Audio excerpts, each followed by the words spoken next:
Chapter 201, 5,000 Years. Chapter 201, 5,000 Years. Translator, Atlas Studios. Editor, Atlas Studios. Su Zimo turned back to look at the pitch-black cave behind him with a rattled expression.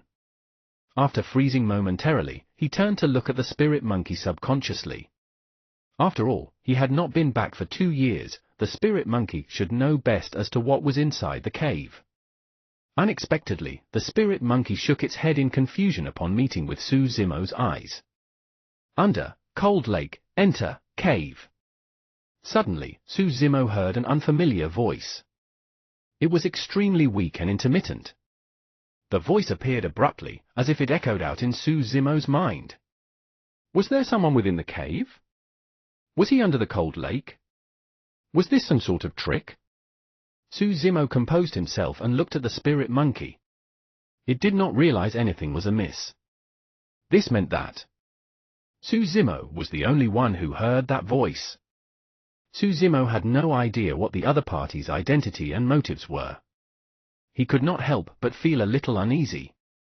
However, on second thought, he would have died in the hands of the Alpha if not for this person. The worst-case scenario would be to just die once more. Su Zimo pondered for a moment and did not tell the spirit monkey about this. If the spirit monkey did not hear the voice of the mystery man, there was only a single possibility: the latter did not want the spirit monkey to know about it. Furthermore, Su Zimo did not know what dangers lurked beneath the cold lake, and he did not want the spirit monkey to take the risk. "Monkey, wait for me here. I'll go take a look inside." Su Zimo endured the immense pain and struggled to stand up. "Oh, oh!" The spirit monkey shouted a few times, supporting Su Zimo with one hand and gesturing with the other, implying that it wanted to go in together. "Wait for me outside. I'll be right back, don't worry," Su Zimo said again, and slowly walked towards the cave. Once inside, Su Zimo frowned as a pungent and familiar aura lunged at him. It was that damn monkey shit. There were not many changes within the cave. Su Zimo looked around and walked straight to the cold lake. A white fog covered the surface of the water with a cold and chilling intent. Without hesitation, Su Zimo took a deep breath and jumped in. Because he was wearing the mystic gold silk armor, Su Zimo sank extremely quickly. 2 years ago, he had just cultivated the tendon's transformation section. By the time he was halfway through, his blood was already showing signs of freezing up. Now, as he sank down, Su Zimo's blood churned furiously like a tsunami filled with life. It was endlessly fighting against the cold. In the blink of an eye, Su Zimo's feet touched ground and he arrived at the bottom of the cold lake. In front of him, there was a huge rock and he could clearly see the 4 words on it. Extreme Fire Dao Residence. Su Zimo's heart skipped a beat and he choked on a mouthful of cold water. His abdomen moved and in an instant, a chill exploded, causing his body to shudder slightly. The words Dao Residence were not something just anybody could use. Golden cores were perfected beings, nascent souls were perfected lords. Void reversion came above nascent soul and only those cultivators could be referred to as Dao beings. There was a high chance the owner of this Dao residence was a void reversion Dao being. Void reversion Dao being. Su Zimo was too far away from that. It was said that even Ethereal Peak Sect Master was merely at nascent soul realm and had not reached void reversion. Su Zimo calmed himself and took a few steps forward to get closer. Beneath the huge rock was a stone door. Hesitating for a moment, Su Zimo pushed the stone door with both hands. Crack! Crack! Crack! 2 doors opened from the middle and an ancient rotting aura surged in. Gritting his teeth, Su Zimo entered the Dao residence. The water of the cold lake seemed to be blocked outside by an invisible as the doors slowly closed. Upon entering the Dao residence, Su Zimo's mouth opened agape as he stood rooted to the ground. Unexpectedly, the Dao residence was surprisingly cramped and could be seen in its entirety with a single glance. It was even smaller than Su Zimo's cave abode back in Ethereal Peak. The Dao residence did not have much decorations. Opposite Su Zimo, there was a stone bed and a man in scarlet robes with a large tripod emblem on its sleeves laid there. Su Zimo had never seen that emblem before. The man revealed a side profile and looked no older than a middle-aged man. However, his face was black with a sinister tinge of green.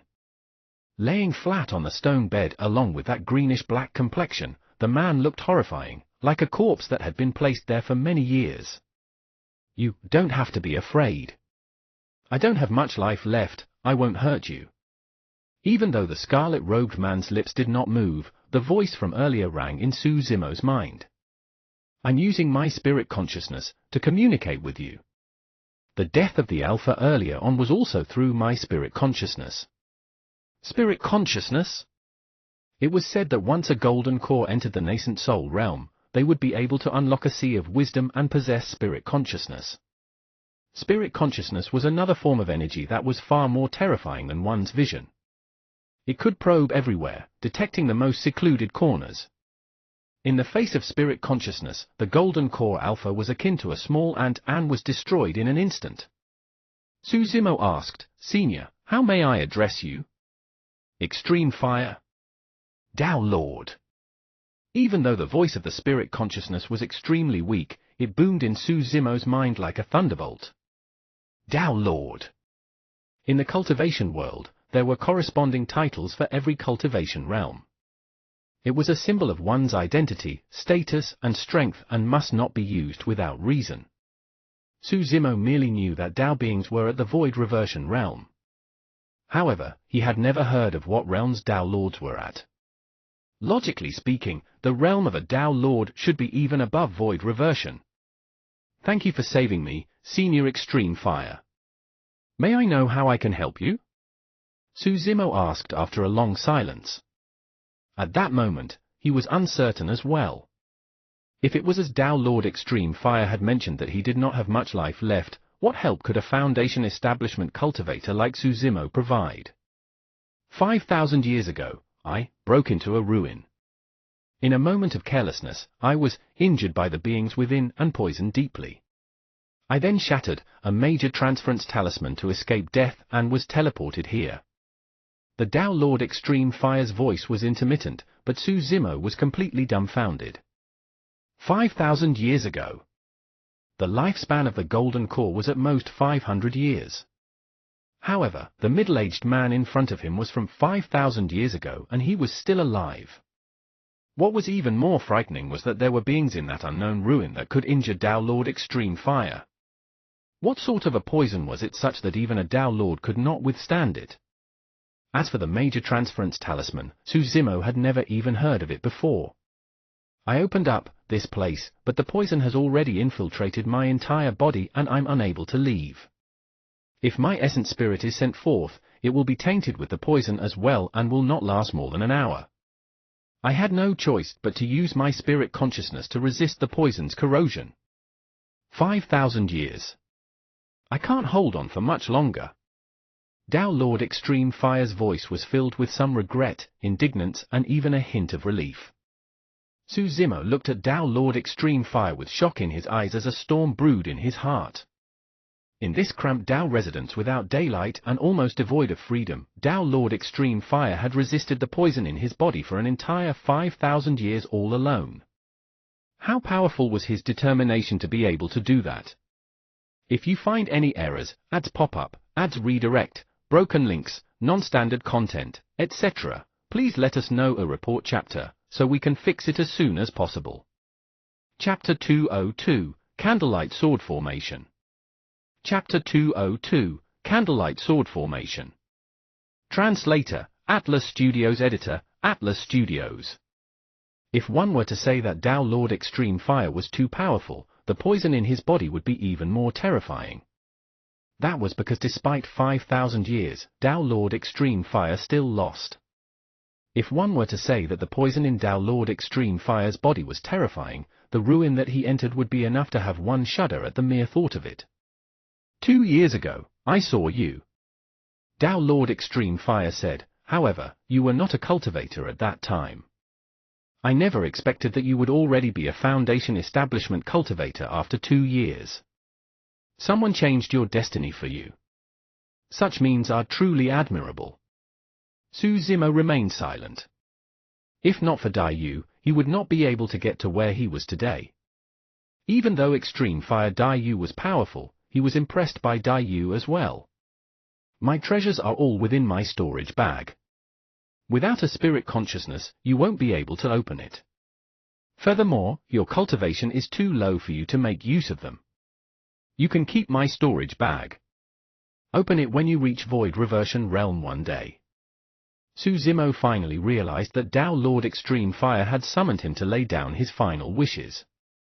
I brought this white stone out of the ruins, but I'm unable to keep it in the storage bag. I don't know what use it has as well. You can have it too. Beside Tao Lord Extreme Fire's pillow was his storage bag and a milky white stone the size of a goose egg. The surface of the stone was smooth and sparkling. Su Zimo stared at the stone and felt as if his gaze was being pulled in. Subconsciously, he lifted the stone. The moment Su Zimo's finger made contact with the stone, it suddenly disappeared. It was as if it had gone into his body through his palm. All of a sudden, Su Zimo felt a sharp pain in his head and he almost fainted from how unbearable it was. He had not realized that at that moment, his right eye had turned white. Pure white. His entire eye was white completely. It was terrifying. In the blink of an eye, Su Zimo's right eye returned to normal as the pain gradually weakened. At the same time, a secret skill appeared in Su Zimo's mind. To be precise, it was a sword formation, candlelight sword formation. Su Zimo merely skimmed through the sword formation briefly and could not help but be speechless. Even though he hadn't cultivated and understood it, Su Zimo guessed that the power of the candlelight sword formation was enough to crush the hexagonal sword formation completely. There were 9 grades to the candlelight sword formation. A grade 1 candlelight sword formation would already require 9 flying swords. For a grade 2 candlelight sword formation, 18 flying swords would be required, following that logic. If he were to cultivate to grade 9 of the candlelight sword formation, he would require 81 flying swords to activate the formation. Su Zimo put the candlelight sword formation out of his mind for the time being and lowered his head to check his body. The stone from earlier on had disappeared and Su Zimo had an illusion that it entered his body. However, he found nothing after searching for it. There's also a demon beast egg under the bed. I brought that out of the ruins too. Take it with you and nurture it well. Who knows, it might become an extraordinary spirit beast. Su Zimo took 2 steps back and looked under the bed where there was an oval egg roughly the size of a fist. Unless one were to pay attention, it was easy to mistake it for an ordinary stone. But now that Su Zimo was focusing his gaze, he was shocked to discover that there were complicated and mysterious runic patterns densely etched on the surface of the demon beast egg. He did not touch the demon beast egg. The things from that ruin were all a little strange. Su Zimo was worried that the egg would also enter his body if he touched it. You're a sword formation master, right? Suddenly, Tao Lord Extreme Fire asked, his voice even weaker than it had been at the beginning. Yes. Su Zimo nodded. He had summoned the hexagonal sword formation earlier on when he was fighting with the wolf pack outside. Tao Lord Extreme Fire must have seen it. I don't understand anything about sword formations. However, I know that flying swords are the most important to sword formation masters. They require many of similar weight and quality. It would be best if they were identical. Su Zimo nodded. That's right. I'm also a weapon refinement master, so the flying swords I use are all refined by myself. Oh? Tao Lord Extreme Fire's voice suddenly revealed a hint of joy. What grade of spirit weapons can you refine? I can only refine inferior grade spirit weapons, Su Zimo answered honestly. Tao Lord Extreme Fire continued, actually, I'm from one of the 4 dissident groups. 100 Refinement Sect. Of the weapon refinement techniques in Qianhuang mainland, 100 Refinement Sect reigns supreme. It's a pity that you're not a disciple of my sect and I can't impart many of the weapon refinement secret skills of the sect. Su Zimo's heart skipped a beat. He had unintentionally heard Demonis G mention that of the top factions of Qianhuang mainland, there were the 4 dissident groups. Their standing was equal to the 7 fiend sects. However, Tao Lord Extreme Fire added, I can refine a weapon in front of you. Take a good look at the entire process. How much of it you can comprehend will be up to your own talents. Of the weapon refinement techniques, 100 refinement sect reigned supreme. Those words were enough to prove how powerful 100 refinement sect was in terms of weapon refinement. Furthermore, this was a Tao Lord of 100 refinement sect. Read more chapter on VIP novel. It was a rare opportunity. A figure suddenly flew out from Tao Lord Extreme Fire's glabella. He was also dressed in a scarlet Tao robe, almost identical to Tao Lord Extreme Fire in terms of appearance, albeit a miniature version. This is my essence spirit, it's about to dissipate. After Tao Lord Extreme Fire said that, his essence spirit waved its hand gently and a gigantic tripod alongside many materials flew out from the storage bag at the front of the bed. Swoosh! A fiery flame rose beneath the tripod. Warming, material selection, smelting, forging. The steps were roughly similar. However, the various details and techniques displayed in the weapon refinement process was completely superior. In Su Zimo's eyes, Tao Lord Extreme Fire's weapon refinement process was smooth and fluid like water. It was as though he was not refining a spirit weapon, but an unparalleled treasure. Even though Su Zimo was already an elementary weapon refinement master. At this moment, he realized that compared to the real experts, his weapon refinement skills were akin to trash. After forging was tempering. This was Su Zimo's weakest step. He opened his eyes widely, watching the methods of Tao Lord Extreme Fire. Tao Lord Extreme Fire controlled all 10 fingers with an incomparable agility and nimbleness, moving along the body of the sword and tapping it bit by bit. The moment his fingertip landed, an exquisite little hammer seemed to condense on his fingertip. Cling! Clang! 10 fingers struck the sword with a rhythmic pattern, giving off a pleasant and crisp sound. The intervals between the sounds were exactly the same. This is one of 100 refinement sect's secret skill. Thousand-tempered finger. Tao Lord Extreme Fire's voice rang out, I won't be able to explain the secret behind the skill.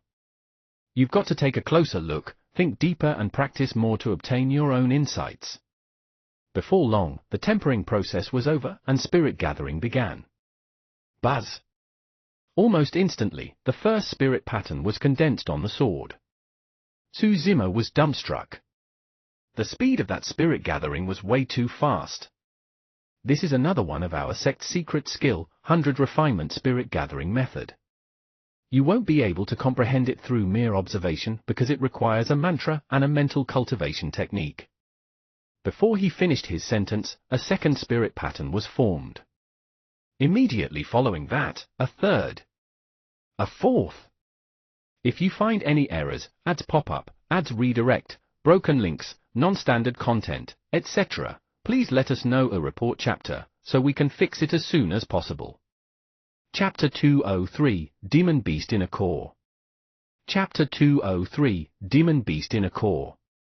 In just a few seconds, 4 spirit patterns had condensed on that flying sword. That was a supreme grade spirit weapon. One more step and it would be perfect. Spirit gathering was the most difficult step of weapon refinement. However, Extreme Fire Tao Lord made it look extremely easy. One could be called an advanced weapon refinement master if they could produce a superior grade spirit weapon. Above advanced weapon refinement masters, there was the title of weapon refinement grandmaster.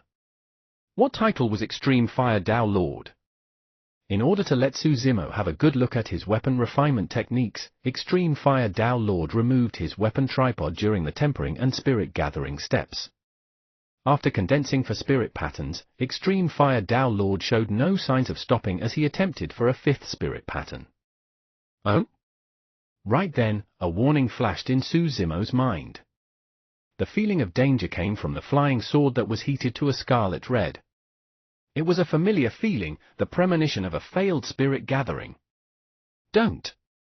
When he saw that Extreme Fire Tao Lord had no intention of stopping, Su Zimo exclaimed instinctively. Extreme Fire Tao Lord paused for a moment and eyed Su Zimo, murmuring, That's true. Even if I make you a perfect spirit weapon, you won't be able to use it given your current cultivation realm. Given Su Zimo's spirit energy, he would not be able to last long using a perfect spirit weapon. Too much spirit energy would be drained if all 5 spirit patterns were activated. Su Zimo heaved a sigh of relief and lamented internally, the spirit gathering technique of 100 Refinement Sect is indeed incredible. But even then, it does not have a 100% success rate. While my spirit gathering technique is slower, it's guaranteed. In other words, if Su Zimo were to perfect the steps of material selection, smelting, forging and tempering, he would be able to create a perfect spirit weapon with 100% certainty. If news of that were to spread in the cultivation world, Su Zimo would definitely become the most popular weapon refinement master. There was no exception. This supreme grade flying sword is a gift for you. Take it. Swash! A sword beam flew by and pierced into the ground before Su Zimo. Sigh, I've managed to survive for 5,000 years, but it's all futile. The tinge of green on Extreme Fire Tao Lord's essence spirit was getting darker. Su Zimo furrowed his brows, trying his best to repress the shock in his heart. The brief moment of contact between Extreme Fire Tao Lord's essence spirit and his body was when it flew out of his glabella. Even then, it was tainted by the poison. The potency of the poison was evident. Outside, in the body of that wolf, there's an inner core. That's a great tonic for you, don't forget to take it out. Su Zimo's eyes lit up. In the path of immortality cultivation, cultivators that managed to form a core would condense a sparkling golden core in their dantian. As depicted in the mystic classic of the 12 demon kings of the great wilderness, demons on the core path will also produce an inner core in their body. Inner cores and golden cores were similar, they possessed the essence of the cultivator. However, golden cores were formed from spirit energy. However, inner cores were formed from the essence chi of the 5 organs. As depicted in the organs refinement section, the 5 organs essence chi was produced after organs refinement into 5 varying essence chi that would spread inside one's body.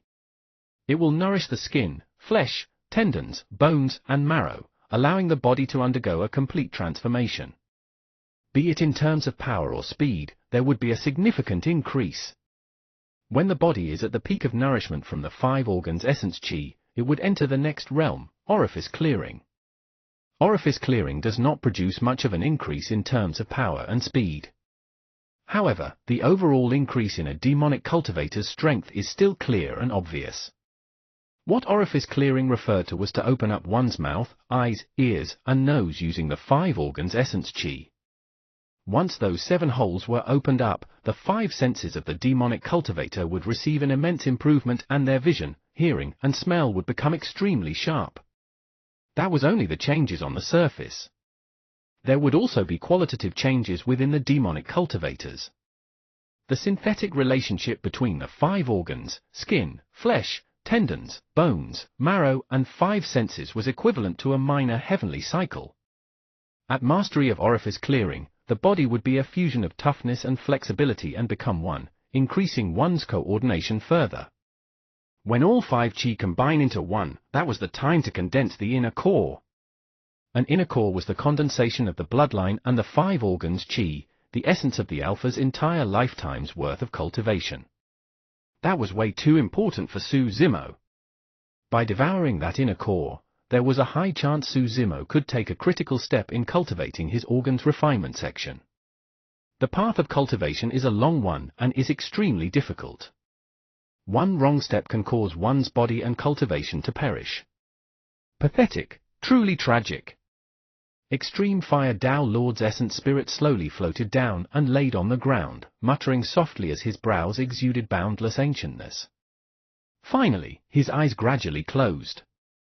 At that moment, as though he could empathize, Su Zimo felt a little sad as well. Extreme Fire Tao Lord was many times more powerful than him, but he still ended with such an ending. What was Su Zimo's future, and how far could he go? Furthermore, the path he was taking was even more difficult and bumpy. Thank you for saving my life, imparting me the Tao and giving me treasures, Senior. Su Zimo bowed deeply in the direction of Extreme Fire Tao Lord's corpse. By now, Extreme Fire Tao Lord's essence spirit had already turned bluish-black with hardly any life signs. It was clear he couldn't survive any longer. Highs. Su Zimo sighed and came to the bed, preparing to put away the storage bag left behind by Extreme Fire Tao Lord. Because the storage bag was locked by the spirit consciousness left behind by Extreme Fire Tao Lord, Su Zimo was unable to open it with his current cultivation. Even so, it was worth looking forward to. As a Tao Lord of one of the 4 dissident groups, how many treasures were there in his storage bag? Su Zimo put away the storage bag and placed the supreme grade flying sword on the ground into his storage bag. Eh? Su Zimo muttered softly. The moment he closed the storage bag, he vaguely felt a strange change in that long and sized Buddha bead in his storage bag. He took the Buddha bead out. The moment he touched it, Su Zimo frowned and he was even more confused. The Buddha bead actually felt warm to the touch. Weird. Ever since he obtained the Buddha bead from the stone coffin, there had never been any changes to it. This was the first time. Su Zimo looked around his surroundings in deep thought. If he was not wrong, this cave abode or something in here had a connection to the Buddha bead. Holding the Buddha bead in his palm, Su Zimo walked around the cave abode. After taking a few steps, he suddenly paused and squatted down, looking at Extreme Fire Tao Lord's essence spirit that was lying not far away. He frowned in silence. A moment later, Su Zimo attempted to straighten his arm and move the Buddha bead closer to Extreme Fire Tao Lord's essence spirit. Pshoo! A streak of light. Under Su Zimo's gaze, Extreme Fire Tao Lord's essence spirit was suddenly sucked away by the Buddha bead and disappeared in the blink of an eye. Oh? Su Zimo's expression changed and he tossed the Buddha bead on the ground hurriedly.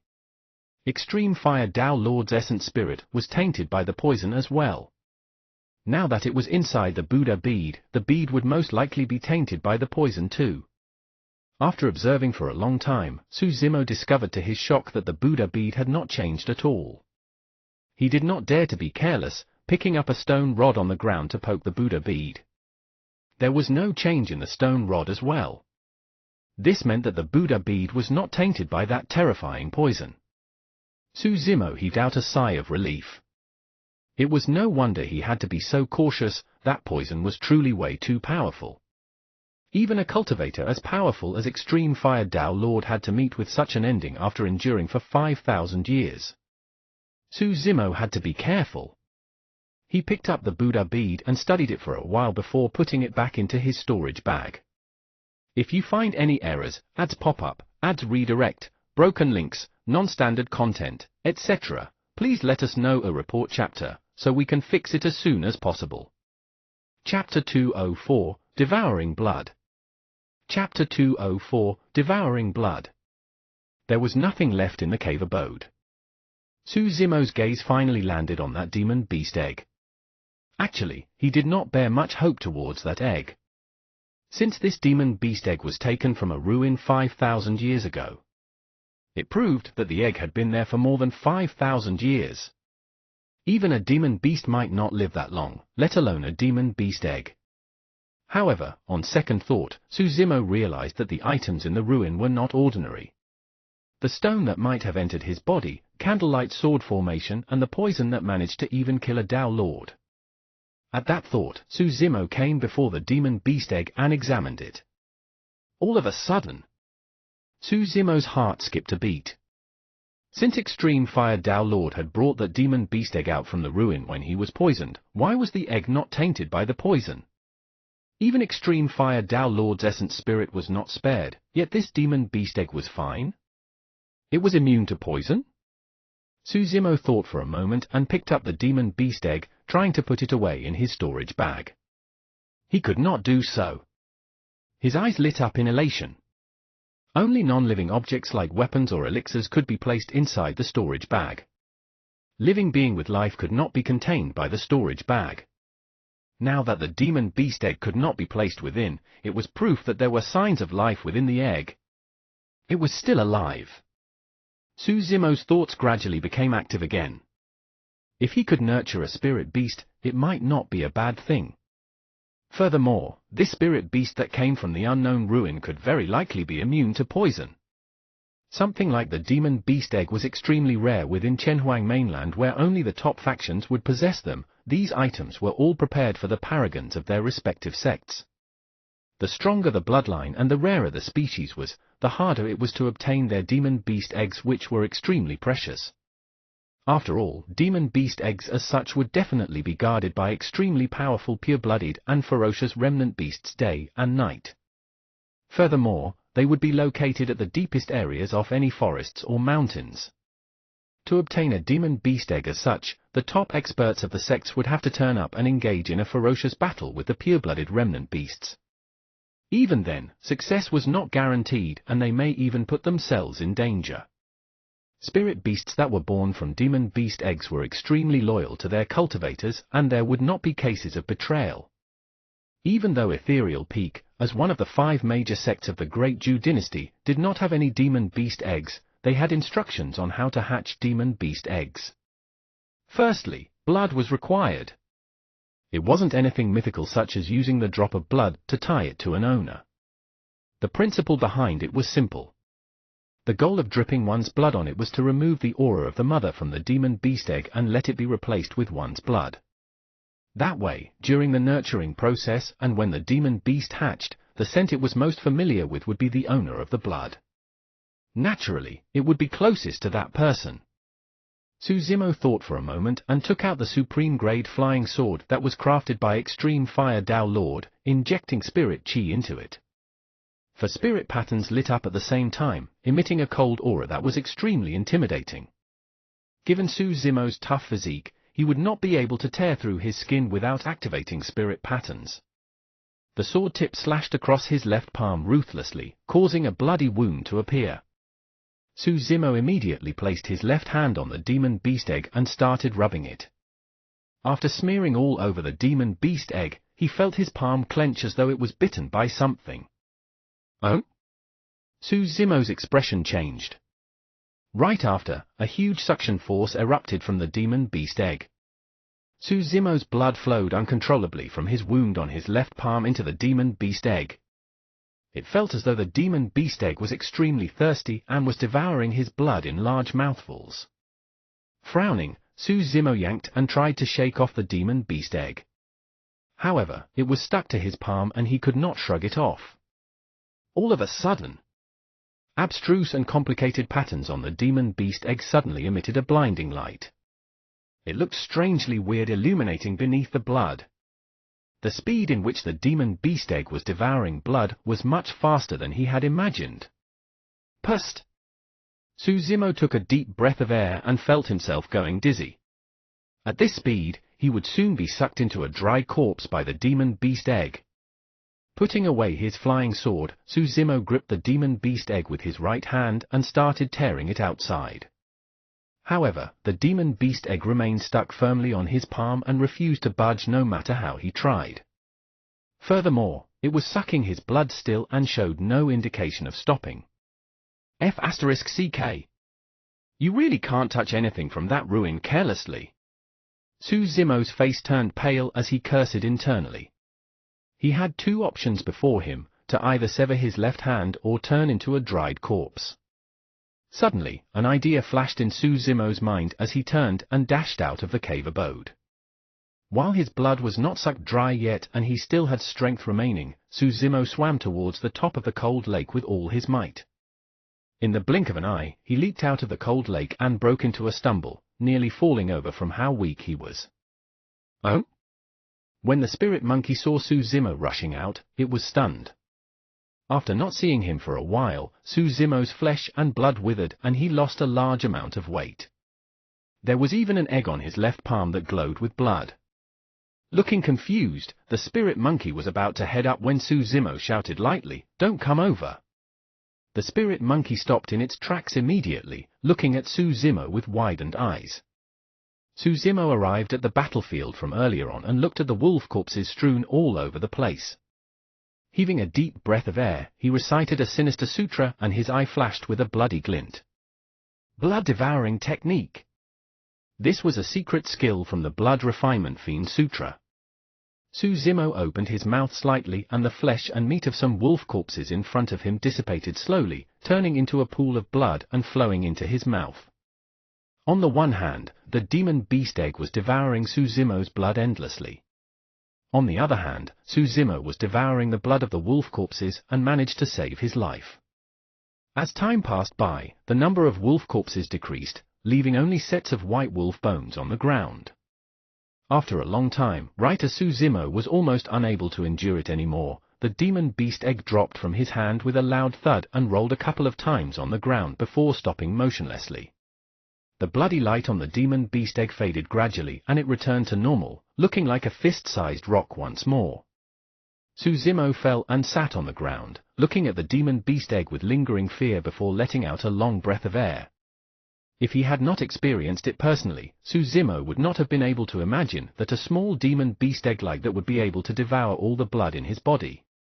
Oh? The spirit monkey came over and asked. Forcing out a faint smile, Suzumo replied, "I'm fine. I just nearly got F***ed by an egg. If you find any errors, ads pop up, ads redirect, broken links, non-standard content, etc., please let us know a report chapter, so we can fix it as soon as possible." Chapter 205, Organs Refinement. Chapter 205, Organs Refinement. Looking at the demon beast egg not far away, Suzumo felt like he had survived a disaster. If not for the fact that he had cultivated 2 high-quality marrow cleansing techniques and the blood refinement Fiend Sutra, he might have been sucked to death by the demon beast egg in an instant. Egg? The spirit monkey walked close to the demon beast egg and blinked its eyes. He grabbed it and sized it up curiously. Surveying the place, Suzumo's gaze landed on a place and his eyes lit up. Beneath the corpse of the alpha wolf was a round elixir around the size of a fist. It was light red. Demon beast inner core. It was because of this round object that the alpha was able to produce such terrifying strength with a casual strike. In fact, it even destroyed Suzumo's 6 inferior grade flying swords. Inner cores varied in color and it had something to do with the different species of demon beasts. For aquatic demon beasts such as the water-shield crocodile and ancient spirit fish, the inner cores they form would be more inclined towards water attributes and would mostly be blue. As for some grass-type demon beasts such as the clover-sword grass and purple-blooded vein, the inner cores they form would be inclined towards grass attributes and would mostly be green. Inner cores had different grades as well. Be it any color, the purer it was, the higher the grade. The light red inner core of the alpha could only be considered as a middle grade inner core. A dark red color would be superior grade and a deep red color would be supreme grade. If it could condense a scarlet inner core that was the shade of blood, it would be a perfect inner core. Even ancient ferocious beasts with pure bloodlines might not be able to condense perfect inner cores, much less ordinary or ancient remnant beasts. The grades did not refer to the impurities within the inner cores, but the purity level and the size of its strength. The beasts could similarly be at early stage inner core, however, 10 inferior grade inner core spirit demons may not be a match for a single middle grade inner core spirit demon. The alpha wolf was an extremely ordinary spirit beast and it was already pretty good for it to be able to condense a middle grade inner core. Suzumo picked up the alpha's inner core and waved to the spirit monkey before heading towards the cave. The skies were already dark and night was about to descend. Even though the man and monkey's strength was no longer the same as before, lingering outside the Kenglang mountain range was still extremely dangerous. When he returned to the cave, Suzumo divided the inner core into 2 and handed half to the spirit monkey with a smile. "Monkey, this is the alpha wolf's inner core, and it's a great tonic. Eat it and cultivate." The spirit monkey did not decline and swallowed without chewing it. After a slight delay, the spirit monkey's eyes lit up and its expression changed. It hurriedly sat upright and began to cultivate, refining the energy of the inner core as its breathing became heavier. Suzumo placed the other half of the alpha wolf's inner core into his mouth, chewing it slowly. The inner core wasn't tough and was a little soft. After it entered Suzumo's stomach, he could feel a massive surge of energy bursting out from it. The energy was a little warm and flowed through his limbs, entering his organs. In that very cave, Suzumo nearly exploded due to the energy overload of the scarlet flame fruit in the past. Now, he did not dare to get careless as he hurriedly cultivated the organ's refinement sutra, breathing in and out to try and refine the power of the inner core that was running rampant in his body. Time slowly passed. The man and the monkey sat in the cave with their eyes tightly shut. Fog rose from their bodies as a dense mist swirled around them. To be fair, if not for this alpha wolf inner core, it would be impossible for Su Zimo to cultivate the organ's refinement section without a couple years of research. But now, thanks to the inner core, he could gradually feel himself approaching the barrier of the organ's refinement section. Inner cores were basically a combination of the bloodline and 5 organs qi. By fusing one's qi and blood, a core would be formed. The creation of an inner core was equivalent to a concrete example of the 5-organ qi, and it activated the organ's refinement section channeling. Gradually, Su Zimo found the feeling on how to refine his organs. By refining the 5 organs, essence qi of the 5 organs would be produced. The 5 organs corresponded to skin, flesh, tendons, bones, and marrow. Organs refinement was not only an improvement of the 5 organs, it was also a baptism for the body, a conclusion of sorts to the first few chapters of the mystic classic of the 12 demon kings of the great wilderness. After a night, Su Zimo continued cultivating. Unknowingly, the injuries inflicted by the battle against the Alpha had already silently healed. Under the nourishment of the 5 organs' essence qi, the hidden ailments left in his body were also repaired. As the sun rose, the spirit monkey's cultivation came to an end. Glancing at Su Zimo, who was still cultivating, the spirit monkey did not disturb him. Instead, it crept to a corner. It looked around furtively, and after ensuring that there was no one else, the spirit monkey secretly took out the demon beast egg and placed it under its butt. Squatting down, the spirit monkey squatted on the demon beast egg in a weird posture, as though it was passing motion. However, there was no feces. Furthermore, the spirit monkey was not sitting on it either. On the other side, Su Zimo was still cultivating. The entire cave was shrouded by a vermilion mist as demonic qi surged into the sky, causing one's heart to palpitate. The spirit beasts nearby had long fled from the area after sensing that aura. A figure appeared vaguely within the thick demonic qi. With every single breath, there was a current of air near his nose, as though an ancient demon was devouring the entire world. Yet another day and night had passed. All of a sudden, 2 demonic beams of light shone in the vermilion mist. It was a pair of eyes. Su Zimo's cultivation was over. Looking at the thick demonic qi around him, he opened his mouth suddenly and sucked violently. The immense demonic qi gushed into Su Zimo's mouth continuously in a discernible pace. In the blink of an eye, everything vanished. Su Zimo stood up, twisting his neck and stretching his limbs. A series of crackling sounds came from within his body, as if beans were being fried. His organs vibrated gently as his blood rumbled like a tsunami while his tendons and bones rang together. The Alpha's inner core provided an immense amount of help to Su Zimo. In just 2 nights of cultivation, his physical strength had risen by an entire level thanks to the nourishment of the 5 organs qi.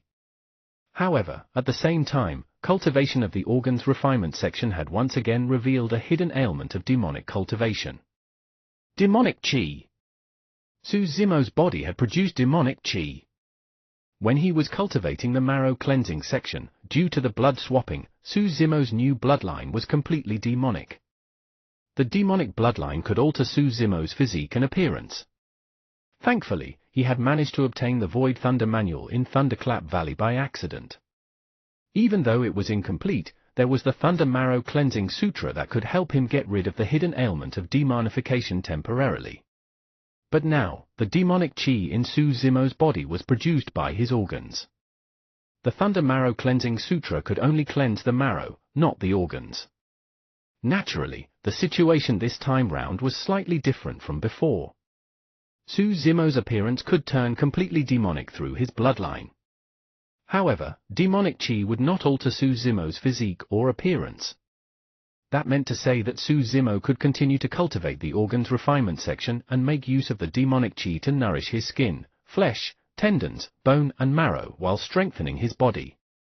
The hidden ailment was whether he would be noticed by others when he was unable to make use of the power of his demonic qi. After all, demon qi was way too different from a human's aura. any cultivators would be able to discern it at the first instance.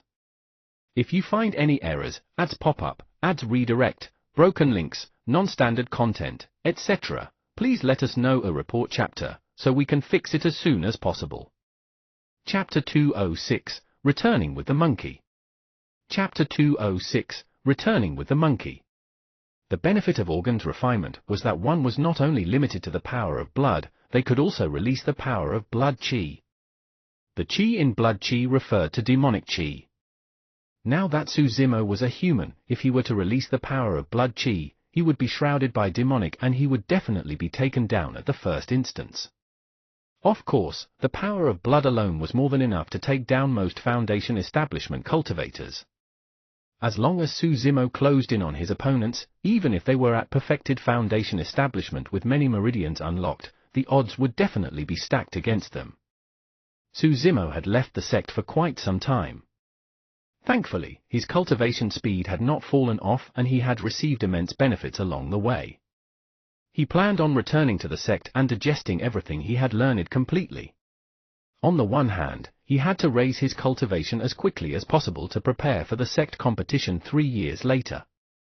On the other hand, he had to master the tempering technique swiftly as well to create middle grade or even superior grade flying swords. That way, he would be able to start cultivating the Candlelight Sword formation. That was a formation that Suzimo looked forward to learning. Grade 2 of the Candlelight Sword formation required a full 18 flying swords before it could be summoned. Ignoring the power of the sword formation itself, even if 18 flying swords were to attack in an overwhelming manner, it would be more than enough for a Foundation establishment cultivator to handle. But of course, there was one more thing, hatching that demon beast egg. It came from the ruins and was highly likely to be immune to poison. Not just that, it even absorbed so much of his bloodline. Suzimo was curious as to what sort of spirit beast that demon beast egg would produce. If it was an ancient remnant beast species, he would have earned big. Remnant beasts refer to the offsprings of pure bloodline ferocious beasts and ordinary demon beasts. Even though their bloodlines were no longer pure, they were still extremely powerful. The alpha wolf and the spirit tiger could only be considered as the most ordinary type of demon beasts and weren't comparable to ferocious beasts. As for Little Crane, Suzimo could vaguely sense that Little Crane's bloodline was not so simple. There was a chance that it was a remnant beast. The spirit monkey was originally a spirit beast with an ordinary bloodline. However, Daiyu seemed to have imparted a cultivation technique to it. Now, the spirit monkey was no longer ordinary anymore. Suzimo pondered over whether he should impart the Void Thunder Manual to the spirit tiger. Even though the spirit tiger looked intelligent, it was actually extremely stupid. If its strength did not grow, it would probably not survive in the future. If this demon beast egg could hatch a pure-blooded ferocious beast. Suzimo's heart raced at the thought of that. The growth potential of pure-blooded ferocious beasts was huge. Even as cubs that were naive and did not know how to cultivate, pure-blooded ferocious beasts were already comparable to chi condensation warriors. The moment they start cultivating, pure-blooded ferocious beasts can even slay Foundation establishment cultivators. That was only just for cubs. If they grow into their youth and adult phases, the power of those pure-blooded ferocious beasts was unimaginable. Not only that, pure-blooded ferocious beasts carry with them the ancient memories of their race from a long time ago. Vicissitude and mysterious, nobody could steal the cultivation techniques and secret skills meant for them. Of course, the growth of pure-blooded ferocious beasts was extremely slow as well. Even without cultivating, most pure-blooded ferocious beasts have a lifespan of over 10,000 years. If a cultivator were to hatch a pure-blooded ferocious beast, they might die before the ferocious beast even grows up. At that thought, Suzimo intuitively searched for the demon beast egg. He looked around the place, but did not see anything. Weird. Suzimo furrowed his brow slightly. The cave was not that big and he could see its entirety in sight. However, there was no trace of the demon beast egg. I clearly saw that damn monkey take it in. Suzimo mumbled and looked at the spirit monkey again, exclaiming softly. The spirit monkey's posture looked strange. Even if it was taking a dump, wasn't it squatting for way too long? Furthermore, the spirit monkey hovered without sitting as though there was something under its butt. Susimo vaguely guessed something and could not help but roll his eyes. Damn monkey, aren't you tired? When it heard Susimo's question, the spirit monkey shook its head and looked towards the entrance of the cave, pretending as if nothing had happened. Susimo could not help but laugh. Stop pretending. Hurry and get up. Don't tell me you want to hatch that demon beast egg with your monkey bum. After being seen through by Susimo, a rare blush appeared on the spirit monkey's face as it stood up unwillingly. Upon seeing that, Susimo was amazed. The spirit monkey was usually extremely thick-skinned and unruly. This was the first time he was seeing it so coy. Oh. Oh. Pausing for a moment, the spirit monkey returned to its normal self and bared its teeth, gesturing and shouting at Susimo. Even though he had not seen the spirit monkey for 2 years, Susimo understood what it meant immediately. It was saying that Susimo knew nothing and should not interfere. Susimo chided jokingly, if I don't know anything, you do? You weren't the one who gave birth to that thing and you've got no blood relation to it, so what are you hatching it for? The spirit monkey was stunned by Susimo's words. Oh, oh. Right on the heels of that, the spirit monkey gave Susimo a disdainful look and gave him a sidelong glance. It was saying, what do you know? We're both demons and have similar auras. I can still incubate it. Susimo covered his nose in disdain. Your auras are far from similar. You reek of feces. Even if you manage to hatch it, it's going to die of your stench. Even though Susimo had only mentioned it in passing, the spirit monkey became nervous and ran off to the cold lake, washing its body over and over again thoroughly. Susimo was dumbfounded. Previously, they had fought multiple times over this issue. However, the spirit monkey did not compromise even if it was beaten badly by Susimo. It continued to wipe its feces every day, enjoying itself while disgusting Susimo at the same time. But now, it was taking a shower for the demon beast egg. This was really, everything truly had its weakness. After a long time, the spirit monkey finally came forth from the cold lake. It ran to Susimo and called softly. It's gone. Susimo said, you've nearly washed your skin off. What smell can there be left? Oh, oh? The spirit monkey gestured and asked where the demon beast egg was. Yawning, Susimo pointed to his embrace. It's my egg, stop thinking about it. The spirit monkey pouted and grunted a few times, waving its hand to indicate that it did not care for the egg. However, its eyes were still staring furtively at the demon beast egg in Susimo's embrace. Monkey, I've got something to ask you. After a short while, Susimo suddenly asked, I'll be returning to the sect soon. Will you come with me? Susimo felt a little scared recalling that the spirit monkey nearly got into danger. Even though the spirit monkey was unruly and unsuited for life in the cultivation world, Susimo could at least look after it if it was with him. Oh. Oh. The spirit monkey cried. Susimo chuckled. I know that you want to be king of a mountain. But what's the point of being king of this Kanglang mountain range? You've got to head out and look for other mountains to be a king at. Oh? The spirit monkey thought for a while and pointed at the demon beast egg in Susimo's embrace, crying a few times. Susimo could not help but laugh. All right, if you follow me back, I'll let you hatch this demon beast egg. At the same time, Susimo thought to himself. I'm only letting you hatch, not giving it to you. Furthermore, this fella has already sucked so much of my blood. There's no way it'll run off with anyone else. If you find any errors, ads pop up, ads redirect, broken links, non-standard content, etc., please let us know a report chapter, so we can fix it as soon as possible. Chapter 207, Plotting in Darkness. Chapter 207, Plotting in Darkness. On this day, a man and monkey arrived in a rush outside of Ethereal Peak. Passing through the fog formation, their descent on the main peak attracted much attention. Hey, Junior Brother Sue is back. That monkey beside him is another spirit beast of his? Junior Brother Sue seems to have a special connection with spirit beasts. Including this monkey, he has 2 now. If one has too many spirit beasts, their power of the blood oath is spread out and will definitely weaken. This Susimo is going to get into trouble sooner or later. When the disciples caught sight of the man and monkey, their eyes had different looks as they discussed fervently. When Susimo had just joined the inner sect, he caused quite a stir when he overwhelmed Sun Dao and friends using his thunder techniques. Roar! The monkey felt extremely irritated being pointed at by so many strangers. It bared its teeth and roared menacingly at the many cultivators nearby, causing demonic chi to explode with a killing intent.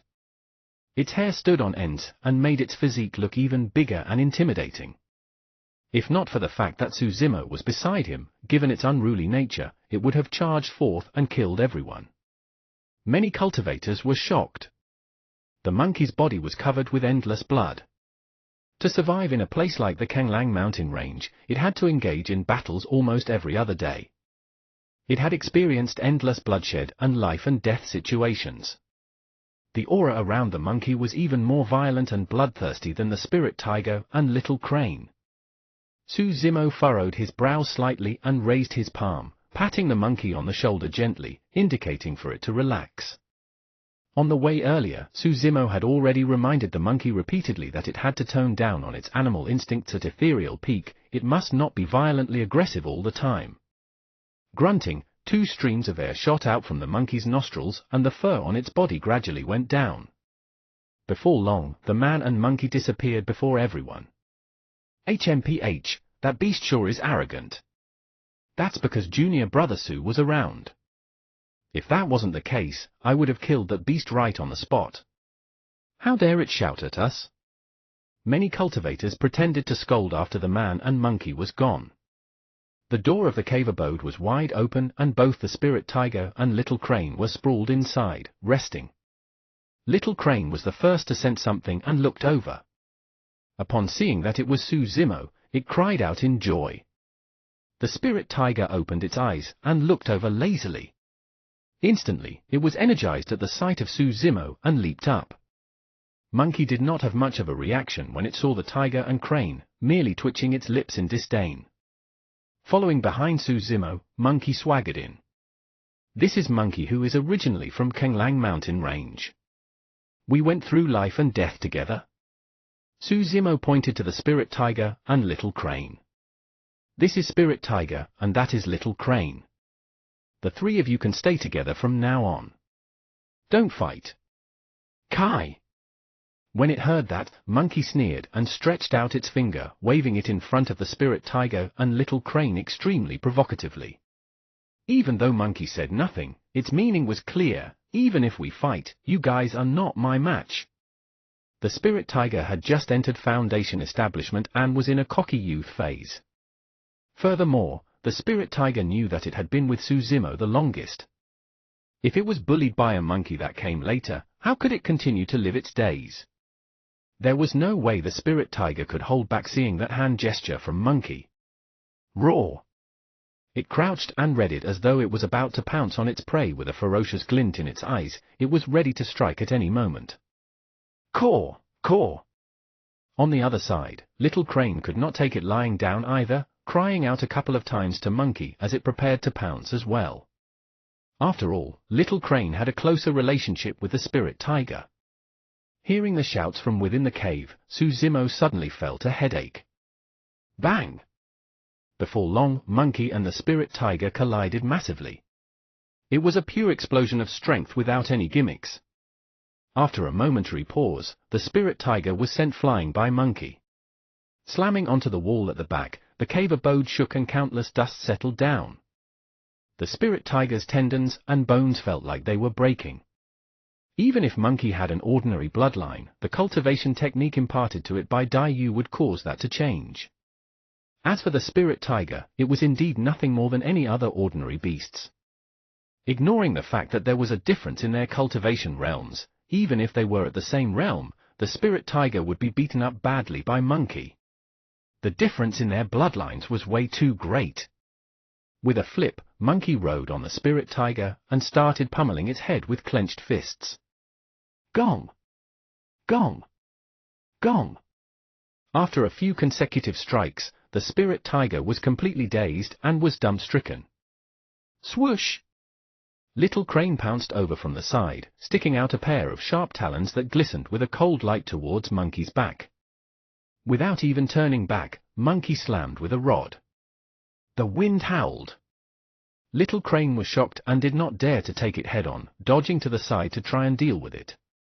Against Little Crane, who could fly at any moment, Monkey was helpless as well and could only ride on the spirit tiger while yelling at Little Crane. "Oh! Oh! Caw! Caw!" Little Crane replied with a high-pitched and agitated tone. The spirit tiger beneath Monkey would roar from time to time as well. The concurrent cries of 3 different demon beasts rang out, and Suzumo could no longer hear clearly what they were talking about. However, he could roughly guess that Monkey wanted to be the king and leader of the trio. However, the spirit tiger and Little Crane were indignant and would not allow it. Monkey took the demon beast egg from Suzumo's hands and pointed at it, screaming for a while. Before long, the 3 spirit beasts reached a common consensus. They would take turns hatching that demon beast egg. Whoever the spirit beast that's hatched chooses to follow will be their king. For 3 spirit beasts, the 24 hours in a day could originally be divided into 8 hours each. However, the spirit tiger was the most pitiful. The 8 hours that it originally had was forcefully taken over by Monkey and Little Crane, leaving it with only 4 hours. In another cave abode of Ethereal Peak. It was dark and quiet. Feng Haoyu assumed a lotus position, surrounded by many spirit stones. He had already reached perfected foundation establishment and had unlocked a meridian. All of a sudden, a sinister wind blew. Feng Haoyu opened his eyes. He was not in a hurry to look around and was instead deep in thought, as if he was waiting for something. Suzumo is back. Before long, a hoarse and erratic voice sounded out right in Feng Haoyu's cave abode. Feng Haoyu frowned. The person in the darkness continued, "If I'm not wrong, that tempering technique that the disheveled old man obtained in Sky Treasure Auction House should be for him. It's easy to kill Suzumo." Feng Haoyu said in a low voice, "However, how can we wipe out the other 3 legacy disciples of Ethereal Peak while killing him at the same time? If we only lay our hands on a single one of them, it's going to alert the rest. The only way to have Ethereal Peak suffer a great loss is by crippling 4 of them at the same time. That way, they won't be able to achieve anything in the 4 ranking lists of the sect competition. Don't worry, the opportunity has arrived." The hoarse voice said, "Once this fight is over, you and I can both return to the sect with honor in our names. If you find any errors, ads pop up, ads redirect, broken links, non-standard content, etc., please let us know a report chapter, so we can fix it as soon as possible." Chapter 208, Blood Crow Palace. Chapter 208, Blood Crow Palace. Black Crow Mountain. Situated at the northwest corner of the Great Zhou Dynasty, it was a vast place where beasts roamed. There were many crows in the forest and most of them were psychic. There were even black crow demons that managed to cultivate supreme powers with terrifying strength and dominance. It was said that there was a golden core that entered the depths of Black Crow Mountain and was never seen ever again. A couple of years ago, a middle-aged man with dark green eyes that shone with a sinister light walked into the depths of Black Crow Mountain without turning back at all. From that day forth, the crows within turned extremely violent and their eyes were bloodshot. The skies above Black Crow Mountain were perennially covered by a blood mist. Deep in the dense forest, a hall named Blood Crow Palace appeared. Within a few short years, sects nearby Black Crow Mountain were all subdued under Blood Crow Palace's command. This day, a pale-faced youth with dark green eyes appeared outside Blood Crow Palace. He was at perfected foundation establishment and knelt on a single knee, cupping his fists in the direction of the hall. "Master, a year ago, my blood slave was killed outside of Linfeng City. I've discovered who the killer is. His name is Suzumo, an inner sect disciple of Ethereal Peak." Amidst the blood fog around the forest, Blood Crow Palace was vaguely visible like an ancient that sat on the spot. It was sinister and horrifying, letting out an ice-cold aura. After the young cultivator spoke, Blood Crow Palace fell into a dead silence. As though he was accustomed to it, the young cultivator continued, "This battle caused us to lose a middle-grade spirit mine and more than 30 Foundation establishment cultivators. Even though they are all outer core disciples, it is still an unprecedented setback. I heard the news that Ethereal Peak Spirit Pool is about to be unsealed. At that time, Ethereal Peak is bound to send their perfected Foundation establishment disciples to receive a baptism of the Spirit Pool. I intend to lead people there and take them down in one fell swoop. At the same time, I can take in the legacy disciples of Ethereal Peak as my blood slaves." After a long time, a voice rang from Blood Crow Palace. "All right, be careful. Take more men with you." The young cultivator lowered his head. "Don't worry, Master. Take Yu Fei and Peng Yu along with you." After a momentary pause, a voice rang out from Blood Crow Palace once more. The young cultivator was delighted and replied hurriedly, "Thank you, Master. Yes, after this matter, come back and cultivate in seclusion. When the ancient battlefield opens 3 years later, you'll find your true opponents within." After saying that, the voice in Blood Crow Palace went silent once more. Before long, 2 people draped in black robes walked forth. They were expressionless with an occasional flicker of green light in their eyes. "Greetings, young master." The 2 men walked before the young cultivator and knelt on one knee, shouting in unison.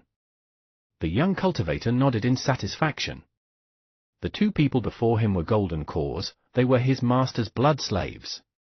Bearing extremely high standards, the people that his master were willing to accept as blood slaves were far from simple. His master was also the same person who founded Blood Crow Palace, the palatial lord. Given their relationship, even though this man was only a Foundation establishment cultivator, his status in Blood Crow Palace was extremely high. He was the young master of Blood Crow Palace. Ethereal Peak, Suzimo, Fufu. Ethereal Peak. Suzimo had returned for a couple of days and had not spent it idling. Little Fatty, Shui Yi, and other Weapon Peak disciples came to visit, so they naturally had their merry celebrations. During this period, Leng Ru came by as well and chatted with Suzimo for a little before leaving. In the eyes of Shui Yi and everyone else, that was naturally something to cheer about. In the entire sect, Suzimo was the only person who could make Leng Ru pay a personal visit. Previously, she had even specially given him 2 talismans. The 2 talismans were kept in his storage bag and Suzimo had not used them yet. Even though it wasn't a massive favor, it was clear that the other party had put in quite a bit of effort. Suzimo intended to create a middle or superior grade spirit weapon after he gained more insights into weapon refinement and give it to Leng Ru. The second day after Suzimo returned to the sect, before he even had the time to visit the disheveled old man, the latter already took the initiative to visit. "You rascal, where have you been for the past 3 months with no news at all?" The disheveled old man scolded Suzimo at first sight. Suzimo replied with a half-truth, "I spent some time at home." "I see." Upon hearing that, the disheveled old man's expression softened and nodded. "Cough." He coughed gently and patted on his storage bag. Instantly, an ancient manual appeared on his palm as he said calmly, "Take it. This is an ancient tempering manual." True enough. As Suzimo had expected, the disheveled old man was auctioning for this book at Sky Treasure Auction House for him. The person who wrote this ancient manual is Xu Zhon, an advanced weapon refinement master 1,000 years ago. At his peak, he had created tens of supreme-grade spirit weapons, and it was said that he had even created a perfect spirit weapon. Even though there's no remnant projections of his weapon refinement process, you can study this ancient manual well. With your perceptivity in weapon refinement, it should not be an issue for you to create middle or even superior-grade spirit weapons in the future. The disheveled old man was extremely confident in Suzimo. Even though Suzimo already knew how the ancient tempering manual came about, it would attract the disheveled old man's suspicions if he acted too calmly. Suzimo could only appear to be delighted and asked, "Master, this ancient manual must cost a lot of spirit stones, right?" "It's all right. The disheveled old man nodded and replied indifferently, "At that time, the competition for this manual was extremely intense and I was unable to get it at the start too. In the end, I bumped into an old friend." At that point, the disheveled old man beat around the bush intentionally before continuing leisurely, "Hey, that friend of mine has a powerful background," and without a second word, he gave it to me on the spot. Even though the disheveled old man was trying his best to contain himself, his eyes were filled with pride. "Zimo, let me tell you how the scene was like at that time." Phut, phut. That huge auction house fell entirely silent. Even if others had spirit stones, they could not use it. No one could stop this friend of mine from giving it to me. Everyone else could only watch dumbfounded in envy. When he heard the disheveled old man bragging, Zimo could not help but lower his head and almost chuckled. "Zimo, what's wrong? You don't believe me?" The disheveled old man raised his brow when he noticed Zimo's abnormality. "No." Zimo waved it off hurriedly. "Cough, cough, all right, that's enough. Cultivate well." The disheveled old man seemed to have realized that he had gone slightly overboard with his bragging and added before turning to leave. In reality, if it was just this ancient tempering manual without any remnant projections, Zimo would not have achieved much in his future. However, Extreme Fire Tao Lord had enacted a weapon refinement process for Zimo beneath the cold lake of the cave abode. It was a perfect and flawless weapon refinement process. Coupled with the ancient tempering manual in his hands along with Zimo's personal spirit gathering method, he had confidence of creating a supreme-grade spirit weapon. It wasn't an occasional creation depending on his condition. It had a 100% success rate. If you find any errors, ads pop up, ads redirect, broken links, non-standard content, etc., please let us know a report chapter, so we can fix it as soon as possible. Chapter 209, Pure-Blooded Ferocious Beast? Chapter 209, Pure-Blooded Ferocious Beast?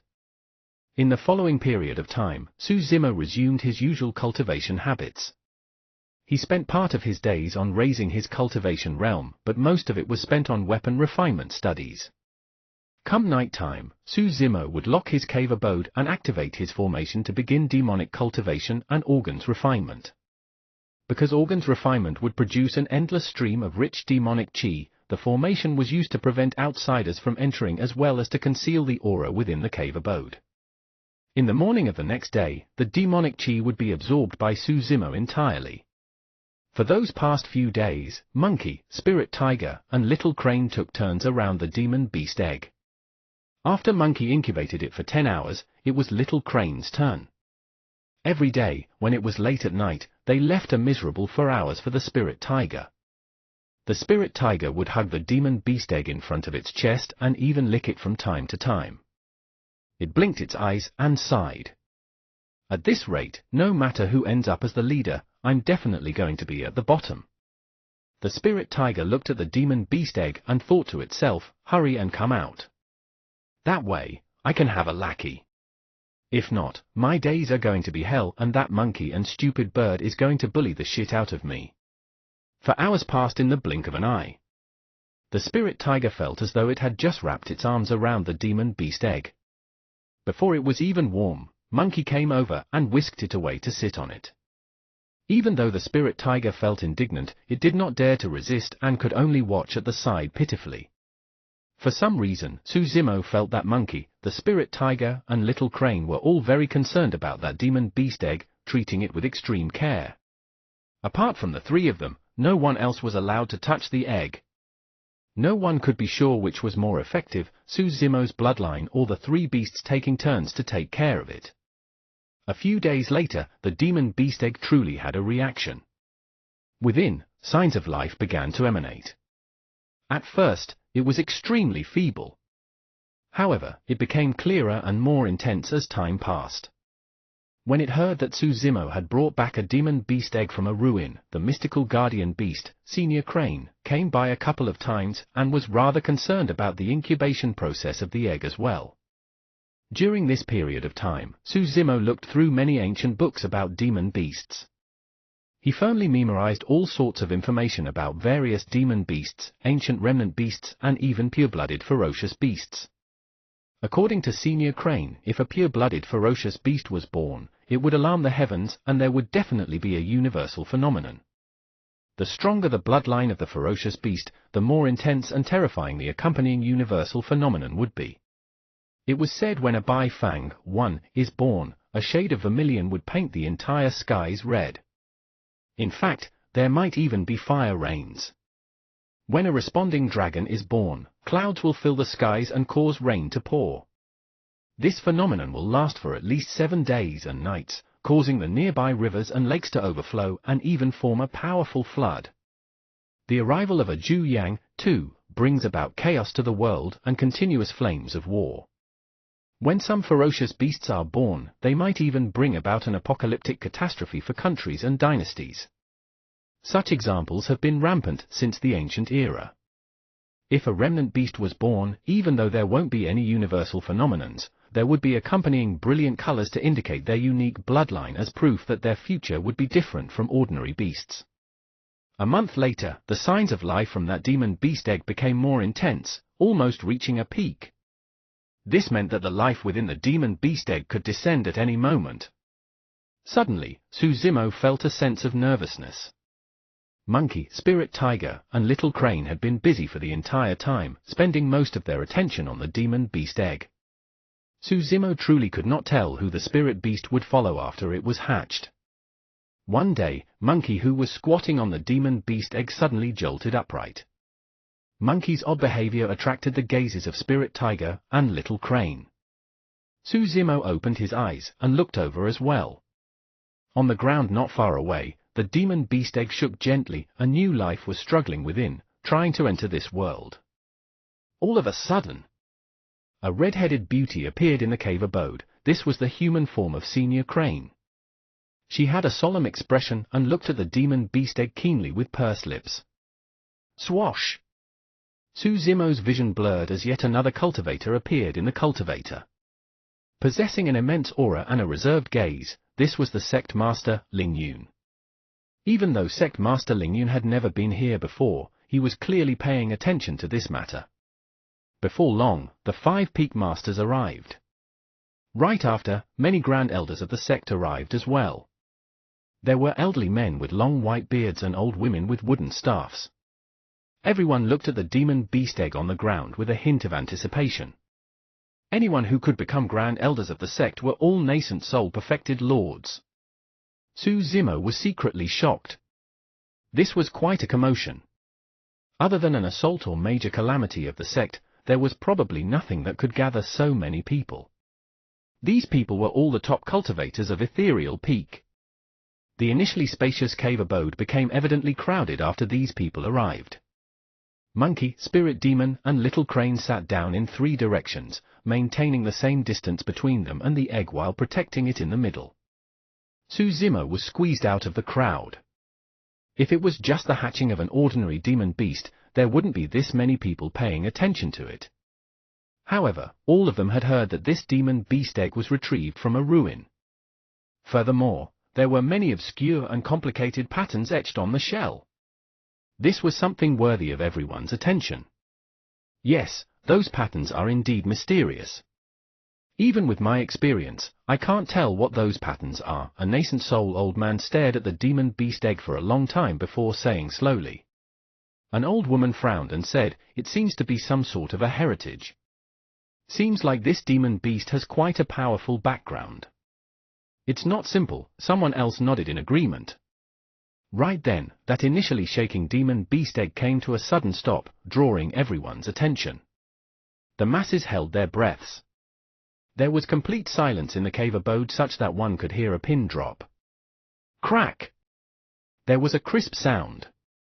Everyone's eyes lit up. A faint crack had appeared on the demon beast egg. After a short pause. Crack! Crack! Crack! A series of sounds came from the surface of the demon beast egg. In the blink of an eye, 3 more cracks appeared on the shell. The sounds became clearer as tiny cracks spread around the entire egg densely. All of a sudden, Piak! a tiny hole broke at the top of the egg. Peeling away the shell bit by bit, a pitch-black talon was the first to be seen. The eyes of Senior Crane's human form, the red-headed beauty, dimmed slightly in disappointment. Sect Master Ling Yun frowned and sighed lightly. Some of the nascent Soul Grand Elders also sent their spirit consciousness to check outside the cave abode. They retracted their spirit consciousness upon discovering that there was no abnormality. It was very calm outside without any signs of a universal phenomenon happening. This meant that the demon beast before them had nothing to do with a pure-blooded ferocious beast. The many Ground Elders shook their heads. They had come to see if a pure-blooded ferocious beast could be produced. If it was a pure-blooded ferocious beast, that would be the biggest thing that had happened in the sect for thousands of years. Alas! Everyone had arrived excitedly only to be disappointed. 1. A bird found in Chinese mythology. 2. Mythical ape in Chinese mythology. If you find any errors, ads pop-up, ads redirect, broken links, non-standard content, etc., please let us know a report chapter, so we can fix it as soon as possible. Chapter 210, Wild Beast? Black Bear? Chapter 210, Wild Beast? Black Bear? Su Zimo had once fantasized that it would be great if a pure-blooded ferocious beast was hatched as well. However, the moment this life was born, Su Zimo felt a vague feeling in his bloodline. It was faint, but extremely mysterious. He smiled gently.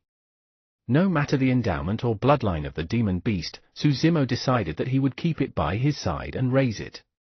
Monkey, Spirit Tiger, and Little Crane looked at the shattered egg in the middle nervously too. Their eyes were widened with curiosity.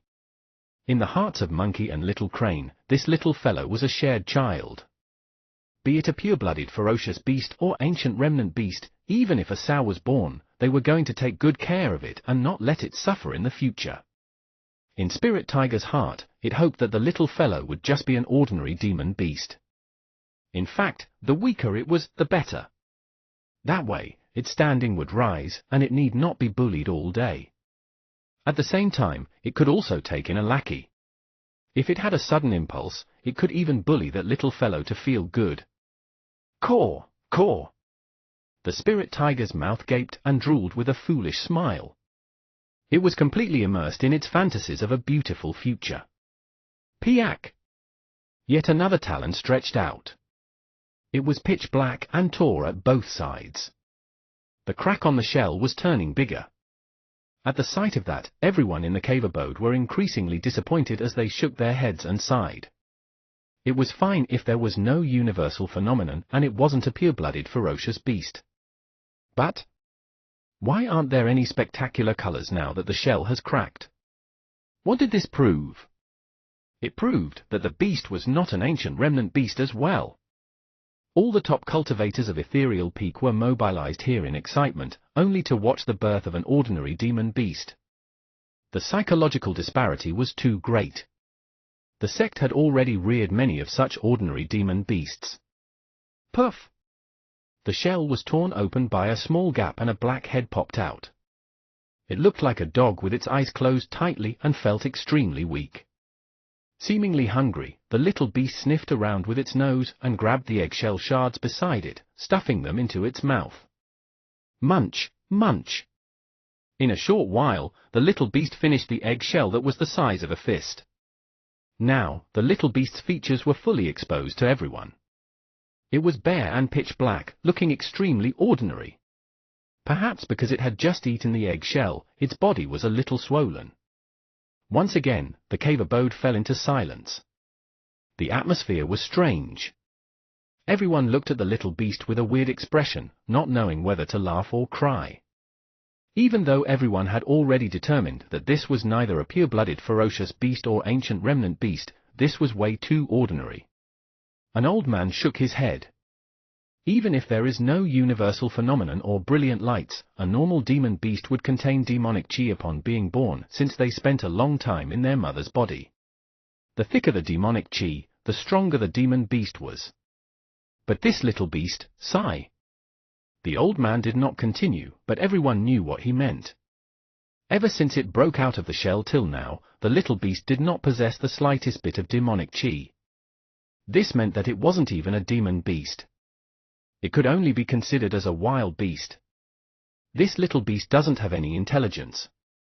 It didn't even know how to open its eyes. It's too weak. An old woman at the side shook her head. Even though her words were harsh, it was the truth. Everyone knew that wild beasts were not psychic and did not have much intellect. Susimo frowned hard and tried to recall all the ancient books he had read. He drew comparisons between the appearance of the little beast and all the demon beasts, ancient remnant beasts and pure-blooded ferocious beasts. After a round of comparison, Susimo discovered that there was no demon beast that matched the little beast before him. In terms of similarity, the little beast resembled a black bear cub the most. In a ruin more than 5,000 years ago, Extreme Fire Tao Lord risked his life to bring back a demon beast egg only for it to hatch a black bear. Susimo's mouth twitched. If Extreme Fire Tao Lord was still alive and saw this, he would probably die still out of anger. Of course, the little beast was not exactly the same as a black bear. It had a slightly swollen body and its head was like a dog. Its palm had a blood-red cushion in the middle and it had claws longer than a black bear that could be retracted freely. Hiya! The little beast tried its best to open its mouth and let out a sound. It did not sound like a powerful roar from a demonic beast, but rather, it looked like a newborn baby who was learning to speak. Foo-foo! There was friendly laughter all around. Even its cry was so weak. Even though no one could confirm the origin of the little beast, many signs indicated that this was the most ordinary type of wild beast. The spirit tiger was delighted.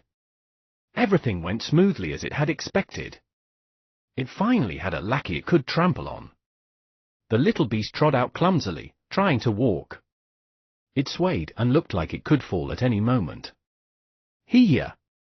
Crying out once more, the little beast sniffed through the air, as if searching for something. Its eyes were tightly shut and it could only recognize its way through scent. Monkey, Spirit Tiger, and Little Crane immediately turned nervous. They had a prior agreement that after the little beast was born, whoever it looked for would be the boss between the few of them. The little beast stood rooted on the spot for a moment before turning around. Slowly, it walked towards the Spirit Tiger in a clumsy manner. The Spirit Tiger got excited immediately and nearly lost control of himself, jumping up and roaring wildly. Happiness came too suddenly. Initially, the Spirit Tiger thought that it was already not bad now that he had a lackey. From the looks of it, he even had a chance of being the boss now. The tables have turned and I finally made it. It's been a tough journey. The Spirit Tiger looked at the little beast its best to walk over and was moved to tears. On the other side, Monkey and Little Crane were indignant, their faces full of displeasure. In a great mood, the Spirit Tiger pointed at Monkey and shook its head, even shamelessly sticking its tongue out gleefully. Monkey gritted its teeth and clenched its fists so tightly that its knuckles cracked, its eyes were almost spewing fire. Upon seeing Monkey's state, the Spirit Tiger trembled in fear and hurriedly retracted his tongue. At that moment, the little beast had already arrived in front of the Spirit Tiger. The Spirit Tiger licked its face and leaned over, revealing a smile that he thought was the kindest. After a slight pause, the little beast wrapped around the Spirit Tiger's huge face and continued walking forth. Ah! The smile on the Spirit Tiger's face froze. This is King awkward. The Spirit Tiger wanted to cry and curse it internally. Damned black bear, you were lying? You're going to get me killed. The Spirit Tiger turned around right away and looked at Monkey obsequiously, feeling a deep sense of remorse and regret for his provocations earlier. Monkey ignored the Spirit Tiger entirely and kept watching the little beast. Even though its eyes were shut and it had just learned how to walk, the little beast still maneuvered through the crowd and arrived in front of Susimo after much difficulty. If you find any errors, ads pop up, ads redirect, broken links, non-standard content, etc., please let us know a report chapter, so we can fix it as soon as possible. Chapter 211, Terrifying Little Beast. Chapter 211, Terrifying Little Beast. Little Beast raised its head and sniffed carefully again, as if making a confirmation. After a while, it climbed up Susimo's body. Susimo was in a lotus position and wasn't too tall. However, because Little Beast was too short, it tried to climb up from under Suzumo's shirt but failed after several attempts. Instead, it fell and rolled over, causing a series of laughter. Many Grand Elders started to take their leave. It was meaningless to stay here any further. Even though that black bear was extremely cute, it was but a mere wild beast, nothing unlike rabbits and dogs by the roadside. Suzumo did not care. No matter what, he was going to raise this little beast and make it a powerful existence. So what if it was a wild beast? He did not have a spirit root in the first place as well. But now, haven't he managed to become a cultivator as well? Nobody could decide how they were born. However, the paths they took and their achievements in the future would depend on their diligence and opportunities. Little Beast continued to roll over a few times, covering its body dirtily in dust. With its closed eyes, it rubbed itself against Suzumo's feet gently in sadness. Suzumo hardened his heart and remained silent. He did not help Little Beast, hoping for it to climb up on its own. Why? Little Beast raised its head and opened its toothless mouth. With all its strength, it cried out in a childish voice pitifully. Suzumo's heart softened and he could no longer hold on. He quickly reached out and lifted Little Beast. Perhaps because it was just born, Little Beast was not huge. At around half a foot long, it fit Suzumo's palm perfectly. Chuckling, Suzumo held Little Beast with his left hand and teased it playfully with his right. Zimo, this black bear's endowment is too poor. Don't sign a blood oath with it. The disheveled old man was worried and came over to remind him. Even though the power of a blood oath was strong, its power would weaken if one made too many blood oaths. It was hard to guarantee that the demon beasts would not betray and kill their owners in the future. Therefore, most cultivators would only sign a blood oath with a single demon beast, 2 at most. In the eyes of the disheveled old man and everyone else, Suzumo's life could be in danger if he continued signing blood oaths with demon beasts. Sect Master Lingyun nodded in Suzumo's direction as well. This little beast has yet to gain sentience. Just raise it casually and don't think too much about it. With that said, Lingyun turned to leave. Suzumo's head was lowered in silence. When the 5 Peak Masters saw that, they thought that he received a huge blow and was greatly disappointed. They could not help but sigh lightly and leave the place. At that moment, Suzumo was looking at Little Beast sprawled on his lap with a strange gaze, seemingly in deep thought. Initially, Suzumo thought that Little Beast was an ordinary wild beast as well. Perhaps it was truly a black bear's cub that had yet to gain sentience and was merely cute. However, an action by Little Beast earlier on changed Suzumo's mind entirely. Little Beast was definitely not as simple as everyone thought it to be. Earlier on, Suzumo teased Little Beast with his right hand. Immediately, Little Beast's expression changed. It seemed to have sensed something and stuck its nose out, sniffing Suzumo's right hand carefully. Finally, Little Beast opened its mouth and licked Suzumo's fingertips. Finally, it changed to a comfortable position before falling asleep. That action seemed like it was nothing. However, it caused a huge stir in Suzumo's heart. His right hand could be considered as his strongest trump card, helping him escape from danger twice. No one in the entire cave abode knew about the secret behind his right hand. Even Senior Crane was clueless about it. However, Little Beast had just been born and was able to sense it without being able to open its eyes. It tried its best to come over and grab his right hand. This was definitely not a coincidence. Senior Crane had not left and was still in the cave abode. Suzumo looked over and could not help but ask, "Senior, do you recognize this little beast?" Senior Crane walked over slowly, standing in front of Suzumo and looked at Little Beast carefully before shaking her head. "No, I don't recall ever seeing a demon beast as such. Could the ancient books have left it out?"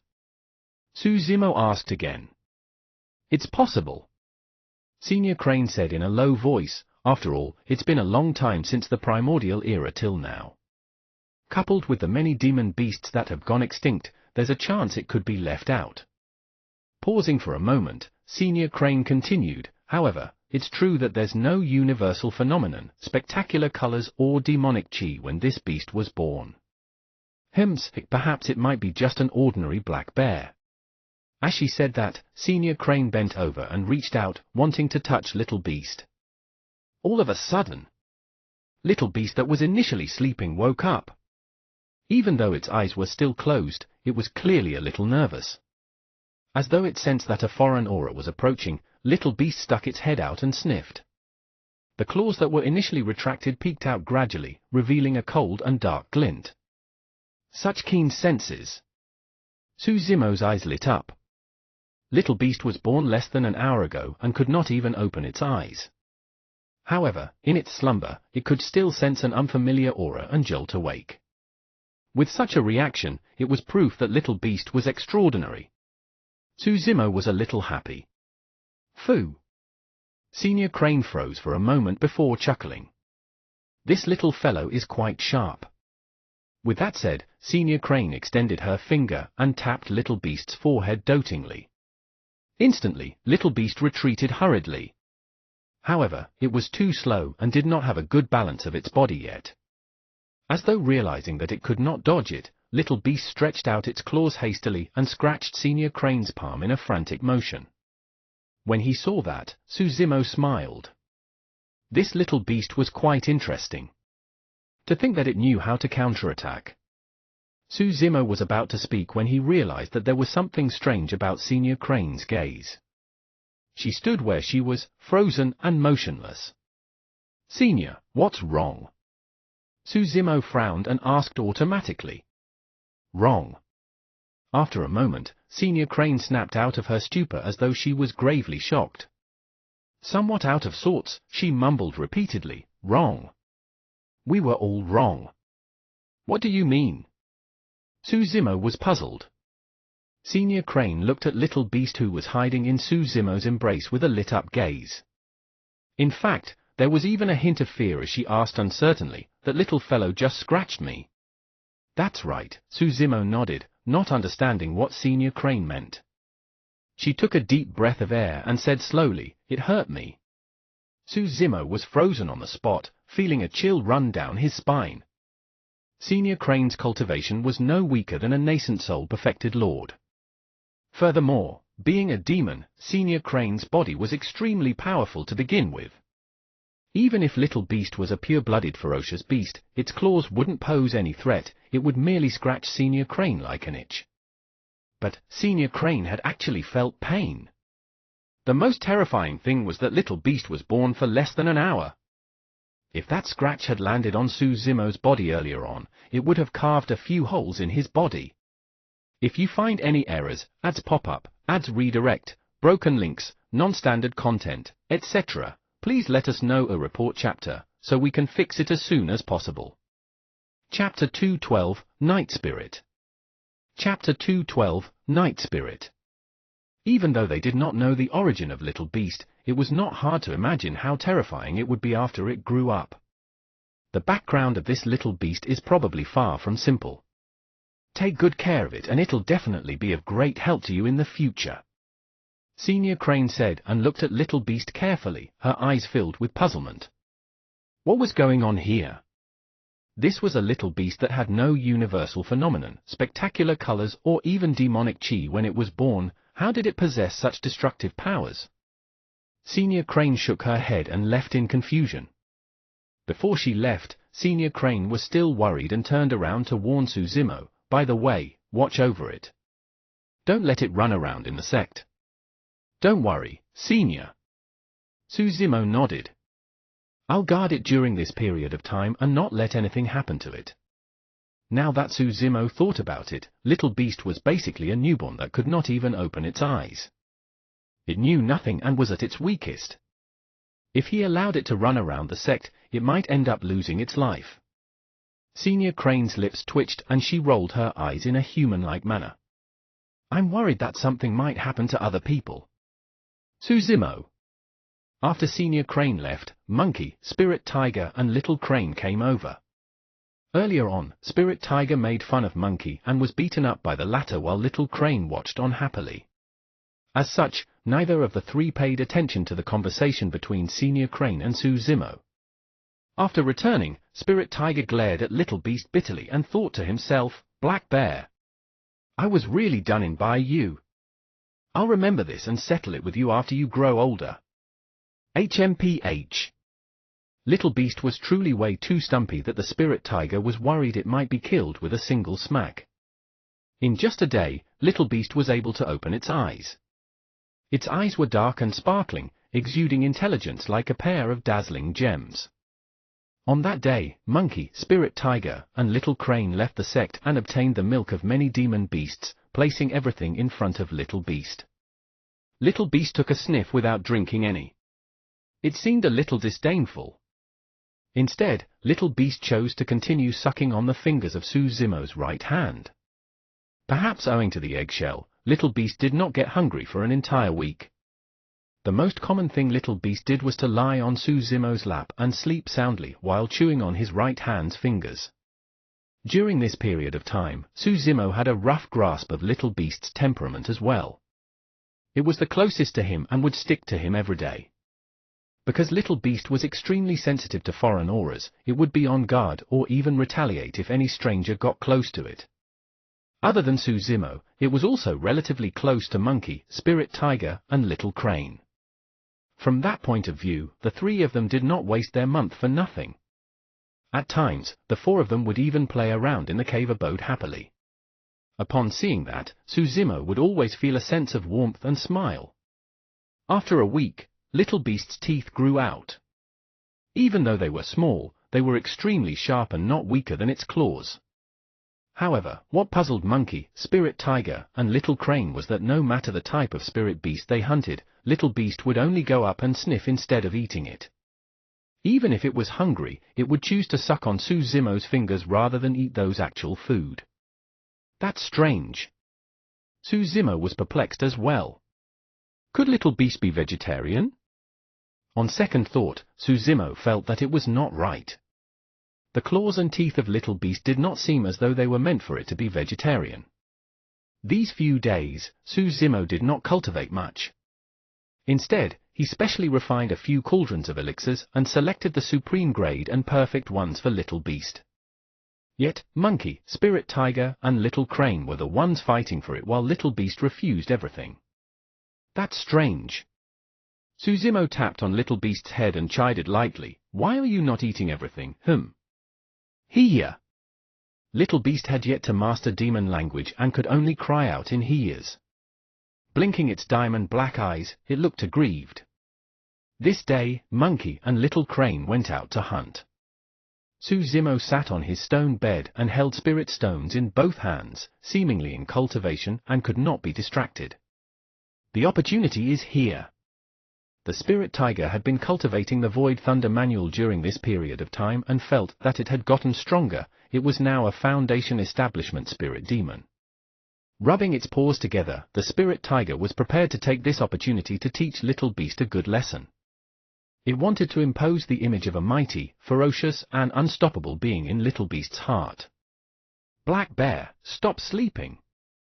Wake up."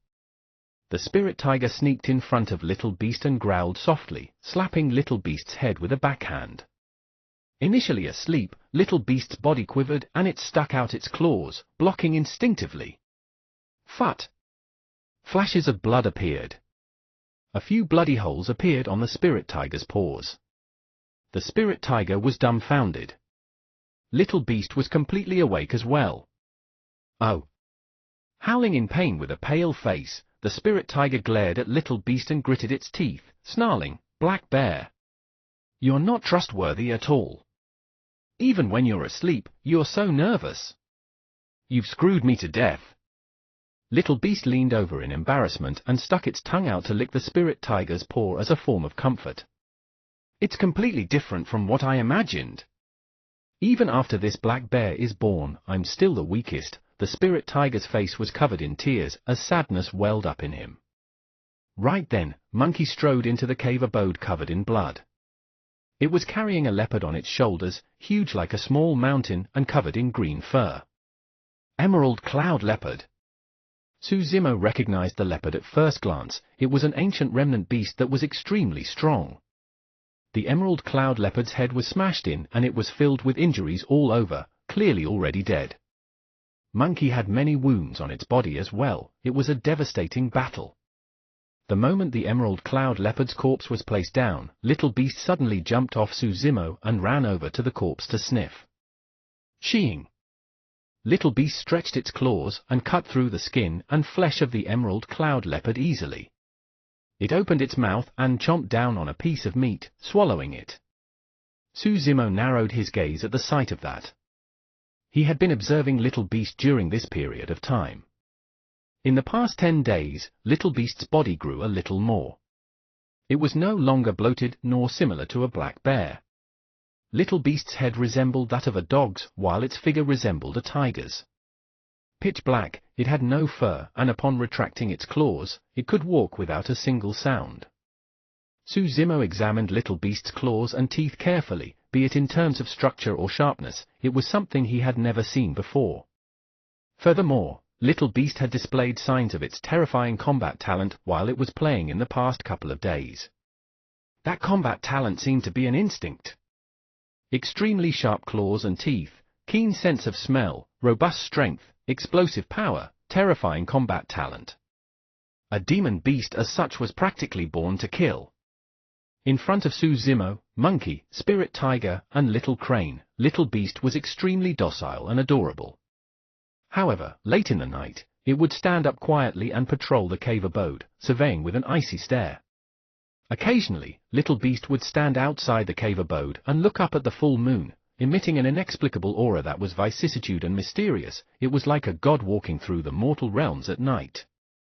"How about, we call you Night Spirit from now on?" Su Zimo mumbled. "If you find any errors, ads pop up, ads redirect, broken links, non-standard content, etc., please let us know a report chapter, so we can fix it as soon as possible." Chapter 213, 3 Great Legacy Disciples. Chapter 213, 3 Great Legacy Disciples. For the next half a month, Su Zimo discovered that Night Spirit, the mysterious little beast, was extremely picky with its food. It did not touch the flesh of ordinary demon beasts at all. When it came to ancient remnant beasts, Night Spirit would choose to eat some. It did not seem like it enjoyed them either, eating very little. Su Zimo did not give much thought to it, merely assuming that they had not found the right food. After all, most demon beasts would not eat every other demon beasts as well, they had their own preference too. Su Zimo planned to wait till Night Spirit was older before taking it out so that it could hunt on its own to see the type of demon beasts it preferred. As time went by, Night Spirit's body began to turn rougher as though something was growing out. A month later, the disheveled old man came for a sudden visit.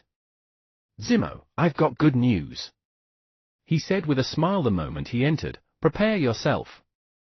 3 days later, when Xian and some of the elders are going to take you somewhere." "Who? Where?" Su Zimo asked. 50 kilometers away from the sect exists Dongling Valley, a place with a unique terrain that is a natural spirit gathering spot. All the surrounding spirit chi in the area are gathered in the valley and injected into a spirit pool. The disheveled old man continued, "Every 10 years, when the spirit pool is filled, it will open once for the perfected foundation establishment cultivators of the sect to cultivate within. A single year of cultivation within is equivalent to 5 years outside." Su Zimo nodded. In that case, Dongling Valley was truly a blessed place. However, a doubt rose in Su Zimo's heart as he said, "Master, I'm not a perfected foundation establishment." The disheveled old man chuckled. "This was initially none of your business indeed." However, Elder Chen made a suggestion to allow some of the inner sect disciples with immense talent and potential to cultivate within the spirit pool as well. In the main hall of Ethereal Palace, Elder Chen even mentioned your name specifically. "Oh?" Su Zimo was slightly surprised. He had only joined the inner sect for a short period of time and was mostly in seclusion. As such, he truly did not know who this Elder Chen was. The disheveled old man continued, "Zimo, when you see Elder Chen 3 days later, make sure to thank him properly." Su Zimo nodded. After returning to the sect, Su Zimo's schedule had been very packed. Apart from researching weapon refinement techniques, he had to work on the candlelight sword formation while raising his immortality and demonic cultivation alongside taking care of Night Spirit. It was rare for him to have such an opportunity. Su Zimo could make use of this to put everything aside and focus on his cultivation so that he could make an early breakthrough. In the blink of an eye, 3 days had passed. Su Zimo naturally could not take Monkey, Spirit Tiger, and Little Crane along with him for this trip. Moreover, Dongling Valley was a place for immortality cultivators, and it was useless even if Monkey and the others joined him. However, when it heard that Su Zimo was going to leave, Night Spirit heard non-stop and insisted on tagging along no matter what. After hesitating for a long time, Su Zimo's heart softened and he finally agreed to it. For the past month, under Su Zimo's strict orders, Night Spirit had not taken a single step out of the cave abode. It's probably time for it to take a look at the world outside. At that thought, Su Zimo stuffed Night Spirit inside his robes and instructed for it to not come out before leaving the cave abode. The gathering spot was the front peak of the sect. Upon arriving, Su Zimo caught sight of 2 familiar faces. Little Fatty and Lung Ru. "Bro, here." Little Fatty waved to him. Lung Ru nodded slightly and greeted, "Junior brother Su." Given Lung Ru's character, the fact that she would take the initiative to greet someone was already unprecedented. It had been a while since they last met, and both Little Fatty and Lung Ru were at late-stage Foundation establishment. Of course, that did not mean that Su Zimo's cultivation speed was not fast enough. It was the opposite. Su Zimo's cultivation speed was already extremely fast. Despite spending a good half of his efforts on elixir and weapon refinement, formations, and demonic cultivation, his immortality cultivation realm did not fall behind. Beside Little Fatty and Lung Ru stood 30-odd inner sect disciples. Su Zimo swept his gaze across. These inner sect disciples were all at late-stage Foundation establishment. Su Zimo raised his brows, but did not say anything. As time passed by, more cultivators arrived gradually. Surveying from the beginning, be it the cultivators that arrived first or later on, Su Zimo realized that he was the only mid-stage Foundation establishment cultivator. Su Zimo sensed an unusual aura and felt that something was amiss. If this Dongling Valley trip was based on one's cultivation, late-stage Foundation establishment disciples should be ranked before him who was at mid-stage Foundation establishment. If it was in terms of potential and endowment, why was it that other than him, the rest were all at late-stage and perfected Foundation establishment? The arrangement was filled with conflict no matter how he looked at it. "Look! Those are the 3 great legacy disciples of our sect." Little Fatty gave a low cry and pointed at 3 people who were flying over not far away. The grey-robed cultivator on the left is Ji Chengqian, and it said that his a 4 Meridian Foundation establishment. Typically, perfected Foundation establishment cultivators would be referred to by the number of meridians they have unlocked. The blue-robed cultivator on the right is Luo Yi, and his also a 4 Meridian Foundation establishment. In the middle is the leader of the 3 great legacy disciples, Qin Yu. He's at 5 Meridian Foundation establishment and is also the true number 1 of the inner sect. I even heard from Master that Qin Yu has a chance of unlocking the 6th Meridian before the sect competition. Normally, one would have an extremely high chance of forming a core if they had 4 Meridians unlocked. In the sect competition, 4 Meridian Foundation establishment cultivators had a chance of ranking in the top 10 while 5 Meridian Foundation establishment cultivators were a shoo-in for the top 10. As for 6 Meridian Foundation establishment cultivators, it was considered to be very good if 1 or 2 of them appeared in the once every 10 years sect competition. From that viewpoint, one could understand the preciousness of one of Ethereal Peak's 3 secret skills, Ethereal Foundation Establishment Manual. Cultivating Ethereal Foundation Establishment would ensure at least 4 unlocked meridians. Thereafter, it would depend on the cultivator's own endowment, talent, perceptiveness and fate. Through thousands of years, there had indeed been disciples of the sect who had unlocked 6 meridians. In Qianhuang mainland, even if those at 6 Meridian Foundation establishment continued cultivating till they were 100 years old, they might not be able to unlock the 7th meridian. If they wanted to progress, they had to enter the ancient battlefield.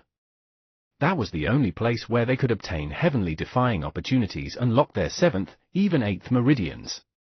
The reason why cultivators wanted to unlock as many meridians as possible wasn't only because of the increase in strength, it was preparation for core formation.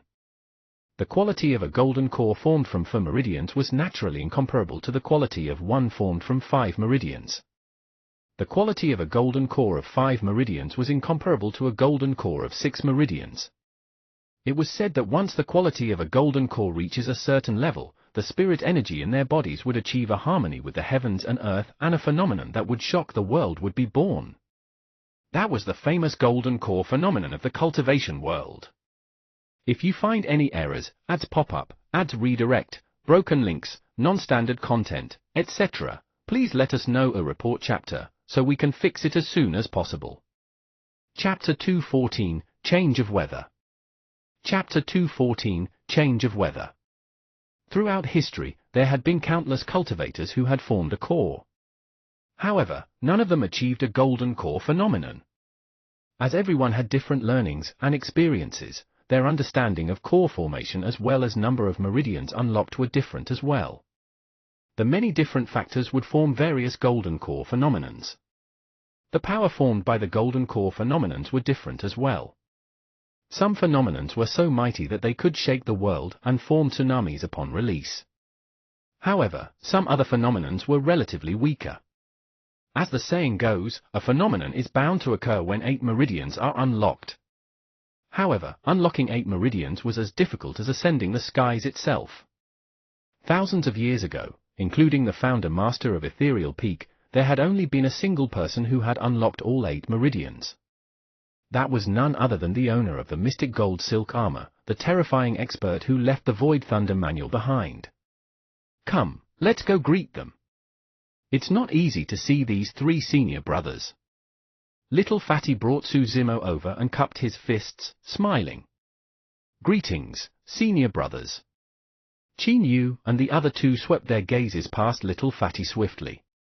Pausing at Suzimo for a brief moment, they turned to the side with a cold expression. Little Fatty laughed embarrassedly. When he saw how the trio reacted, Suzimo dispelled the thought of greeting them as well. Some of the other perfected 1 and 2 Meridian Foundation establishment cultivators looked at Suzimo and the others with unfriendly gazes as well. Heh, you can't blame them. Little Fatty explained, the spirit energy in the spirit pool is limited. An additional person means that the cultivation speed of the others will drop as well. We were initially not meant to be part of this Dongling Valley trip. Now, it's as good as us stealing their cultivation resources.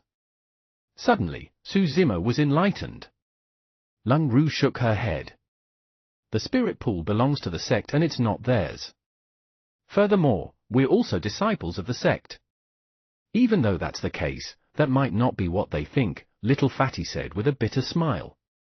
Before long, a purple-robed and haughty-looking man arrived on his flying sword with a number of sect disciples accompanying him. Feng Haoyu. It had to be said that Feng Haoyu's cultivation speed was fast indeed. He had already reached perfected foundation establishment by now.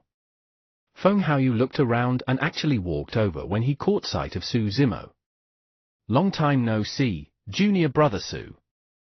He arrived before Suzimo and said with a fake smile. This was the first time they were meeting after his defeat to Suzimo at Spirit Peaks Arena. Suzimo looked at Feng Haoyu with a calm silence. There was something odd about this. Feng Haoyu had stopped him twice in private previously. Both times, Suzimo was alerted by his spirit perception towards Feng Haoyu's killing intents. Yet, Feng Haoyu was now greeting him as though nothing was wrong. Given this person's vengeful nature, would he lower his status and do such a thing? There must be something going on when things occur out of the ordinary. Feng Haoyu smiled and asked, "What's wrong, junior brother Su? You're not even interested in talking to me?" This time, Feng Haoyu was truly smiling as though something was making him extremely happy. Was it because he was entering Dongling Valley to cultivate? Probably not. Right then, 3 figures appeared at the same time from not far away. The person in the middle was Wen Xian, Spirit Peak's master. He was wearing white robes and traveled through the skies elegantly. The other two were golden cores as well, elders of the sect. Wenxian swept his gaze across the disciples below and nodded his head before waving his sleeves. A spirit vessel appeared and expanded with the wind in the blink of an eye. It had enough space to accommodate hundreds of people. Come on up. Wenxian and the two elders boarded the spirit vessel first and stood at the bow. The many disciples flew to the spirit vessel on their flying swords with excited expressions. Cultivators that could board this spirit vessel were all disciples recognized by the sect. That fact was enough to make others envious. Turning into a beam of light, the spirit vessel tore through the skies at an extremely fast speed.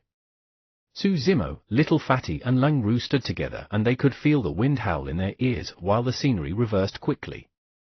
Sweeping his gaze across the two sect elders, Su Zimo asked softly, "Which of them is Elder Chen?" Little Fatty pointed at the one on the right. "The one in black robes is Elder Chen, and the one on the left is Elder Yu." "What's up, bro?" "It's nothing."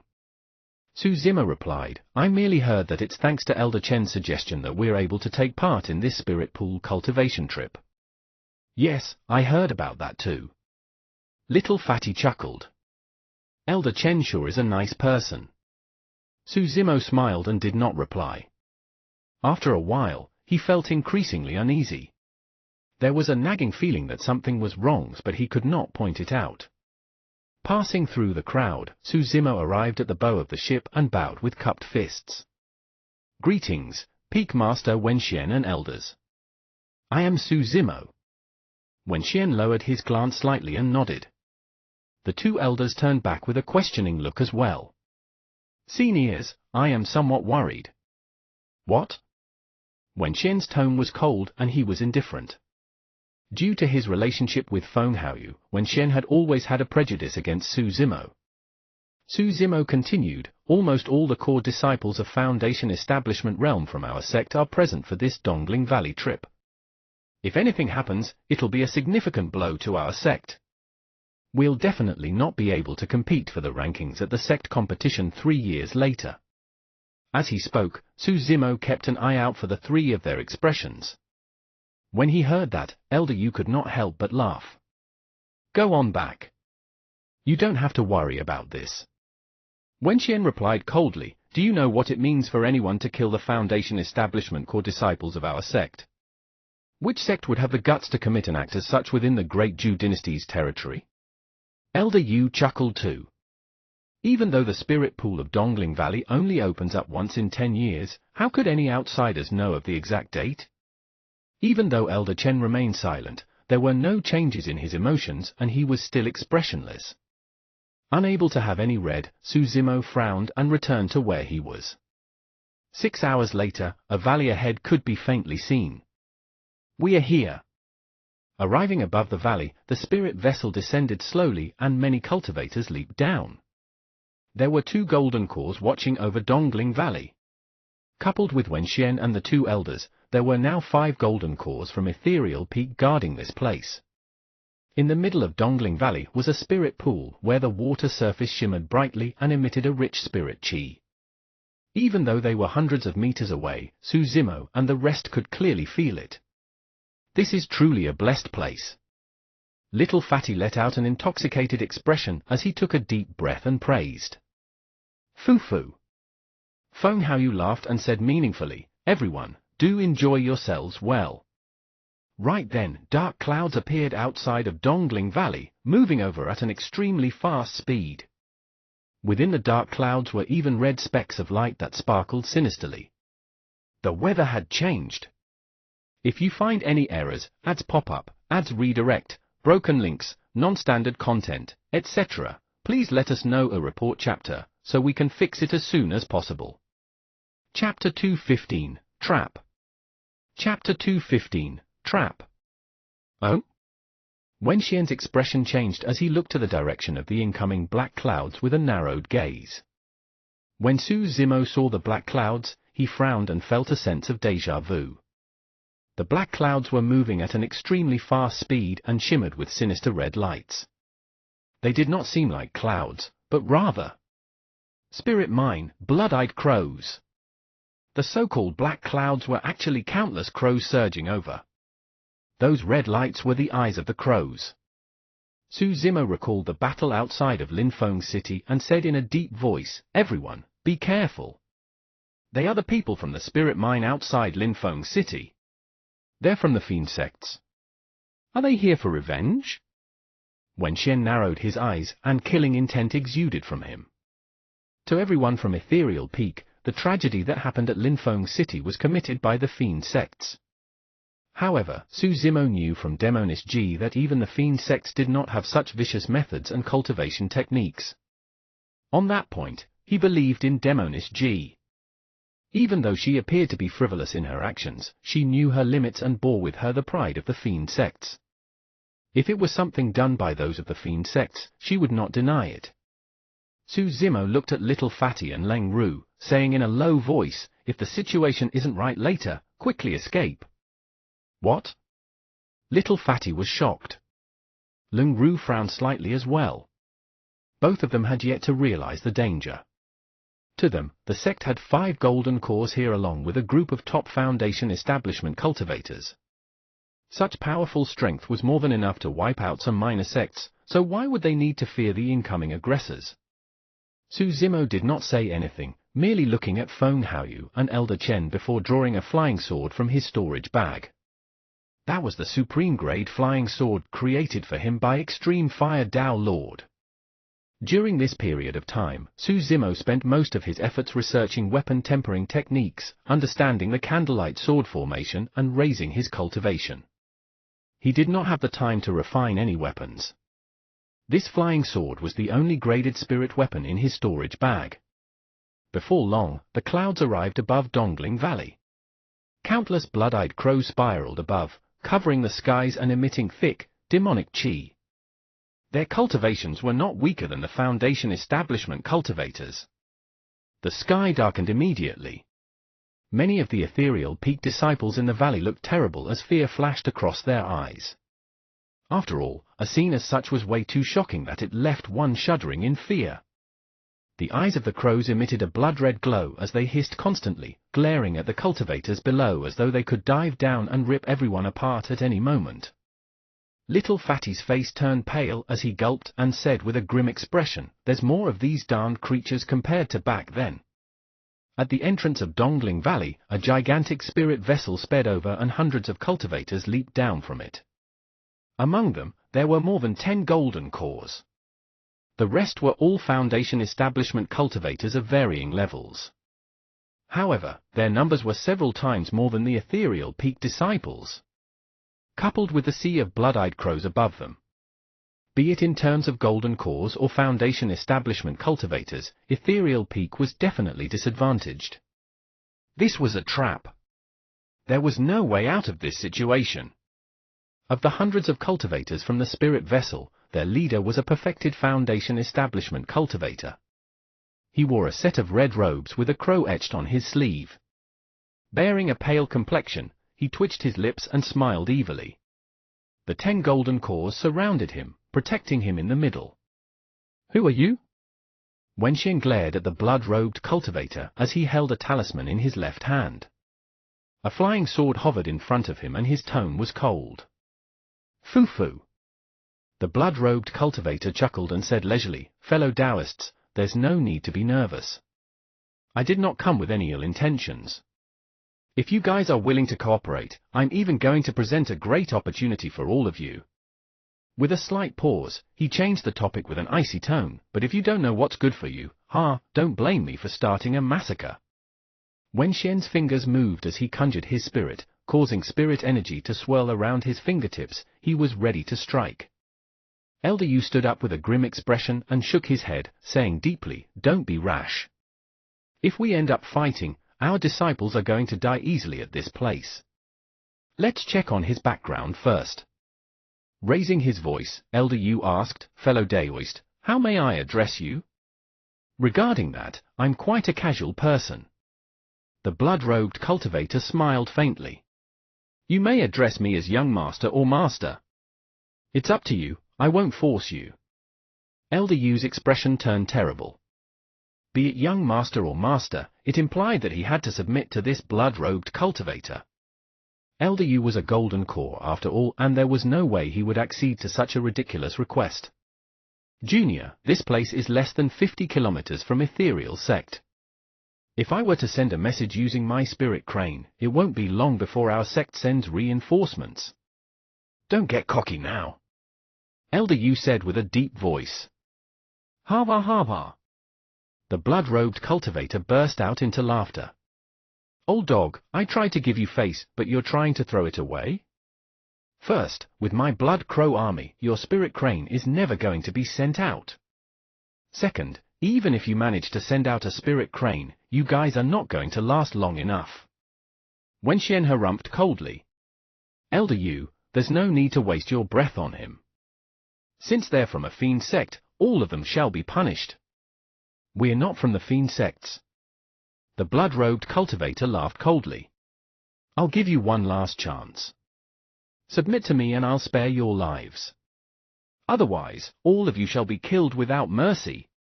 No one will be spared. Oh, right. There's someone named Suzimo among you guys. Whether or not you submit to me, I'll suppress you personally and torture you to death bit by bit, he he he he. The blood-robed cultivator let out a series of sinister laughter. Submit? Wenxian smiled as well. Ask for permission from the sword in my hand first. Right then, the blood-robed cultivator raised his head suddenly and said calmly, What are you waiting for? Before he could finish his sentence, Suzimo was alarmed and yelled, Everyone, disperse! They're spies in the sect! Wenxian was the first to react and crushed the protection talisman in his left hand immediately. A barrier of light instantly rose and enveloped him. Clang! There was a crisp sound. Sparks flew everywhere. A flying sword struck Wenxian's protective barrier, causing it to tremble and nearly collapse. It was clear how strong that attack was. It was a mere centimeter gap. If Wenxian had been slightly slower, he would have been a dead man.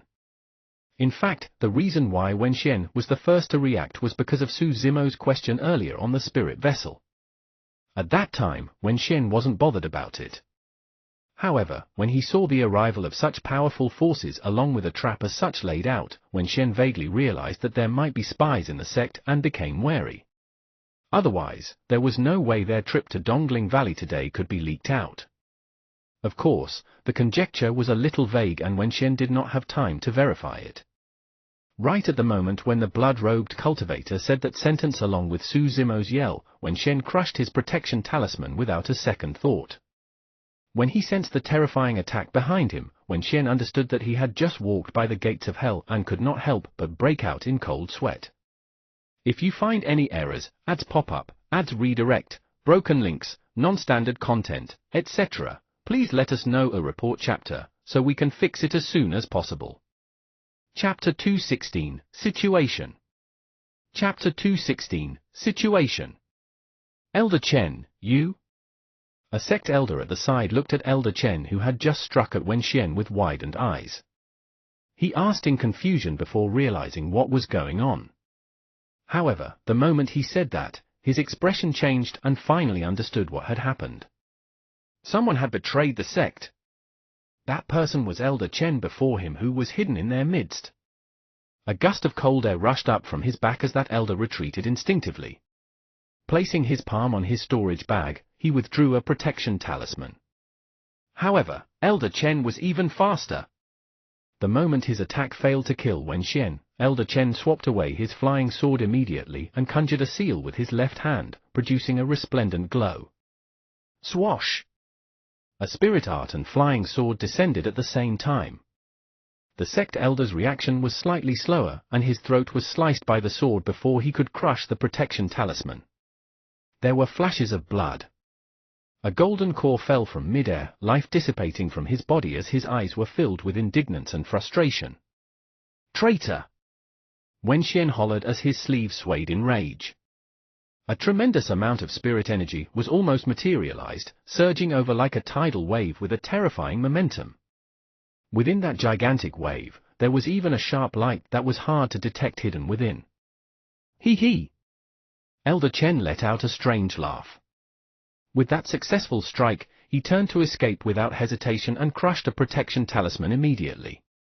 At the same time, Elder Chen conjured spirit with his hands, causing the spirit energy of a late-stage golden core to condense together instantly. Waving his hands, a glow burst forth and mist rose. Bang! Boom! Boom! The glowing mist clashed with the surging wave, creating a deafening bang. Wenxian's spirit energy wave was clearly superior to Elder Chen's glow. Puff! There was a crisp sound as though something was broken. Elder Chen's expression changed drastically as he exclaimed, a bloody wound had already appeared on his arm. Unknowingly, the protective barrier around him was penetrated by a superior-grade flying sword that was shimmering with spirit light. That superior-grade flying sword was hidden in that spirit energy wave. Mysterious and formless, no one noticed when it appeared. Clang! Opposite, a black-robed middle-aged man harumphed coldly. He took a half-step forward and tapped his finger lightly, causing a flying sword to speed out. Hovering in midair, brilliant rays of light burst forth from the sword. For spirit patterns, a supreme-grade flying sword. Colliding against Wenxian's superior-grade flying sword, the supreme-grade flying sword shone with spirit light. It was hard to tell who was superior. Elder Chen seized the chance to escape. The entire process seemed very slow upon narration, but in fact, it occurred in the split of a moment. Wenxian narrowed his gaze and beckoned gently, sending his superior-grade flying sword back to him. The black-robed golden core's cultivation was similar to his, they were both at perfected golden core. Furthermore, Wenxian felt a sense of pressure from that person. Of the 10-odd golden cores on the other end, the two black-robed cultivators standing beside the blood-robed cultivator were the strongest. Both of their eyes were filled with a faint green light that looked extremely sinister. One of them was the golden core who had just attacked. The other person emitted a thick demonic chi. From that aura, he should be a spirit demon at golden core realm. Once demons cultivate their inner cores, their skin, flesh, tendons, bones, marrow, organs, facial features and 5 senses will undergo another transformation. This transformation would rejuvenate the demons and allow them to take on human form, speaking in human tongue. Those two were the blood slaves of Blood Crow Palace's lord sent to protect the young master, Yu Fei and Peng Fei. Barely escaping, Elder Chen arrived beside the blood-robed cultivator. He looked at Wenxian with a malicious, cold gaze and snarled, as expected of Spirit Peak's master. You're already at level 3 of Ethereal Sword. Impressive, impressive. Ethereal Sword was one of Ethereal Peak's 3 major secret skills, and there were 3 levels to it. Level 1, Shadows. As the flying sword sped forth, it would leave a series of afterimages in the air. Impossible to distinguish between reality and illusion, it was effective in confusing the enemy. Back when Feng Haoyu fought with Su Zimo, he had mastered Level 1, Shadows. Level 2, Void. Due to the extreme speed of the flying sword, it would be almost merged into the void, turning almost imperceptible, and one would be hard-pressed to notice it with their naked eyes. Level 3, Ethereal. At this point, it wasn't just the flying sword speed that would have reached its peak, turning void and impossible to detect. By now, the cultivator would have reached a level of sword manipulation mastery such that they could control it as their minds willed with extreme proficiency. Extremely fast with a void sword that was unpredictable, the attack would be ethereal. Level 3 was the most difficult to cultivate. In Ethereal Peak, only golden cores who had mastered Level 3 of Ethereal Sword were qualified to be Spirit Peak's master. Furthermore, almost every generation of Spirit Peak's masters were the strongest of the golden cores in Ethereal Peak. Even though he was guarded by the protection talisman, Elder Chen was injured by Wenxian's sword as well. If Peng Fei had not blocked the second strike, Elder Chen would have died on the spot.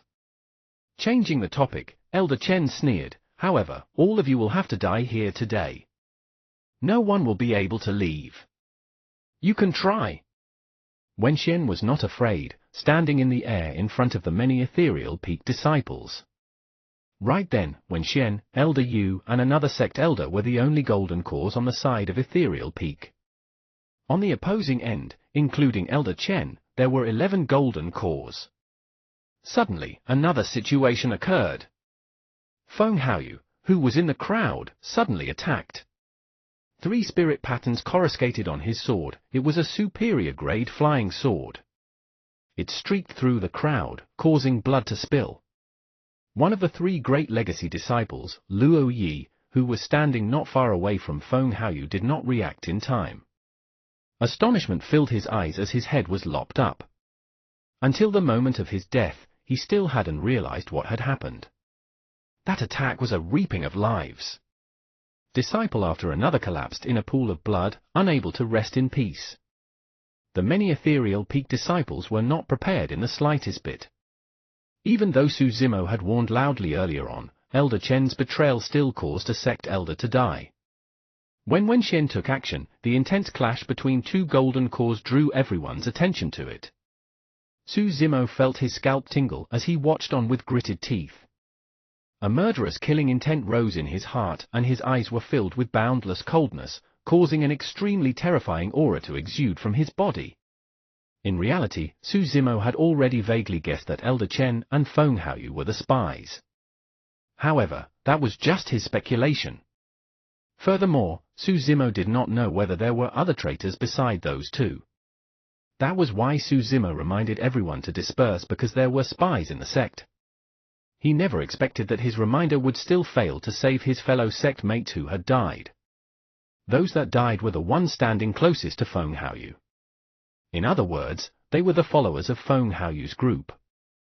Right now, Feng Haoyu was slashing them down mercilessly without hesitation. His eyes were filled with nothing but coldness and cruelty. That initially handsome face of Feng Haoyu was now extremely hideous and menacing. Among them, the one who suffered the greatest blow was Spirit Peak's master, Wen Xian. Feng Haoyu was someone that he had deemed as his personal disciple and imparted his entire life's learnings to. Even that superior-grade flying sword in Feng Haoyu's hands was a gift from Wen Xian. Most Foundation establishment cultivators would only have nothing more than a middle-grade flying sword. Even as Spirit Peak's master, Wen Xian was only using a superior-grade flying sword as well. The fact that he gave Feng Haoyu a superior-grade flying sword was proof of how highly he regarded and loved the latter. And yet, if you find any errors, ads pop-up, ads redirect, broken links, non-standard content, etc., please let us know a report chapter, so we can fix it as soon as possible. Chapter 217, Clash of Phenomenons. Chapter 217, Clash of Phenomenons. Haoyu, I haven't treated you badly and our sect hasn't let you down either. Why? Give me a reason as to why you betrayed the sect. Wen Xian turned around, quivering as his gaze flashed with rage, shock, confusion, and deep disappointment. Elder Chen's betrayal did not crush Wen Xian. However, Feng Haoyu's betrayal was an immense blow to Wen Xian mentally. Back when Feng Haoyu was only at Qi Condensation Realm, Wen Xian requested for the sect master to impart Ethereal Sword to Feng Haoyu in advance. Within the inner sect, other than the 3 great legacy disciples, Feng Haoyu was the only Foundation establishment cultivator who had learned all 3 major secret skills. Betray? Feng Haoyu scoffed coldly, I'm not from Ethereal Peak to begin with. The reason why I joined Ethereal Peak was just to learn the 3 major secret skills. In other words, I've never ever thought of you as my master. Sinful disciple. Wen Xian hollered coldly, I'll kill you today. We'll talk about that if you can survive today, old dog, Feng Haoyu sneered. All of a sudden, the 2 elders beside Wen Xian exclaimed, watch out! Elder Yu and the other sect elder attacked simultaneously to intercept 2 incoming flying swords. Swoosh! Swoosh! Right then, Peng Fei, the golden core beside the blood-robed cultivator, suddenly strode forth. His expression was ice-cold and the spirit energy around him started to surge. A sinister black gust of wild wind appeared around Peng Fei, howling by as sand covered the skies. When he saw that, Elder Yu's expression changed starkly. The other sect elder's pupils constricted violently and his movement slowed down. His flying sword was swept into the black wind and the sound of countless fine sand striking the sword could be heard. Cling! Clang! Crack! In almost the blink of an eye, the flying sword shattered and its spirit light dimmed, plummeting from the skies. That superior-grade flying sword could not last more than a breath within that black wind. When he saw that, Su Zimo was shocked.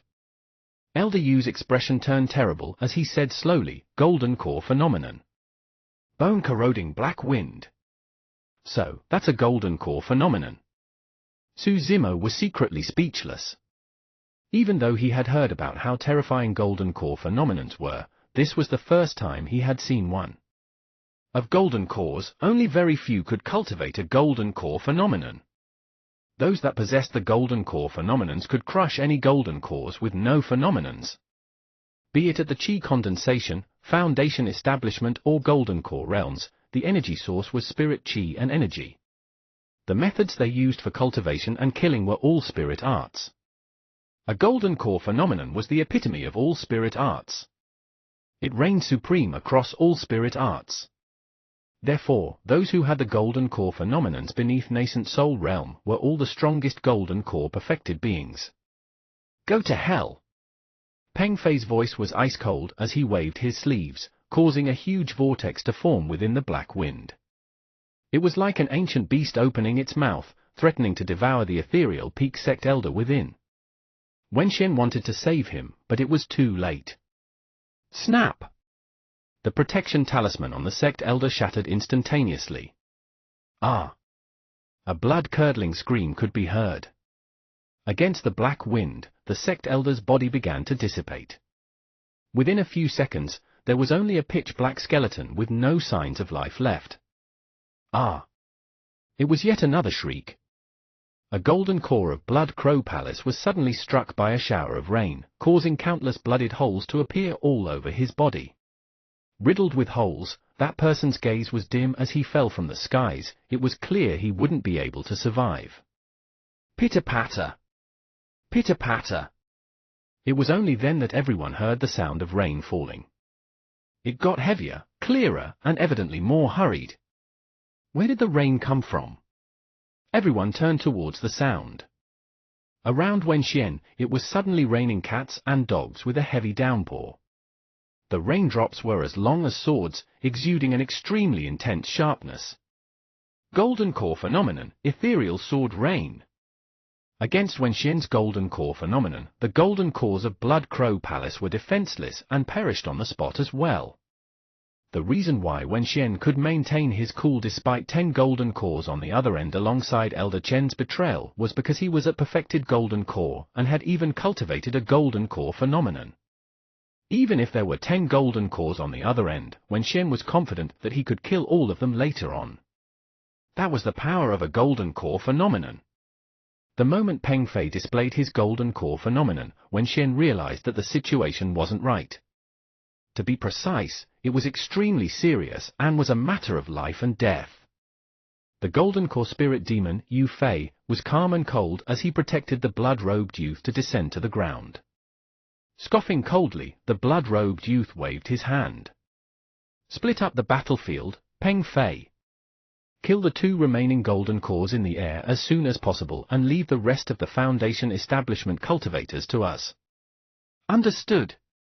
Peng Fei, who was in mid-air, nodded. On the ground, hundreds of Foundation establishment cultivators from Blood Crow Palace wrapped around Yu Fei and the blood-robed youth, charging towards the many ethereal peak disciples. Do not fight. Quickly break out of the encirclement and inform the sect. When he saw that, Wen Xian bellowed and gave the order decisively. Right now, he and Elder Yu were barely able to fend for themselves. They could not get out and provide support. What the blood-robed youth meant by splitting up the battlefield was for Peng Fei and the other golden cores to hold and kill Wen Xian and Elder Yu in midair. The other Foundation establishment cultivators would then massacre everyone else on the ground. That way, be it in terms of the fight between the golden cores or Foundation establishment cultivators, Blood Crow Palace would have complete advantage over the situations. Break out of the encirclement? The blood-robed youth reared his head and roared into laughter. Stop dreaming. I had no intention of letting you guys leave this place alive today. None of you shall escape. Bang! Bang! Bang! At that moment, Peng Fei's bone-corroding black wind collided against Wen Xian's ethereal sword rain and created a deafening bang. The two completely different phenomena powers clashed in mid-air, causing a terrifying sight. Both their golden core phenomenons were similar in strength, and it was difficult to tell who would take the immediate lead. Apart from Peng Fei, Blood Crow Palace had 9 other golden cores. However, there was only Elder Yu beside Wen Xian. Kill! Elder Chen hollered and took the initiative, attacking without mercy. Gritting his teeth, Elder Yu defended with all his might. However, he fell into a disadvantage almost immediately and was in a dire situation. Bombarded by dangers, Elder Yu could die at any moment. When he saw that, Wen Xian let out a long roar and frantically channeled his golden core, sending spirit energy endlessly into his phenomenon recklessly. Splash! Waving his sleeves, Wen Xian's endless sword rain enveloped Elder Chen as well. You must be courting death. Peng Fei harumphed coldly, and the black wind gusted, almost forming a hurricane that connected to the heavens as it sucked in the falling sword rain. Puff! Puff! Puff! The two different phenomena powers clashed once more, interlacing with one another and becoming more intense. Wen Xian's face was pale and his body swayed. At that moment, it was akin to him facing off against 10 golden cores alone. Moreover, one of those golden cores had a golden core phenomenon. He could not hold on for long.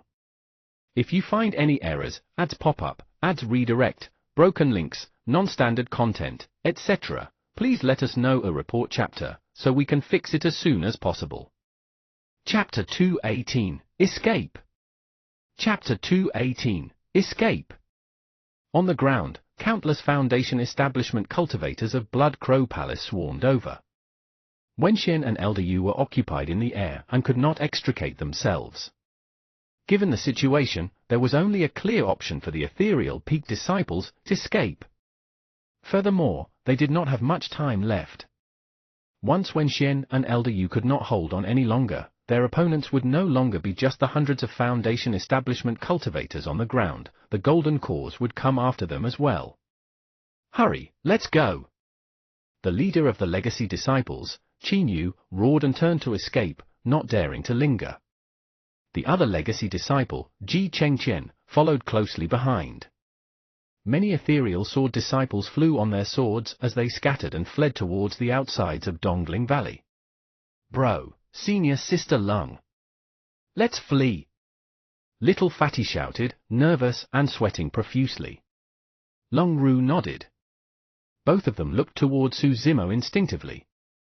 Right then, Su Zimo's gaze was narrowed as he let out a chilling killing intent. Wielding the supreme-grade flying sword in his palm, it trembled continuously. Naturally, Su Zimo knew that the smartest thing to do right now was to escape from this place. However, he was indignant. You guys go ahead first. I'm going to kill him. Su Zimo waved his sleeves, and the supreme-grade flying sword in his palm shone with dazzling beams of light. With a swoosh, it tore through the air and pierced towards Feng Haoyu. Bang! At the same time, Su Zimo took a step forward with his left foot and landed heavily on the ground. Exerting strength in both legs, he was like a divine steed, dashing madly, leaving a series of afterimages in his wake. Oh? Feng Haoyu sensed an extremely sharp aura akin to a beam stabbing on his back. The air was ripped apart, letting out strange, hissing noises.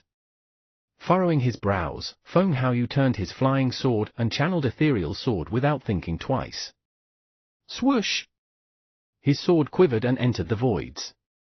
Because it was so fast, the superior-grade flying sword was almost melded into the void and became translucent, almost impossible to detect. In terms of sword-wielding technique, Feng Haoyu was indeed far superior compared to Su Zimo. Clang! Feng Haoyu's flying sword arrived first and managed to block Su Zimo's sword, causing sparks to fly everywhere. Supreme-grade flying sword! Noticing the 4 spirit patterns on Su Zimo's flying sword, Feng Haoyu's gaze turned fervent with a trace of greed. Feng Haoyu, hand your life over! Su Zimo's voice boomed out like thunder and his aura was torrential.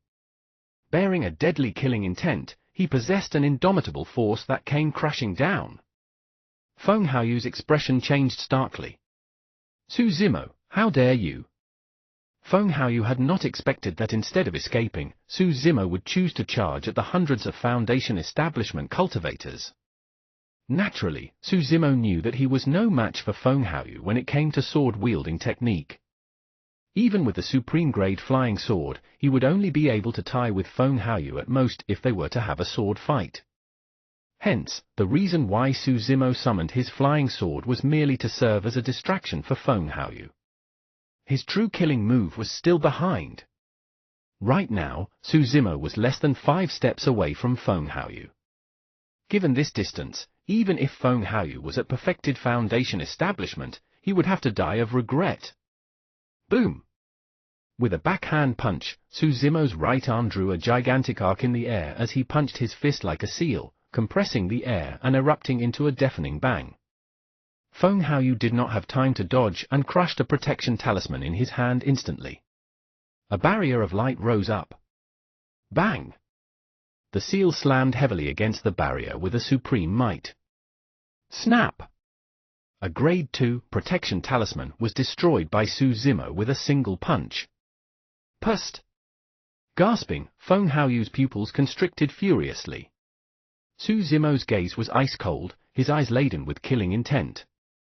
Taking a step forth, he threw another punch. That single punch sealed all of Feng Haoyu's escape paths.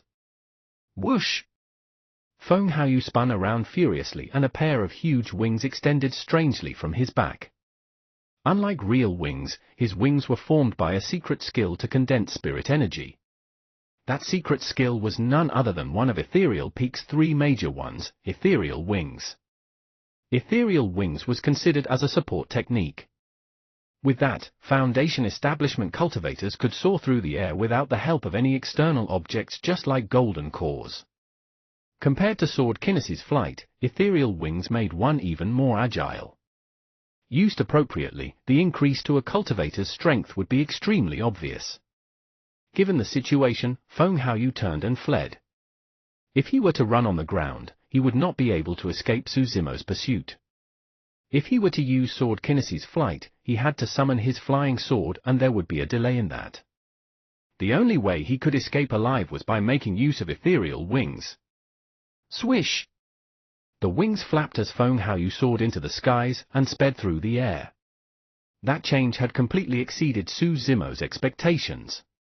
Seeing that he was about to punch into air, Su Zimo stomped on the ground and leaped into the skies by making use of the rebound force. Crackle! At the same time, his tendons and bones resonated at the same time and his right arm suddenly expanded by an entire foot. Using his fist like a palm, he grabbed at Feng Haoyu's back. Sheeing! Blood filled the air. Ah! A tragic cry was heard in midair. A large piece of flesh was ripped off from Feng Haoyu's left leg, revealing his bones and tendons in a shocking manner. If Feng Haoyu had been any slower, his entire heart would have been ripped out. Su Zimo landed on the ground. Flapping his ethereal wings, Feng Haoyu's face was pale and cold sweat trickled down his face. He escaped to the side of the blood-robed youth, panting heavily as he looked back with lingering fear. At that moment, hundreds of Foundation establishment cultivators from Blood Crow Palace had already rushed up, causing flying swords and spirit arts to rain down. The blood-robed youth was not the only one beside Feng Haoyu, there was the Golden Core Spirit Demon as well. It was no longer practical for Su Zimo to rush up and slay Feng Haoyu. Gritting his teeth, he retreated. Swoosh!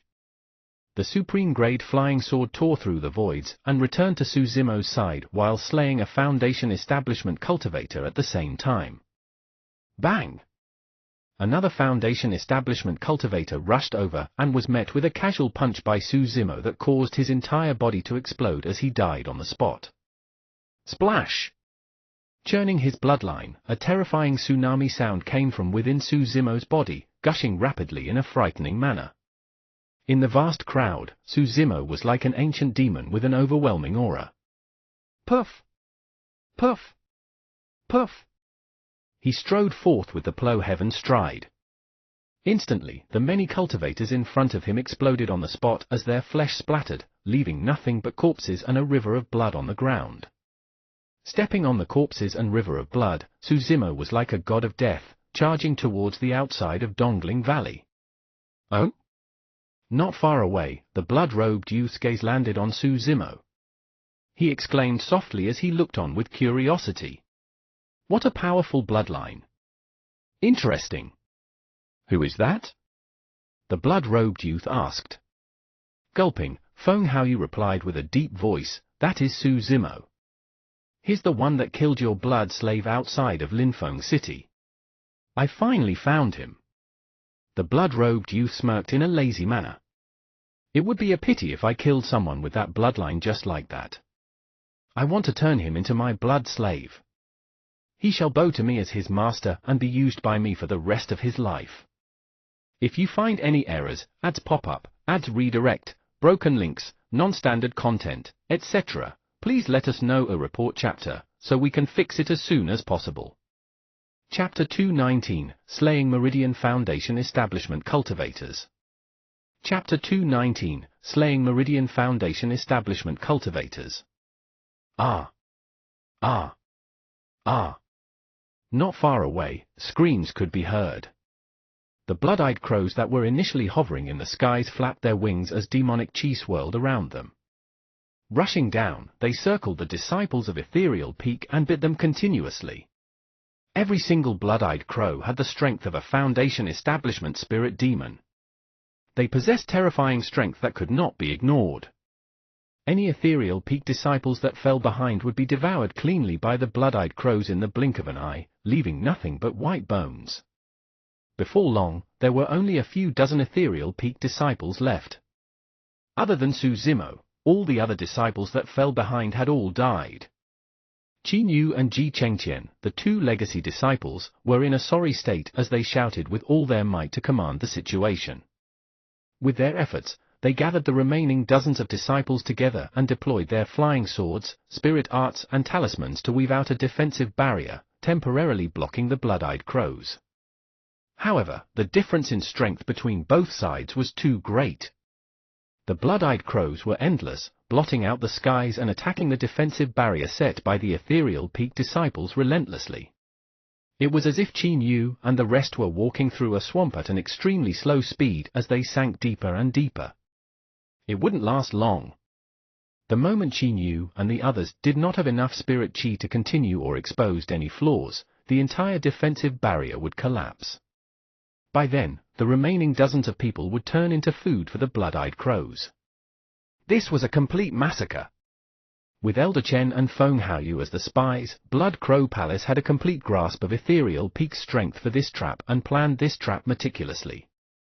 Blood Crow Palace did not give Ethereal Peak any chance at all. After all, the blood-robed youth and the Golden Core Spirit Demon were still watching idly by the sidelines and had yet to take any action. Once the two of them attacked, the last hope of everyone from Ethereal Peak would be extinguished as well. The only choice left for the cultivators of Ethereal Peak today was to turn into blood slaves for the blood-robed cultivator. No one would be able to leave this place alive.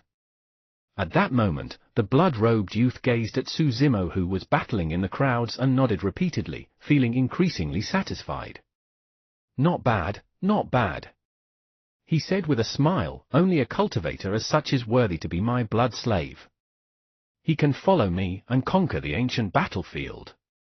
Young master, do you want me to capture that lad? Yu Fei, the Golden Core Spirit Demon behind the blood-robed youth, leaned in and asked with a cold expression. The blood-robed youth chuckled and waved it off. There's no need to hurry. Let's wait and see. I'm curious about this Suzimo's limits and how long he can last.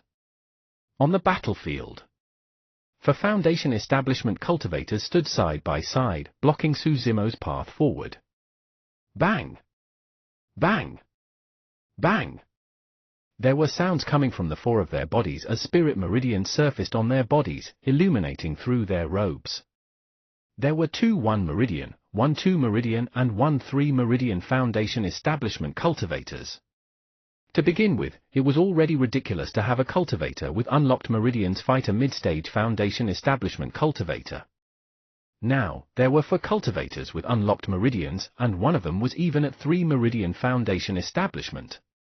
The spirit energy of a 1 Meridian Foundation establishment cultivator was already superior to Suzimo, let alone a 3 Meridian Foundation establishment cultivator. Suzimo was definitely not a match for them in terms of brute strength. Furthermore, the 4 Meridian cultivators worked together in sync, interweaving their spirit arts and flying sword together to form an impenetrable trap to block Suzimo's escape path. There was no way Suzimo could escape at all. Hiss! Hiss! Hiss! All of a sudden, Suzimo opened his mouth wide and took a deep breath, causing a massive air current to surge down his throat with a faint pain. With a puffed-up chest, Suzimo nearly took in all the surrounding air through a single breath. Anaconda Eclipse! At the same time, the thumb and middle of his left hand joined together to form a strange hand seal, causing spirit energy to circulate insanely within him. Even though the Fiend Suppression Seal was extremely strong, it consumed too much spirit energy.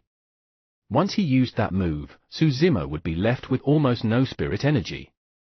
That was also why he waited till now before releasing it. Fiend Suppression Seal! A gigantic golden palm descended from the skies. The patterns on the palm could be seen clearly as it emitted a golden glow and tore through the layers of fog, crushing the bodies of many blood-eyed crows that it passed. Oh? The 4 Meridian cultivators narrowed their gazes and instantly recognized how formidable that hand seal was. However, the 4 of them were composed. With their eyesight, they were able to deduce that even though the power of that hand seal was immense, the spirit energy in Suzimo's body was too little. He was unable to unleash the full might of the Fiend Suppression Seal. The combined strength of the 4 of them would be enough to destroy the Fiend Suppression Seal. Flying Immortal Art. Sky Capital Fist. Silver Frost. Cloud-Tearing Finger. The 4 of them released their spirit arts at the same time, pointing it at the gigantic golden palm that was descending from the skies. Right then, Suzimo opened his mouth and roared. Kill! His voice was like thunder, booming through the crowd. The other cultivators froze for a brief moment. The 4 Meridian cultivators in front of him trembled slightly and the spirit energy in their hands nearly dispersed. Naturally, the power of their spirit arts could not be used to their fullest extent. That was the thunderclap kill. That surprise attack through his voice was enough to confuse his opponents. In truth, Suzimo was unable to unleash the true might of thunderclap kill at this moment due to restrictions of his physique. Bang! Boom! Boom! The gigantic golden palm crushed from the skies and clashed with the 4 spirit arts. A series of loud booms echoed out, but the palm was not destroyed right away. Swash! A strange sword beam appeared, slicing at the side of the 4 Meridian cultivators with a cold killing intent. 4 spirit patterns shone on the sword. It was Suzimo's supreme-grade flying sword. In fact, Suzimo had already sent out his flying sword at the same time as when he released the Fiend Suppression Seal and Thunderclap Kill. The 2 moves earlier were all superficial trump cards, his true killing move was the flying sword at the back. Puff! Puff! Puff! 3 consecutive crisp sounds could be heard. The necks of 3 Meridian cultivators were pierced. Blood flashed. Looking terrified, all 3 of them clutched at their wounds furiously. However, blood continued to gush out in an unstoppable momentum. Their eyes dimmed as they sensed their lives draining away from their moment. That attack had not only pierced their throats. The sword chi emitted was so sharp that it even severed their large arteries. That was equivalent to chopping their heads off entirely. Thump! Falling to the ground one after another, all 3 pairs of eyes were widened as their bodies convulsed limply. Blood flowed from their bodies and stained the ground. Of the 4 people, only the 3 Meridian Foundation establishment cultivator had managed to escape that tragedy. However, he was also scared out of his wits after that exchange of blows. Retreating to the side, he looked at Suzimo fearfully. If he had not experienced it himself, this would have been truly unimaginable. To think that a mid-stage Foundation Establishment cultivator would be able to slay Meridian Foundation Establishment cultivators with the use of so many secret killing moves. If someone like that were to cultivate to the state of Meridian Foundation Establishment, how frightening would his combat strength be? If you find any errors, ads pop up, ads redirect, broken links, non-standard content, etc., please let us know a report chapter, so we can fix it as soon as possible. Chapter 220, Wrath of Thunder. Chapter 220, Wrath of Thunder. Although the clash between both parties seemed short, it was filled with spirit arts, a clash of secret skills, and psychological warfare. Given another battlefield or environment, Suzumo may not have been able to win. Furthermore, he was left with almost no spirit energy after releasing Fiend Suppression Seal. Right then, Suzumo's scalp tingled as he felt a sense of danger. He realized that he had been targeted. Furthermore, that person was extremely strong and wasn't someone he could resist. It was a Golden Core expert. It could be the Golden Core that was fighting Wen Shen and Elder Yu in midair, or the Spirit Demon Golden Core that was standing beside the blood-robed youth. Suzumo took a deep breath of air and tried hard to compose himself. Breaking through the encirclement, he sped until he was outside Qin Yu and the others. Core! Core! Many blood-eyed crows caught the scent of fresh blood and let out unpleasant cries as they swarmed towards Suzumo in the hundreds. Those blood-eyed crows were all spirit demons with powerful bodies. They posed a huge threat for Qin Yu and the other Foundation Establishment cultivators. Qin Yu and the others did not dare let the blood-eyed crows come close at all. However, Suzumo's body was much stronger than those ordinary blood-eyed crows. Even if more blood-eyed crows were to surround him, they may not be able to injure him. It was no exaggeration to claim that although Suzumo was human, even the physique of ancient remnant demon beasts may not be able to match his. Even against pure-blooded ferocious beasts, Suzumo's body and bloodline were superior. Suzumo's expression did not change when he saw the blood-eyed crows swarming towards him. A roaring sound of tigers and leopards alongside thunder rumbling echoed forth from his body. Splash! Bang! Boom! Boom! The blood-eyed crows were not only not scared of such a formidable bloodline, the sanguine light in their eyes grew even brighter as they turned more ferocious. They saw Suzumo was nothing more than a delicious piece of tonic. After all, blood-eyed crows were only ordinary demon beasts. How could they have the chance to devour the flesh of an ancient remnant beast or pure-blooded ferocious beast on a day-to-day basis? Suzumo, on the other hand, was a living, breathing pure-blooded ferocious beast right in front of them. As long as they could eat a piece of Suzumo's flesh and drink a mouthful of his blood, their strength would increase significantly. Bro! When he saw that, Little Fatty exclaimed. However, his voice was drowned by the cries of the endless blood-eyed crows and couldn't be heard. Lung Ru's heart skipped a beat and her gaze dimmed. They knew clearly well how terrifying the blood-eyed crows were. None of the cultivators that were left behind could escape from being devoured alive by those beasts. So what if Suzumo was strong in melee combat? He was a human after all. How could he withstand so many blood-eyed crows? Little Fatty and Leng Ru could only watch on helplessly as the blood-eyed crows swarmed at Suzumo, drowning him in their midst. Forget it. Leng Ru sighed inwardly and shook her head. They could not hold on much longer either. Their resistance was merely a momentary respite. Before long, they would end up in the same tragic state. Disheartened, Leng Ru switched her flying sword's direction and was prepared to commit suicide. She did not want to experience being torn apart by the blood-eyed crows till she was unrecognizable. Rather than that, she would rather do it herself. Right then, a strange sound burst forth from the blood-eyed crows that were surrounding Suzumo. Crackle! Endless flashes of lightning burst forth from Suzumo's body in a blinding manner. Snap! Thunder boomed. A thick thunderbolt shot down from the skies, connecting to Suzumo's body without dissipating for a long time as though he was a link to the heavens. In the middle of everything, dazzling thunderbolts extended in all directions from Suzumo like pythons. They surged wildly, as if forming an ocean of lightning with raging waves, enveloping the blood-eyed crows in its midst. The power of thunder was the most terrifying among all various powers. Furthermore, thunder was strong and masculine, purging evil with ease. It was the nemesis of something vile like these blood-eyed crows. Under the sweeping of the lightning ocean, the blood-eyed crows cried out tragically as they fell from the skies, covered in thick smoke. It was an extremely shocking sight. Be it the Blood Crow Palace cultivators or Ethereal Peak disciples, all of them watched on dumbfounded as disbelief filled their eyes. Through the depths of the firmaments, thunder descended onto Suzumo's body. Standing in the middle of the lightning ocean, he stood unmoved. He was like a god undergoing a catharsis of lightning, looking down at the vast sky and purging all evil in the world. This was the wrath of thunder. Well, well, well. The blood-robed youth was the first to react. His eyes lit up as he laughed instead of getting angry, nodding repeatedly without concealing the admiration in his eyes.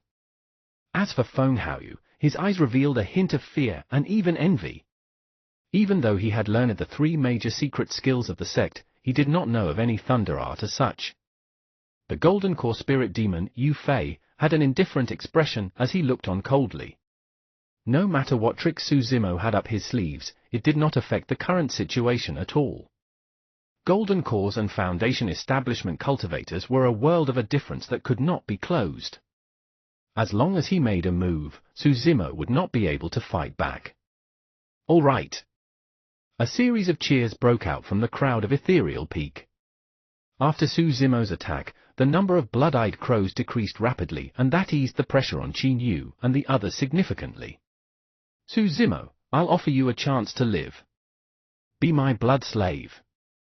Right then, the blood-robed youth walked towards Suzumo. His pace was unhurried and his tone was calm. However, it carried a hint of unquestionable power. Turning around, Suzumo's gaze lingered momentarily on the blood-robed youth. To the people of Ethereal Peak, the situation in front of them was a deadly trap. But right at that moment, Suzumo vaguely sensed that there was a sliver of life in this deadly trap. The blood-robed youth had an extremely high status, and the Golden Core Spirit Demon did not leave his side at all, guarding like a shadow. If Suzumo could lure the blood-robed youth away, that Golden Core Spirit Demon would leave as well. That way, a massive threat would be removed for everyone of Ethereal Peak. Even though there were still quite a number of blood-eyed crows and Foundation Establishment cultivators left in the battlefield, the Ethereal Peak disciples might have a chance of escaping since they were all at Foundation Establishment realm. This was the only chance for everyone of Ethereal Peak.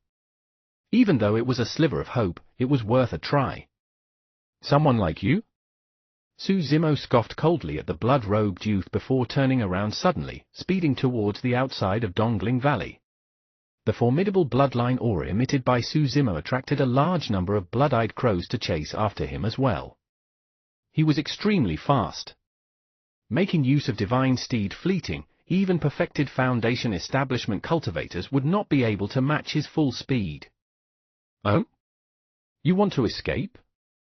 The blood-robed youth focused his gaze and withdrew a white bone staff from his storage bag.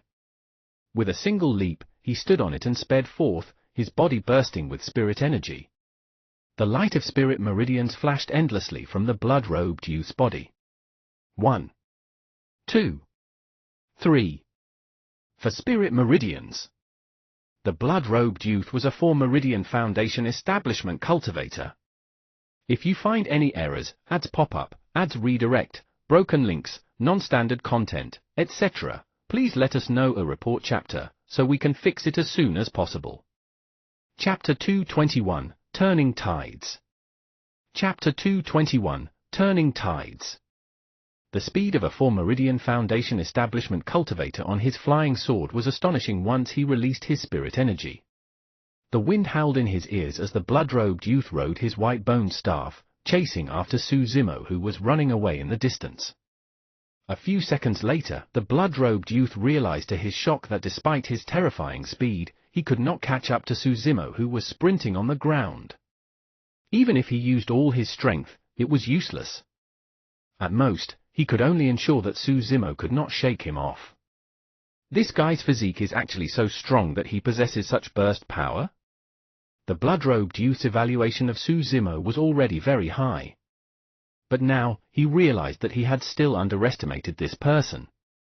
Right then, Yu Fei's voice rang out. That lad's bloodline is extremely strong and he's already at the legendary tsunami blood state. His physique and bloodline is not weaker than ancient remnant beasts. In fact, it's even comparable to pure-blooded ferocious beasts.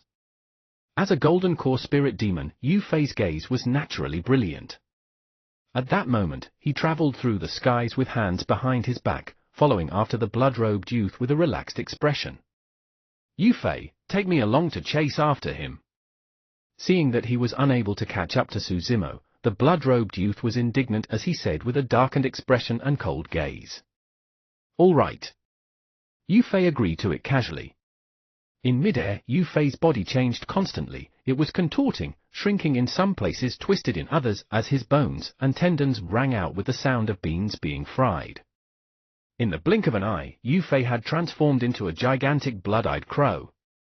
The blood-robed youth understood what it implied and with a single leap, hopped onto the blood crow that Yu Fei had transformed into. Although he was carrying someone, Yu Fei's speed increased rapidly and his body almost turned into a stream of light. So fast? Su Zimo turned back and was secretly alarmed. The speed of a golden core spirit demon was way faster than he was. Carrying the blood-robed youth, Yu Fei descended in front of Su Zimo before long, blocking his path forward. With a spin, Yu Fei returned to his human form and followed behind the blood-robed youth indifferently. Fu, you can't escape. Looking at Su Zimo, who was speeding over with no intention of slowing down, the blood-robed youth scoffed coldly. He waved the white bone staff in his left hand and muttered a mysterious incantation. After his incantation, 5 pitch-black skulls flew out from the white bone staff, splitting in 5 different directions before striking at Su Zimo. Ah! Ah! Before they arrived, the 5 skulls let out blood-red rays of light from their sockets, while crying sinisterly. Oh? Upon seeing that, Su Zimo's heart skipped a beat. That technique seemed to have exceeded the limits of spirit arts. Those 5 skulls were even emitting a terrifyingly baneful aura. How much blood and how many lives did it take for something so evil to be created? Su Zimo collected himself quickly, his gaze icy and his expression unchanged. The situation in front of him was clear. Even if he were to retreat, it would be difficult to escape death. If he chose to fight head-on, he might have a chance of dragging someone down with him. In the blink of an eye, the 5 skulls landed on Su Zimo's body, chomping down with wide-open mouths. Boom! With a loud bang, the sound of tsunami and thunder could be heard from Su Zimo's body. Blinding lightning shone from Su Zimo's body in a terrifying manner. The pitch-black skulls were merely slightly blocked by the lightning, lessening the evil aura that they emitted. Suddenly, they broke through the lightning barrier and bit Su Zimo's flesh. How strong was Su Zimo's body? With body petrification, even a middle-grade flying sword would not be able to hurt him. However, those 5 skulls managed to tear through Su Zimo's skin the moment they bit down. Sucking continuously, the skulls gulped down excitedly on Su Zimo's blood essence. As the red glow in their eyes intensified, it was as though they were gaining a life of their own. If you want to eat, I'll let you have your fill. Right then, Su Zimo bellowed all of a sudden.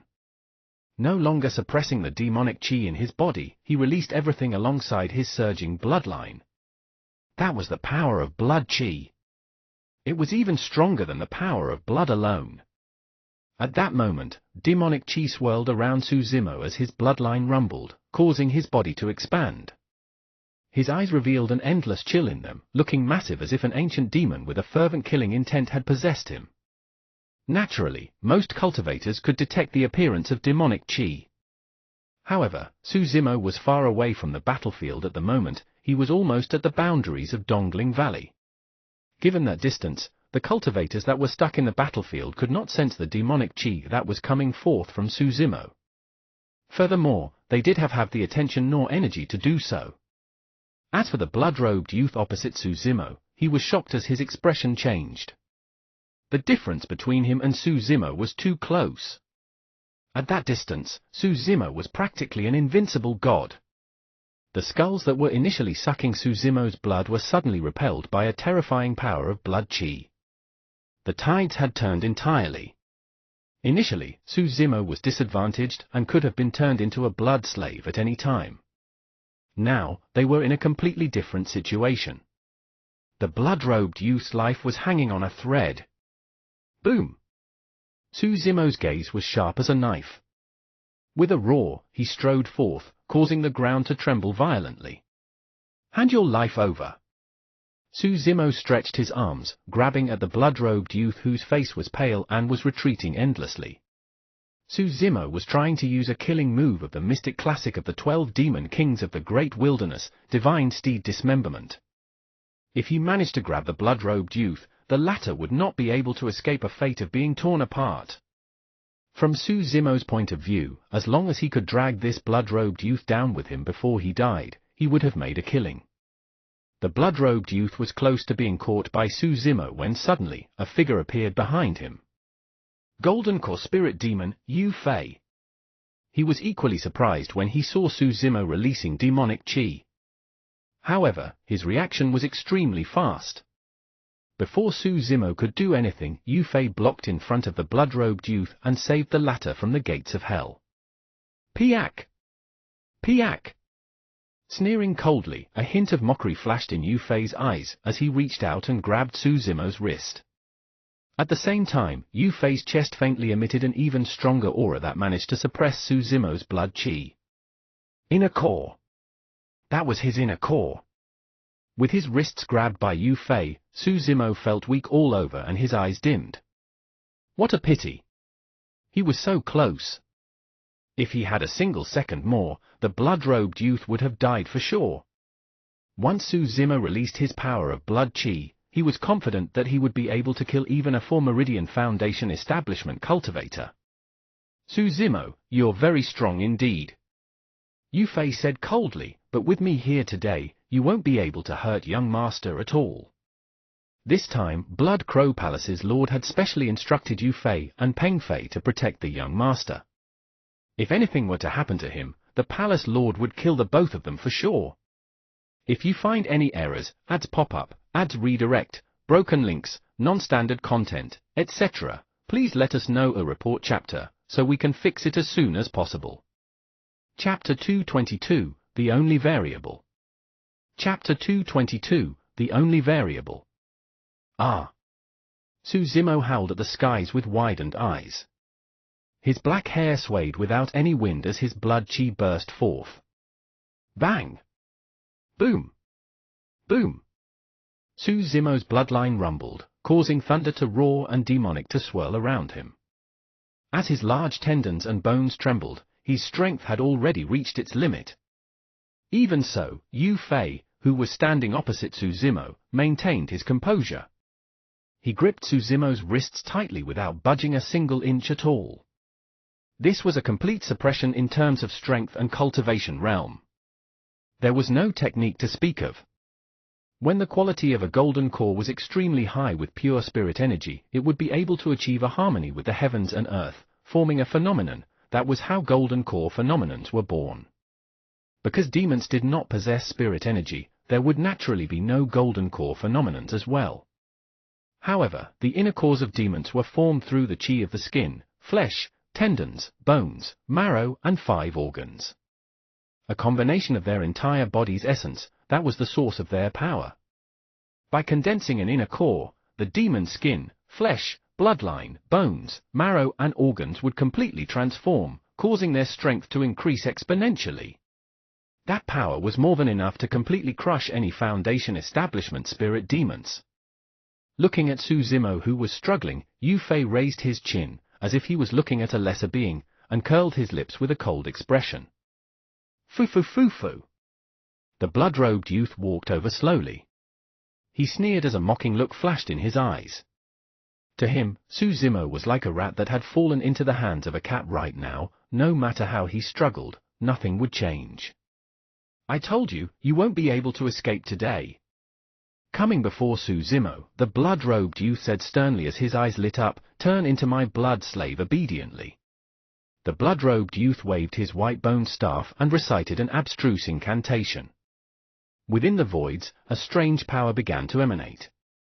The eyes of the blood-robed youth glowed with a sinister shade of faint green. Suzumo met with his gaze and instantly felt himself going dizzy. Not good. In that instant, Suzumo lost his mind and felt as if he had fallen into an endless darkness. Sinking endlessly, he could not extricate himself. An extremely evil power began to invade Suzumo's mind. Suzumo's eyes faintly emitted a green glow. Earth! He roared continuously from the depths of his heart and shouted at the top of his lungs. However, he could not break free from that mental control. No one can control me. Lowering his head, Suzumo's body trembled violently and the veins on his neck were exposed. His face's blood vessels were visibly seen as he did not give up despite the enduring pain. The blood-robed youth's technique was an extremely powerful secret skill, blood slave art. Once a cultivator's mind was corroded by blood slave art, they could fall into a mental illusion which was extremely difficult to break out of through their own efforts. Therefore, blood slave art was something that must not be interrupted or disturbed by external forces while it was being executed. The blood-robed youth felt that this was an extremely appropriate situation for him to deploy blood slave art. Suzumo was restrained by Yu Fei and could not budge. The three of them were far away from the battlefield and no one could interrupt the execution process. The blood-robed youth could almost envision Suzumo kneeling before him with a reverent and pious expression as a blood slave. However, be it the blood-robed youth or Yu Fei, they forgot something.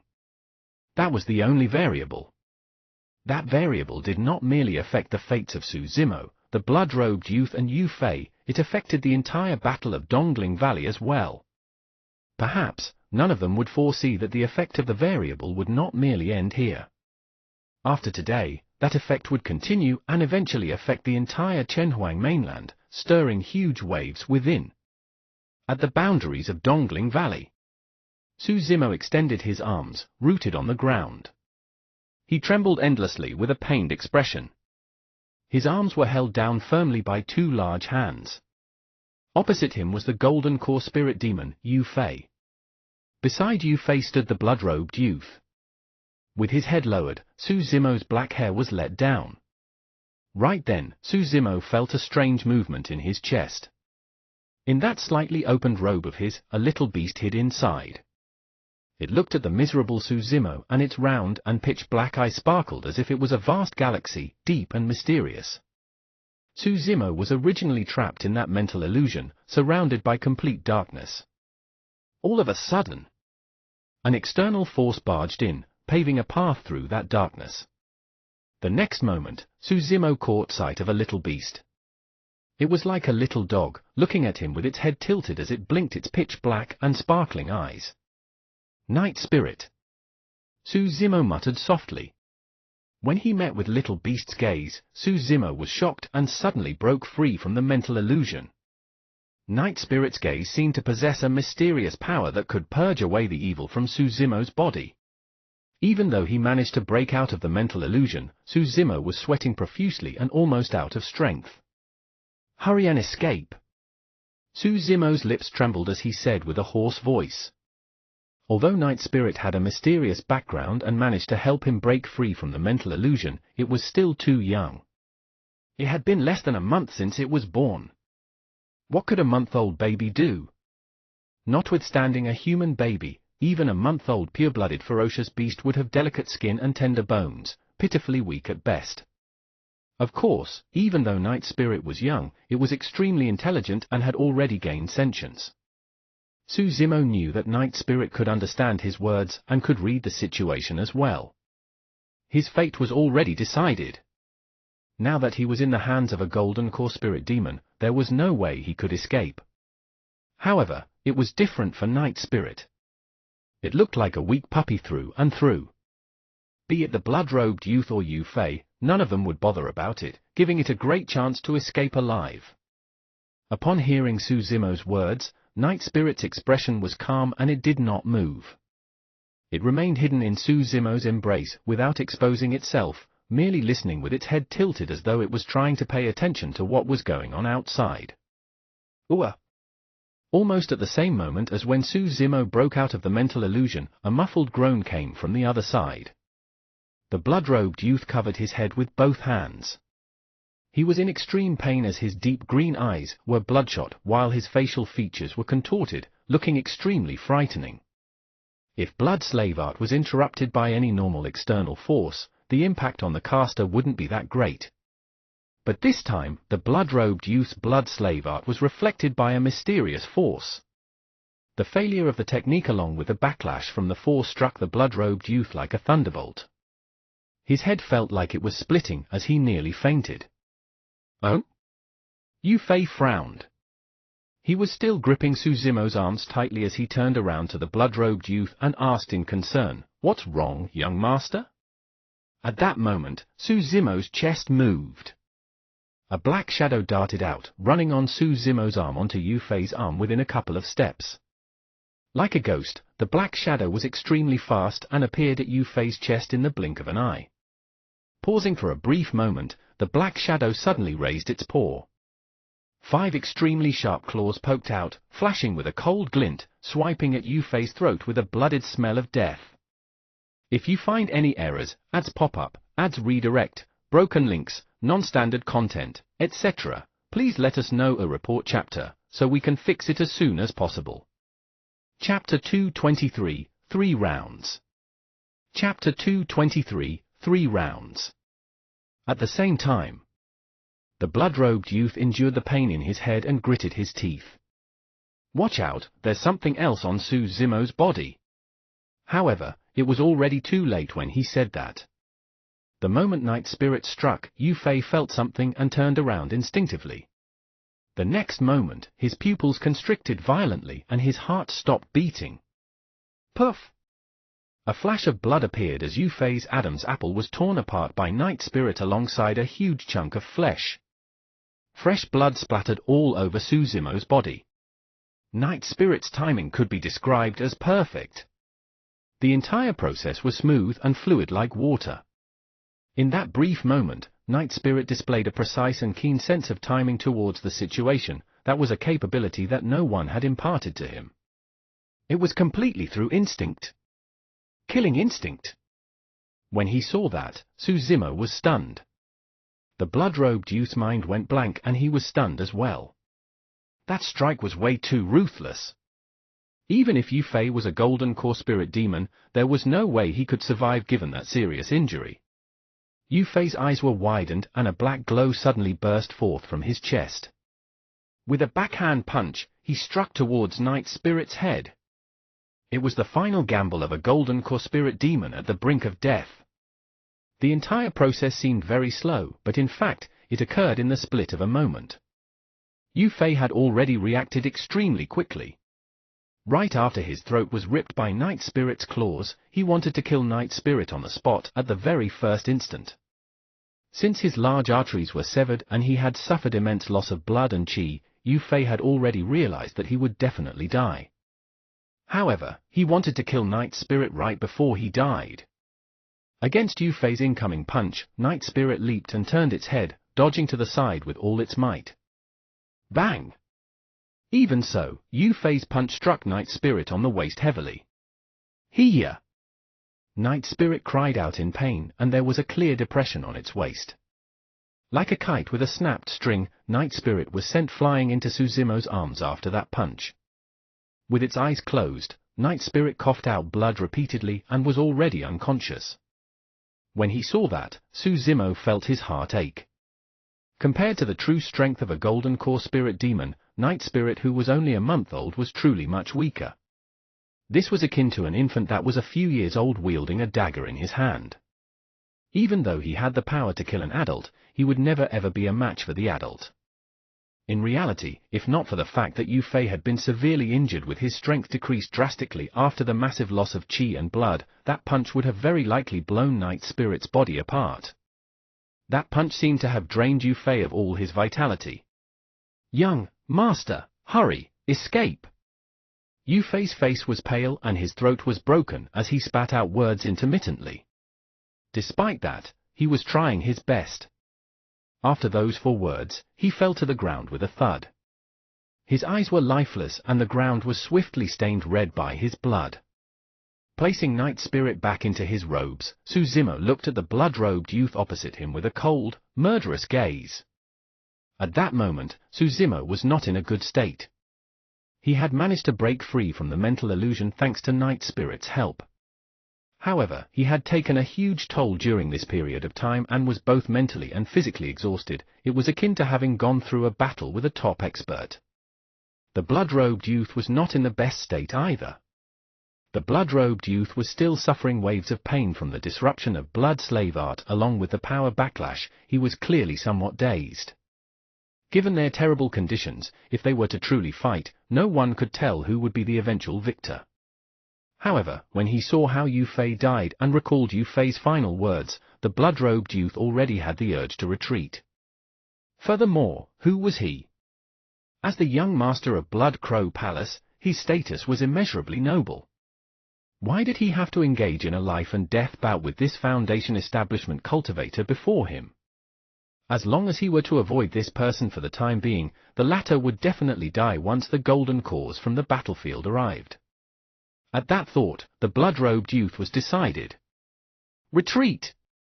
Right then, Suzumo's gaze turned over, sharp as a knife as if wanting to tear him into pieces. That gaze was completely unlike a human's gaze. It was more like an ancient ferocious beast that was extremely hungry, violent, brutal and bloody. The blood-robed youth's heart skipped a beat and his guts shrank, taking a half-step back subconsciously. Bang! That single half-step caused Suzumo's aura to increase massively. Using the momentum, Suzumo deployed the Plow Heaven Stride and charged forward. Churning his power of blood chi, he punched with his backhand like a massive seal that descended from the skies. Suzumo's eyes were filled with endless coldness without the slightest hint of mercy. Just moments ago, he was nearly controlled and turned into a blood slave by this blood-robed youth. Night Spirit was severely injured and might even die. Most of the sharpest Foundation establishment disciples of Ethereal Peak had perished. 2 sect elders had perished as well. Those blood debts had to be repaid by this blood-robed youth's life. Save me! The blood-robed youth was appalled as he shrieked while pulling out a white bone shield from his storage bag. Injecting spirit energy to it, the white bone shield expanded massively and the blood-robed youth tossed it out hurriedly to block above his head. Having lost his courage, the blood-robed youth could no longer attack and could only defend. In his opinion, as long as he could last 10 rounds, there would definitely be Golden Core reinforcements from the Golden Core battlefield not far away. They would save him and kill Suzumo at the same time. On the Golden Core battlefield, the 10 Golden Cores with Peng Fei leading them surrounded and attacked Wenxian and Elder Yu, possessing complete control of the situation. If not for Wenxian's Golden Core phenomenon, both of them would have died a long time ago. However, releasing a Golden Core phenomenon consumed a lot of spirit energy. Wenxian could not hold on for much longer. When he heard the cry for help, Peng Fei's expression changed. Quickly, go and support the young master. Nothing must happen to him. Peng Fei pointed at 2 Golden Cores and shouted. The 2 of them extricated themselves hurriedly and flew through the air, speeding towards the direction of the blood-robed youth. Everything was happening just as the blood-robed youth expected. Indeed, he would receive Golden Core reinforcements after his cry for help. However, the blood-robed youth was wrong about one thing. Bang! Suzumo's fist landed on the white bone shield and let out a deafening bang. Trembling violently, a series of cracks appeared on the bone shield as its light dimmed. The white bone shield was shattered by a single punch of Suzumo's. Pust! Instantly, the blood-robed youth gasped and his expression changed. Right after, Suzumo's figure flashed and he arrived in front of the blood-robed youth. A cold light burst forth from within Suzumo's eyes as he reached out and grabbed the blood-robed youth's arms, forcefully tearing them apart. At the same time, he bent his knees and charged forth like a divine steed. Divine steed dismemberment. Sheeing. A mist of blood filled the air. Ah! In the midst of a shrill scream from the blood-robed youth, Suzumo had forcefully ripped his arms off. Right after Divine Steed dismemberment was Divine Steed trampling. Suzumo kneed against the blood-robed youth's chest, and with a leap, he used the momentum of the blow. Both legs were at the blood-robed youth's throat as Suzumo trampled twice on his head. Without a single pause, Suzumo's body had already passed the blood-robed youth. The two killing moves connected seamlessly and could only be described as perfect. The moment Suzumo landed on the ground, the blood-robed youth fell face first as well. His chest was caved in and his throat was torn apart, while his face was mangled beyond recognition. The blood-robed youth was thoroughly dead. The blood-robed youth was wrong about one thing. Suzumo did not need 10 rounds to kill him. He merely needed 3 rounds. If you find any errors, ads pop up, ads redirect, broken links, non-standard content, etc., please let us know a report chapter, so we can fix it as soon as possible. Chapter 224, A Sliver of Life. Chapter 224, A Sliver of Life. Right as the blood-robed youth died, Black Crow Mountain, which was thousands of kilometers away, suddenly burst forth with an extremely terrifying aura as though the apocalypse had arrived. Every living creature on Black Crow Mountain was scared out of their wits, sprawling on the ground motionlessly. Who is it? How dare you kill my disciple? From the depths of Black Crow Mountain, a deep and sinister roar came from a huge palace that contained endless fury and killing intent. I'm going to tear you to pieces and turn your bones to ashes. Boom! Accompanied by a deafening bang, the entire palace shook violently. The blood mist around it grew thicker and was almost materialized. The entire palace seemed to be floating in a sea of blood, faintly discernible. A figure rushed out from the palace and suddenly opened his mouth, sucking hard. Splash! The sea of blood surged, forming a huge vortex that gushed into the figure's open mouth relentlessly. In the blink of an eye, the sea of blood disappeared. A middle-aged man stood in the air with his black hair draped over his shoulders. His face was thin and he wore a dark red robe while a sinister gaze shone from his faint green eyes. Caw! Caw! Suddenly, an ear-piercing screech could be heard from Black Crow Mountain. Initially, that sound was far away. However, it came close in the blink of an eye. A gigantic crow with bloodshot eyes was flapping its wings, streaking across the skies of Black Crow Mountain and approaching. That was the king among the many blood-eyed crows of Black Crow Mountain. The Blood Crow King. When the Blood Crow Palace's lord first arrived at Black Crow Mountain, this crow was the first creature he subdued. It had gained quite a bit of benefits by following Blood Crow Palace's lord. By now, its cultivation was already equivalent to the peak of a nascent soul. Master! The Blood Crow King arrived at the skies above the palace and suddenly descended. When it landed on the ground, it transformed into a black-robed cultivator who knelt on the ground with a respectful expression. Come, follow me out there. The gaze of Blood Crow Palace's lord was ice-cold as he said in a chilling voice, I want to see who's the one who dares lay a hand on my disciple. I'll make him pay with his blood. Dongling Valley. The blood-robed youth perished in a pool of blood. The time it took for 3 rounds was merely a couple of seconds. It was too short. The 2 Golden Core reinforcements were too far away to be able to arrive in time to save the blood-robed youth. Upon seeing this scene, the 2 Golden Cores were dumbfounded. Both of them seemed to have thought of something terrifying as the color drained from their faces. Looking terrible, their bodies shivered faintly. The blood-robed youth was the only legacy disciple of Blood Crow Palace's lord. They arrived at Dongling Valley while escorting the blood-robed youth.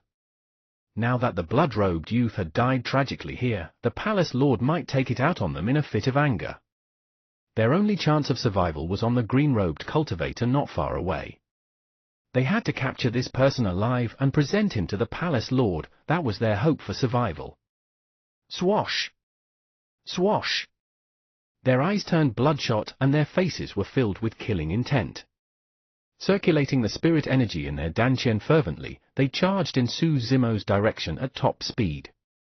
On the other side, Suzumo had exhausted almost all of his stamina after killing the blood-robed youth in 3 moves and was now panting. Be it in terms of combination, strength, or timing, those 3 moves were executed to his limits. He had managed to kill a 4 Meridian Foundation establishment cultivator in a one-on-one fight.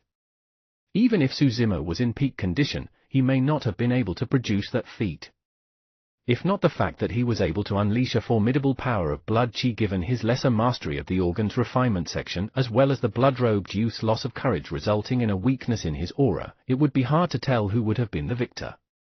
After killing the blood-robed youth, Suzumo turned around and looked at the 2 golden cores nearby with a hint of mockery in his eyes. Swoosh! Flicking his sleeves, a supreme-grade flying sword shot out. Sheeing! The first thing Suzumo did was to cut open Yufei's chest with the flying sword to retrieve the demon beast inner core within. Right after, he sliced off the blood-robed youth's head and took the latter's storage bag. This person is dead and his head is with me. If you want it, come and take it. Hava hava.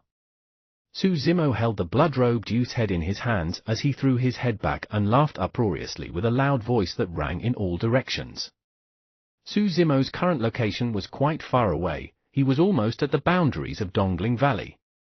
Coupled with the fact that he had killed the blood-robed youth in 3 moves, that speed was so fast that no one else had noticed it other than the 2 golden cores that arrived. However, his voice was reverberating through Dongling Valley endlessly right now and everyone could hear it clear and well. The clash between both sides met with a momentary pause. Be it the cultivators of Blood Crow Palace or disciples of Ethereal Peak, regardless of their cultivation realms, they glanced at Suzumo's direction subconsciously. Following that, everyone's expressions changed drastically. The disciples of Ethereal Peak let out joyous looks. However, the masses of Blood Crow Palace were pale as a sheet, looking ashen. Capture that person alive! Don't let him escape! Peng Fei roared in anger. There were now only 8 golden cores of Blood Crow Palace that were surrounding Wenxian and Elder Yu. The moment they heard Peng Fei's roar, 2 more golden cores left the battlefield and sprinted in the direction of Suzumo with lightning speed. Puff! Puff! Puff! The pressure on Wenxian decreased drastically. He took advantage of a golden core's absent-minded state and shot forth with his phenomenon. Many slender raindrops poured down on that person's body, producing countless bloody holes on his body. With a dimmed gaze, that person fell from midair. Peng Fei grit his teeth. He had planned on capturing Suzumo personally, but now, he had no choice but to stay here. Swallowing a mouthful of elixirs, Peng Fei frantically circulated his spirit energy and activated the power of the storm, hoping to kill Wenxian and Elder Yu as soon as possible. In the air, there were many blood-eyed crows that were surrounding the remaining 40-odd disciples of Ethereal Peak initially. Now, all the blood-eyed crows swarmed in Suzumo's direction with bloodshot eyes. More than half of the hundreds of Foundation establishment cultivators from Blood Crow Palace were diverted away as well. As such, the pressure on the people of Ethereal Peak decreased immensely. Everyone suddenly caught sight of a glimmer of hope, a sliver of life.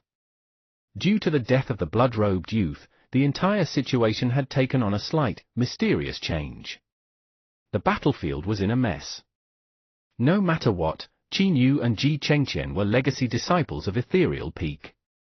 One at 5 Meridian and the other at 4 Meridian Foundation establishment, they were extremely strong. As long as they could make use of this situation to escape from Dongling Valley and send a message to the sect, everyone would have a chance of surviving. On the other side, there were now 4 golden cores that were rushing at Suzumo. The blood-eyed crows in the skies were swarming over alongside more than half of the Foundation establishment cultivators on the ground. That massive army was akin to a raging wave that was surging over. In the face of the oncoming wave, Suzumo appeared extremely minuscule and he was almost drowned by the dense crowd and the blood-eyed crows that covered the skies. One could imagine his ending.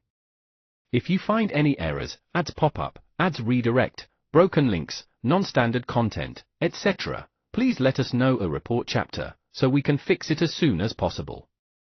Chapter 225, Blood Escape. Chapter 225, Blood Escape. Qin Yu turned back and looked in Suzumo's direction with tightly gripped fists and a complicated gaze. Bro! Little Fatty could not help but exclaim. Lung Ru let out a reluctant expression. Everyone of Ethereal Peak knew that this sliver of life was obtained single-handedly by Su Zimo with his life on the line. Right now, none of the Golden Cores bothered if they were dead or alive. Even the Foundation establishment cultivators blocking their way were reduced by more than half. Almost everyone's attention was drawn by Su Zimo. Hurry, let's go! Chinyu clenched his teeth and waved his arm, shouting in a low voice. If he were to be hesitant and indecisive at a moment like this, he would only cause everyone to die. Joining forces, Chinyu and Ji Chengtian walked at the front and released their spirit arts continuously. With the help of the sect's secret skills, their flying swords shuttled through the battlefield, splattering blood everywhere. Even though the people of Ethereal Peak were covered in injuries, all of them endured their pains and gathered their spirits. They followed closely behind the two of them and charged their ways out of Dongling Valley. On the other side, Su Zimo was in a bad state. When he used the Fiend Suppression Seal previously, almost all the spirit energy in his Dantian was drained. Thereafter, he was mentally and physically exhausted resisting the corrosion of the blood slave art. Finally, he burst forth at his peak and killed the blood-robed youth cleanly in 3 rounds, expending the last of his stamina. Su Zimo was at his weakest right now. Not far away, for Golden Cores sped over with a boiling killing intent followed by a dense swarm of blood-eyed crows and hundreds of Foundation establishment cultivators from Blood Crow Palace. Dust and smoke billowed as murderous intent filled the skies. Despite the circumstances, there was no sign of panic on Su Zimo's face. His eyes were calm and his expression was composed. He was channeling a secret skill. There was a Blood Refinement Fiend Sutra etched on the lid of the coffin of the Fiend sect's inheritance ground. Originating from the Blood Refinement Fiend Sutra, this secret skill was called Blood Escape. The Blood Refinement Fiend Sutra detailed the use of bloodlines and described how one should activate the power of bloodlines. Blood Escape was no exception. Once released, Blood Escape would burn up a third of the body's bloodline in exchange for a momentary speed burst, allowing one to escape hundreds of kilometers away. Of course, there were extremely obvious side effects to Blood Escape as well. By burning up a third of one's bloodline, be it humans or demons, they would turn extremely weak. Their limbs would go cold and breathing would become significantly difficult. In fact, they might even faint. How long a person would remain in that weakened state depended on their individual physiques. The stronger one's physique was, the faster they would recover to normal. However, given ordinary circumstances, it would take at least 10 to 14 days of recuperation for a complete recovery. With the onslaught of the massive army ahead, Su Zimo could only choose to turn and escape. However, the direction behind him was in the opposite direction of Ethereal Peak. If he were to blood escape hundreds of kilometers in that direction, the distance between Su Zimo and Ethereal Peak would only increase even further. Left with no other choice, Su Zimo could only turn and escape. Channeling the mental cultivation technique of blood escape, Su Zimo conjured hand seals and bit his tongue gently, causing a stream of essence blood to spray. Dong! Dong! Dong! His heart suddenly started to beat rapidly, as if it was about to leap out of his chest. It was as though someone was drumming from the heavens, giving off a dull and powerful sound. Each time his heart beat, it would circulate a fresh stream of blood around his limbs. On that stream of blood, a flame burned in secret. It was extremely strange and emitted endless power. Su Zimo took a deep breath of air and activated Divine Steed Fleeting, dashing out of Dongling Valley. Swash! He turned into a sanguine flash of light and in almost the blink of an eye, disappeared from everyone's sights. It was too fast. Everyone was stunned for a moment, looking lost and confused. Several seconds later, the 4 Golden Cores were the first to realize what happened. They released all their strength and chased in the direction where Su Zimo vanished. A secret skill as such is definitely using his vitality in exchange for a momentary burst in strength. He won't be able to last long. Chase after him. That's right. Using that secret skill will definitely weaken him extremely once he comes to a stop. The several golden cores in midair were sharp and quickly saw through the essence of blood escape. One of the golden cores yelled, "Blood Crow Army, track that man down. After you find him, don't alert him. Just stay on his trail and wait for our reinforcement." Caw, caw. An ear-piercing screech broke out from the sea of blood-eyed crows in the skies, as if responding. Soon, many blood-eyed crows delved into the voids and disappeared. Even though the blood-eyed crows were only Foundation establishment spirit demons, their speed of flying through the air was not inferior to golden cores. Suzimo ran with all his might. Although he did not turn back, he could guess that the group of unknown cultivators would definitely not give up. They were definitely hot on his tail. His blood was still burning. Suzimo had to ensure that he broke free of their pursuit before a third of his blood was burnt up. Blood escape could increase his speed by multiples in a short period of time. However, it wasn't an infinite increase, and it was based on the cultivator's foundation. At the end of the day, Suzimo was only a Foundation establishment cultivator. In other words, even after using blood escape, Suzimo may not be much faster than golden cores in terms of speed.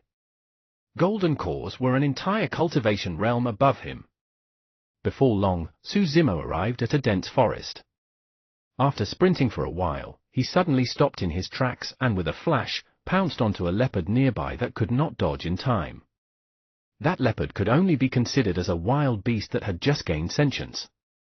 Even though it bore some intellect in its eyes, it did not know how to cultivate yet. Wrapping the head of the blood-robed youth around the tail of the leopard, Suzimo threatened it, "The further you run, the better. Don't take it off." The leopard could read the killing intent in Suzimo's eyes, and it trembled in fear, nodding furiously. The moment Suzimo released his grip, the leopard left in fear. When it saw that it was far enough, it fled like the wind. Suzimo turned back and sneered coldly. He had to do something to distract his pursuers. Suzimo believed that the leopard was enough to disturb his pursuers and send them into panic such that they could not track him down. Taking a deep breath of air, he continued sprinting ahead. After some time, the energy produced by blood escape was expended thoroughly. This meant that Suzimo's bloodline had been burnt by a full 1/3. The moment he came to a stop, Suzimo felt the entire world spin and he almost fell to the ground. He tried his best to compose his breathing, clutching his fists to maintain the clarity in his mind as he staggered forth. He could not just sleep there. He had not gotten out of danger just yet. Suzimo had to look for a relatively secluded place and set up some simple array formations before he could rest assured that he was concealed. Before long, he found a cave at the foot of a mountain not far away. Heading in, Suzimo took a look inside and heaved a sigh of relief when he saw that there were no demon beasts. Given his current state, even if he encountered a spirit beast, he would probably have to engage in a tough battle. If you find any errors, ads pop up, ads redirect, broken links, non-standard content, etc., please let us know a report chapter, so we can fix it as soon as possible. Chapter 226, Nowhere to Run. Chapter 226, Nowhere to Run. Suzimo fell to the ground, his bones and tendons feeling as though they were about to split. Enduring the pain, he took Night Spirit out of his robes carefully and hugged it in his embrace. He was worried about Night Spirit. Even though Yu-Fei's lifeblood was greatly drained because of that swipe to his throat, he was still a golden core spirit demon after all. That counterattack before his death was extremely terrifying. Even if Suzimo was the one in Night Spirit's situation, he could not guarantee that he could survive. However, Suzimo was stunned when he took Night Spirit out. Back in Dongling Valley, he saw with his own eyes how Night Spirit's waist was caved in through Yu-Fei's punch. It clearly suffered serious injuries to its organs and was coughing out blood, as if it could die at any time. But now, Night Spirit's body had returned to normal. Curled up in Suzimo's embrace, Night Spirit was no longer bleeding from its mouth, breathing slowly and steadily. When it sensed Suzimo's gaze, Night Spirit suddenly raised its head and blinked its tiny eyes. Pitch black like gemstones, they looked at Suzimo filled with life. The man and beast looked at one another. Ha ha! When he saw that Night Spirit was fine, Suzumo was delighted and could not help but laugh out loud. Hiya! As if sensing Suzumo's joy, Night Spirit opened its mouth slightly and cried in response.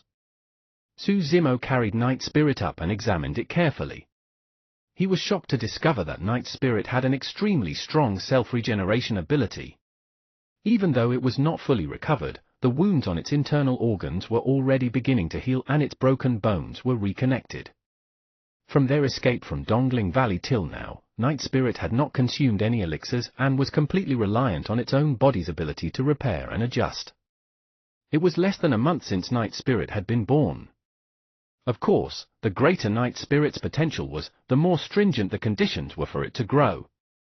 If it was a ferocious beast cub, its parents would naturally be pure-blooded ferocious beasts as well. Extremely powerful, they could provide sufficient food and resources for the ferocious beast cubs. However, Suzumo was merely a mid-stage Foundation establishment cultivator right now and honestly could not provide much for Night Spirit.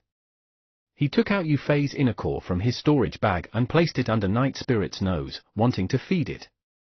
If not for Night Spirit's assassination, Suzumo would have been reduced to a blood slave of the blood-robed youth by now. Therefore, he did not hesitate nor feel pained in the slightest bit feeding Night Spirit the inner core. Twitching its nose slightly, Night Spirit sneezed and turned its head away, pouting its lips with disdain in its eyes. Burp! When he saw that, Suzumo was speechless. That inner core could be considered the most precious thing he had. He did not expect that Night Spirit would look down on it. You must be crazy, letting up on such a good thing. Having narrowly escaped death along with the fact that Night Spirit survived, Suzumo was in a great mood and could not help but chide jokingly. He put away the inner core casually, prepared to consume it himself later. I'll put you down first. Let me go set up some array formations and we'll hide here for a couple of days. Suzumo told Night Spirit. Unexpectedly, Night Spirit arched its body and tried to burrow into Suzumo's embrace repeatedly, as if it was most comfortable there. Unable to reject, Suzumo stuffed it inside his robes again and came to the entrance of the cave to begin setting up array formations. After burning a third of his blood, Suzumo was extremely weak by now. However, he did not dare to rest. He had to make every second count and lay out a couple of array formations before he could set himself at ease. Suzumo had just drawn a couple of formation patterns when he came to a sudden stop. An extremely strange feeling surged in his heart, as if he had been targeted. There was no danger or warning signs. However, Suzumo felt that something was amiss. It seemed like there was a pair of eyes hidden somewhere staring at him. He remained expressionless and continued to draw his formation patterns. However, most of his attention and gaze were constantly scanning the surroundings, trying to find the origin of that unpleasant feeling. After a while, Suzumo found nothing. Did I imagine it? His eyes flickered and he frowned in deep thought. It would be best if he had imagined it. Otherwise. Right then, Night Spirit popped its head out from Suzumo's chest. Hiya! Night Spirit called out. Suzumo was in deep thought and did not pay attention to Night Spirit's cries. Hiya! Hiya! After a while, Night Spirit cried out 2 more times, seeing that Suzumo was ignoring him. It used its paws to scratch on Suzumo's chest gently, but it did not extend its claws. What's wrong? Coming to his senses, Suzumo lowered his head and asked. Night Spirit's head was raised as it looked in the direction of the sky with an icy gaze. There was a tiny speck reflected in its pitch-black pupils. Oh? Suzumo's heart skipped a beat as he raised his head suddenly. Up above in the skies, there was a black dot hidden within the clouds, faintly discernible. Given that distance, if it was any normal Foundation establishment cultivator, their eyesight would not be enough to make out what that figure dancing in the skies was. However, Suzumo's eyesight was extremely powerful and he recognized that the black dot was a blood-eyed crow. Not only that, there were even more black dots gathering towards that area in the clouds. With the blood-eyed crows giving directions, it won't be long before a golden core finds his way there. Suddenly, Suzumo felt a chill run down his spine. He had not managed to shake off his pursuers at all. If he had not sensed that something was amiss and Night Spirit discovered the source of his feelings, he might have been surrounded and killed here without even knowing why. Escape! Su Zimo's first reaction was to continue escaping. However, the world was so huge. Where could he escape to? There were too many blood-eyed crows. In addition, they were fast and had a keen sense of smell. No matter where Su Zimo escaped, it was inevitable that he would be caught. The blood-eyed crows were the eyes of his enemies, and they were everywhere. This meant that Su Zimo would always be under the enemy's surveillance. There was nowhere to run. Furthermore, he was in an extremely bad condition. The blood that he had burnt earlier had not recovered and he no longer had any energy left. What should he do? Su Zimo closed his eyes and tried his best to compose himself, thinking hard of a way to break out of this situation. He believed that there must be a way for him to escape from the surveillance of the blood-eyed crows. After a while, Su Zimo suddenly opened his eyes. He had an idea. He took out the demon beast inner core from his storage bag and swallowed it whole. Su Zimo was prepared to use blood escape once more. Making use of blood escape 2 times in a row meant that he would have to burn up 2/3 of his blood and there was a high chance he could die. However, he had no other choice. He could only consume the inner core in advance to prevent any mishaps. Right now, Su Zimo was at his weakest. If he did not make use of blood escape, he would not be able to escape far and would definitely be caught by the golden cores behind. Taking out a map from his storage bag, Su Zimo took a good look at it. Soon, he put away the map and channeled blood escape. His body turned into a sanguine light as he made a slight change of direction and dashed for it. If you find any errors, ads pop up, ads redirect, broken links, non-standard content, etc., please let us know a report chapter, so we can fix it as soon as possible. Chapter 227, Jishue River. Chapter 227, Jishue River. This time, Su Zimo was no longer running aimlessly. There was only one place to escape from the blood-eyed crow surveillance. Jishue River. Blood-eyed crows were Foundation establishment spirit demons after all. They did not have inner cores and could not internalize their breathings. As such, they naturally could not dive into Jishue River. Su Zimo was different. He had both immortality and demonic cultivations.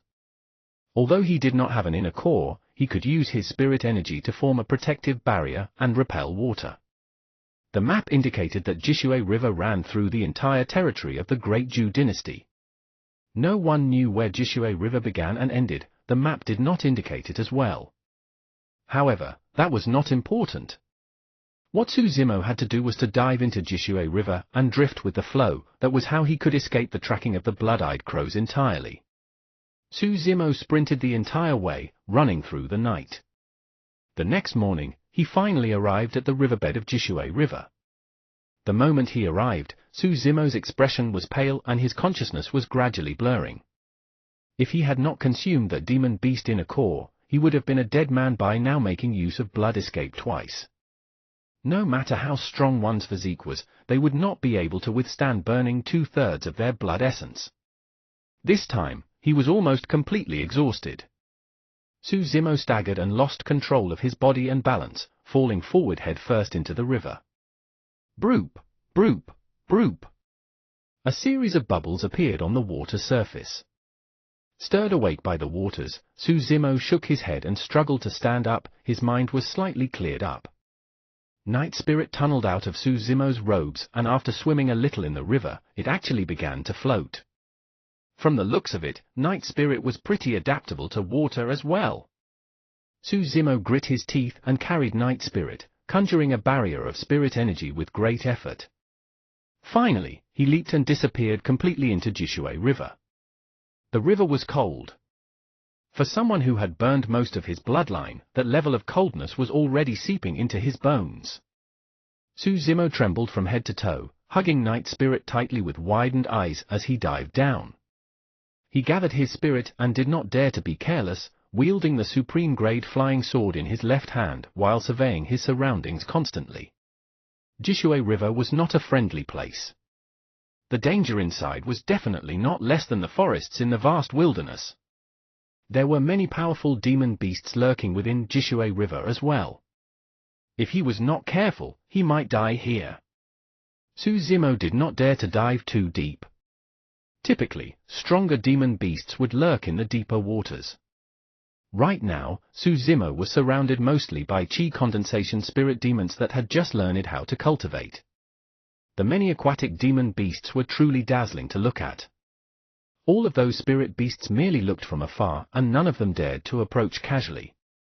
All of a sudden, as though they were frightened by something, the spirit beasts scattered at an extremely fast speed. At the same time, a danger rang in Suzumo's mind. The river surged in a slanted manner as a huge water column flowed in the opposite direction, filled with a ferocious killing intent and formidable aura. It was a spirit demon. A Foundation establishment spirit demon had appeared. Zeng! Zeng! Zeng! Suzumo endured the pain in his dantian and forcefully injected spirit energy. His sword trembled continuously. The reason why Suzumo activated the flying sword right away was because he wanted to fight against that spirit demon. However, he suddenly put away the flying sword on second thought. Whoosh! The spirit beast emerged from the water and Suzumo could finally take a good look at it. Green Armored Crocodile. The green armored crocodile was one of the most common demon beasts in Jishue River. It earned its name thanks to the massively indestructible armor that lined its entire body and its massive size. Moving extremely fast in the waters, the green armored crocodile appeared before Suzumo almost in the blink of an eye. At that moment, Suzumo felt like he was facing a mountain instead of an aquatic demon beast. Swoosh! The moment it arrived before Suzumo, the green armored crocodile opened its massive mouth without a second thought and devoured Suzumo as a whole with ease alongside the river water. Suzumo stood inside the green armored crocodile's mouth. Even though he seemed incomparably small, he was extremely calm. Just as the lower jaw of the green armored crocodile was about to close, Suzumo drew out his supreme-grade flying sword again and activated the 4 spirit patterns on it. He said with a cold voice, "You better not move." At that moment, Night Spirit extended its claws and tapped its paws gently on the tongue of the green armored crocodile. It did not use much strength, but the green armored crocodile's tongue was already bleeding. "Listen to me now." Standing in the green armored crocodile's mouth, Suzumo said slowly, "Swim down along with Jishue River. I'm going to borrow your stomach for the time being. Once my body recovers, I'll leave.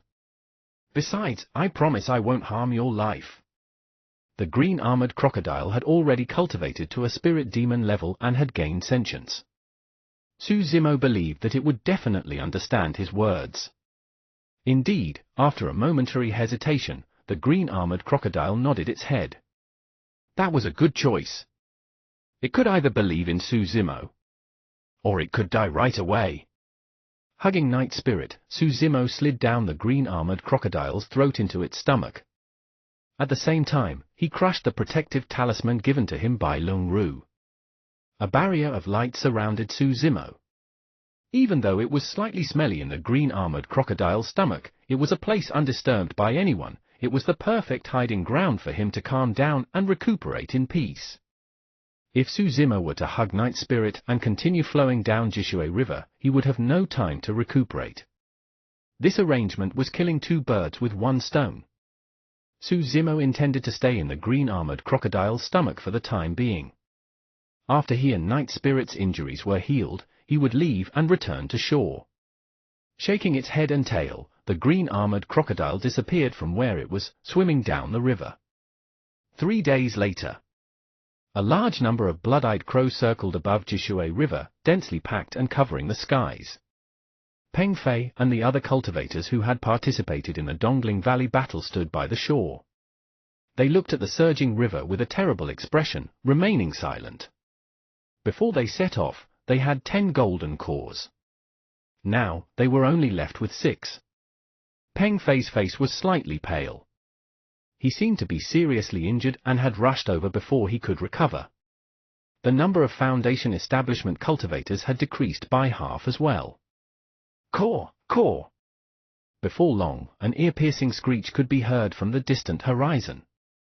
All the blood-eyed crows paused for a moment and split into two sides in the skies, as though they were welcoming a powerful existence. Before long, a gigantic, pitch-black blood crow king sped over. On its back was a middle-aged man dressed in blood-colored robes. Hands behind his back, his face was thin and his eyes were gloomy. "Greetings, Palace Lord." The masses of Blood Crow Palace knelt on the ground hurriedly, lowering their heads and shivering from head to toe. None of them dared to make eye contact with the Palace Lord.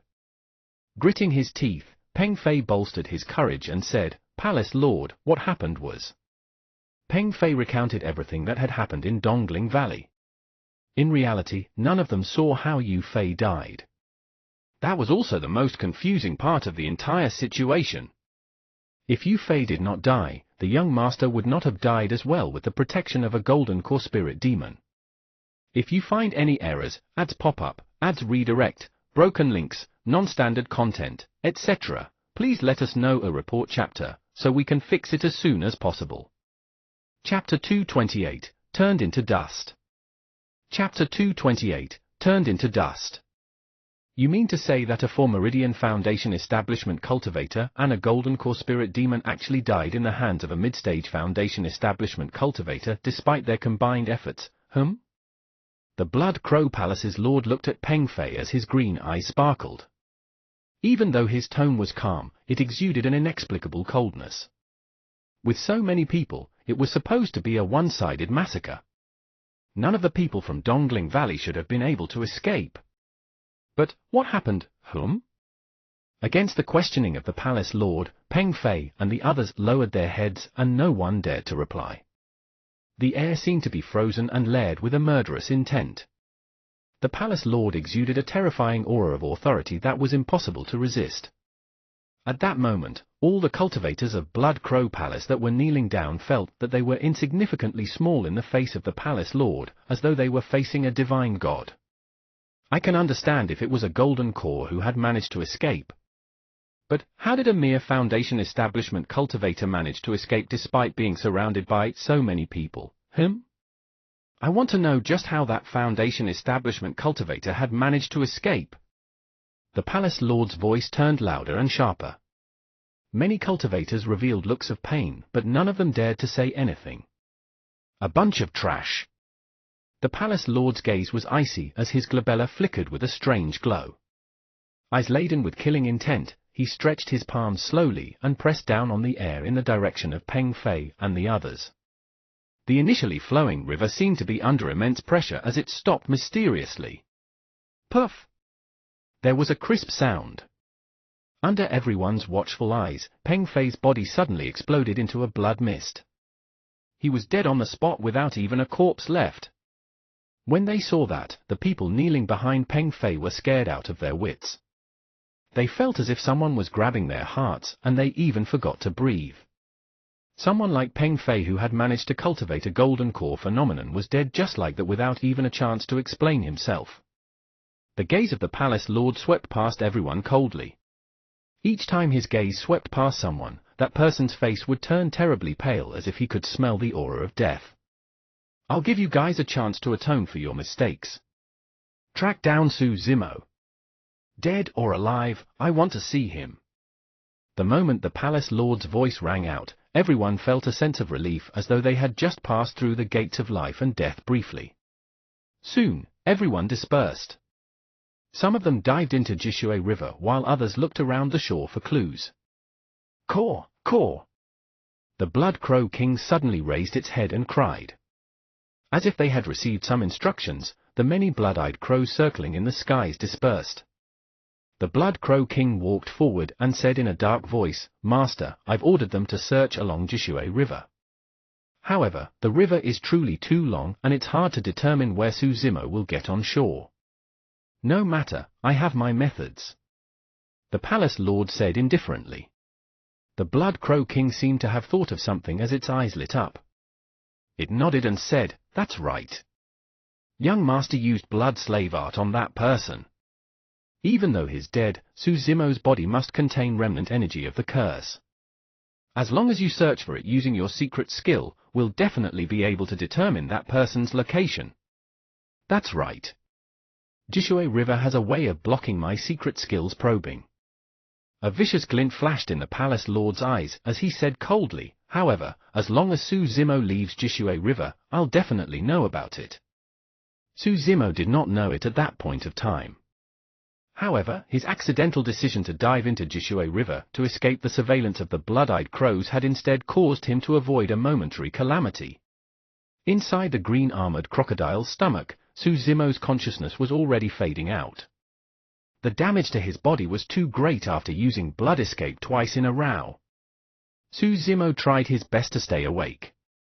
Opening the blood-robed youth's storage bag, he did not even look and poured everything out. He searched for a few bottles of healing elixirs and swallowed them before putting away the rest of the items. He then started to heal himself. Before this, Su Zimo had consumed a demon beast's inner core and a massive source of essence was sealed within his body. With the help of the inner core and the many miraculous elixirs, Su Zimo began cultivating before long. Huff, huff. Boom, boom.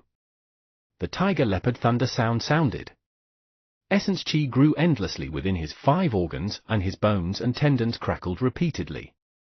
New blood regenerated and flowed continuously, bringing forth new life to Su Zimo's body. Time quickly passed. After a long while, Su Zimo's body finally recovered, his injuries had healed. Whoosh!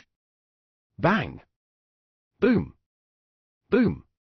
The bloodline in his body surged like a tsunami.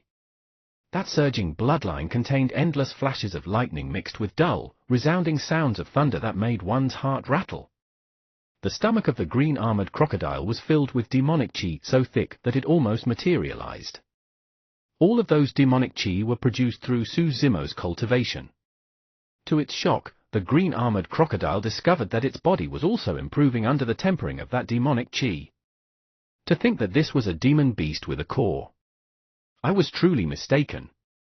The green-armored crocodile thought that Su Zimo was a demon beast with a core that had merely taken on a human form. After some time, Su Zimo opened his eyes. Filled with a bedazzling, divine light, it was like a shooting star streaking through the dark night. Su Zimo's robes around his chest area moved and a little head popped out, peering with its bright and pitch-black eyes that were filled with spirit. The man and beast looked at one another and Su Zimo smiled. It was always a joyous event for one to survive a disaster. After refining the demon beast inner core, Su Zimo made progress on the organ's refinement section as well. Although there was still a long way to go before attaining greater mastery, it was already not easy for him to get to this stage. I wonder if Little Fatty, Lung Ru, and the others managed to escape. How are Peak Master Wen Xian and Elder Yu doing now? The thought of everyone from Ethereal Peak had Su Zimo sighing inwardly. Till now, they did not know the background of the faction that attacked them at Dongling Valley. However, it was clear that the other party was prepared. On the one hand, the Battle of Dongling Valley was for revenge. After all, it was Su Zimo who killed all the cultivators from this faction outside Linfeng City. However, the greatest possibility was that the other party was doing it for the sect competition. In the sect competition, there would be ranking roles for spirit, elixir, talisman, and weapon refinement. Only the top 10 of each role had the right to enter the ancient battlefield. Even though the ancient battlefield was extremely dangerous, it was extremely important for every single Foundation establishment cultivator. With danger came opportunities. In every single sect competition, Ethereal Sect would occupy the most number of spots for the spirit ranking. At the minimum, they occupied 3 spots. Now that all 3 legacy disciples of Ethereal Peak were gathered, what would it imply if the blood-robed youth had managed to turn them all into his blood slave and have them under his control? That would mean that the blood-robed youth would have gained 3 spots at the very least for the sect competition. Given his own strength as a 4 Meridian Foundation establishment cultivator, the blood-robed youth would have been able to occupy another spot. That was a total of 4 spots. If the blood-robed cultivator enslaved a few more powerful Meridian cultivators, the spirit ranking role would most likely be filled with his men. In fact, that was also what the Blood Crow Palace's lord wanted. It was to ensure the young master's safety in the ancient battlefield. Unfortunately, all those plans had turned into dust. Before he could die on the ancient battlefield, the Blood Crow young master had already perished outside. If you find any errors, ads pop up, ads redirect, broken links, non-standard content, etc., please let us know a report chapter, so we can fix it as soon as possible. Chapter 229, Primordial Ruin. Chapter 229, Primordial Ruin. After recovering from his injuries, Su Zimo did not linger in the stomach of the green-armored crocodile. Arriving on shore, Su Zimo rode on his flying sword and surveyed his surroundings before taking out his map to compare against it. As he had expected, he was even further away from Ethereal Peak. With his current location, it would probably take him a month of speeding without rest or sleep if he wanted to return to Ethereal Peak. Oh? Right then, Su Zimo frowned. A stabbing pain surged in his mind without any warning. Right after, Su Zimo's vision went into a trance. It was as if he saw the already dead blood-robed youth standing before him, smiling with a weird gaze and a sinister grin. Su Zimo's eyes flashed with a strange, green glint that lingered for a brief moment before disappearing. Squinting his eyes, Su Zimo looked worse for the wear. Even though the blood-robed youth was already dead, there was still some remnant power of the blood slave art left in Su Zimo's body. Furthermore, he had not noticed it when he was recuperating previously. The cultivators of this mysterious faction had access to extremely treacherous methods that were unpredictable and impossible to defend against. Was it a coincidence for that strange stabbing pain to occur, or was someone manipulating it from behind the scenes? Su Zimo's eyes flickered and he frowned in deep thought. He was more inclined to think that someone was behind this. After all, he did not feel that stabbing pain back when he was in the stomach of the green-armored crocodile, and it appeared not long after he left Jishue River. Everything was way too coincidental. Moreover, if someone was manipulating it from behind the scenes, what was the other party's motive? Are they trying to determine if I'm alive, or are they trying to track me down and locate me through it? After pondering for a while, Su Zimo let out a long breath and muttered softly, "These guys are really impossible to shake off." If his theory was correct, it would imply that he could avoid the other party's detection inside Jishue River. However, Jishue River could not stay in Jishue River forever. He had to come up with a solution. To sever the route, he only had two options. The first option was to try and think up a method to purge that sinister power within his body. The second option was to think of a way to get rid of his pursuers. Both options were not exactly realistic, and Su Zimo could not do it with his strength alone. He had no clue how to go about the first option. As for the second option, Su Zimo had a vague idea. Naturally, the second option was way too treacherous, and there was a high chance he could be implicated as well. Spreading the map open once more, Su Zimo searched for his next landing spot. The map indicated some dangerous areas. Some indicated the source of danger, while others were vague and brief. Among them, there was a dark blood-colored cross drawn on one of the spots. It was proof that that was the most dangerous area. Su Zimo did not know much about the place other than it was a ruin. A ruin of the primordial era. Because the primordial era was too long ago, it did not leave many things behind. However, there was definitely something unique about this primordial ruin for it to be able to survive till this day. A vicious glint flashed in Su Zimo's eyes as he put away the map and sped towards the primordial ruin. Let's see what sort of danger lies within this primordial ruin and whether it's enough to destroy you guys. Su Zimo planned on leading his pursuers to that primordial ruin. It was almost evening. Su Zimo did not rest at all and sprinted the entire way. He did not know how many cultivators were chasing him, nor did he know what their cultivation realms were. However, the earlier he arrived at the primordial ruin, the greater his chances of being able to set a trap and kill his pursuers. Morning. Travel-worn, Su Zimo finally arrived at the periphery of the primordial ruin. When he arrived, Su Zimo was shocked to discover that there were quite a number of cultivators around him. There were Qi condensation, foundation establishment, and even golden core cultivators who stood floating in the air. At a glance, there were tens of thousands of cultivators gathered. It was extremely dense and shocking. A few of the cultivators were very likely even nascent soul-perfected lords. At nascent soul realm, the spirit-peering art could no longer reveal one's cultivation realm. Suzumo merely had a feeling that the auras of those people were extremely terrifying and even surpassed the golden cause. Something's wrong. Suzumo was confused. Initially, he thought that these people were from the mysterious faction and were specially waiting for him here. If that was the case, the mysterious faction's methods would be truly unpredictable. However, after observing them in secret for a while, Suzumo discovered that these people were clearly not from the same sect. They came from all over the place. Suzumo was even more puzzled. Even though he had yet to actually step foot into the territory of the primordial ruin, why were all those cultivators gathered here? Of course, in order to hide his identity, Suzumo had long put his sect badge into his storage bag as well. Fellow Daoist, what are you guys gathering here for?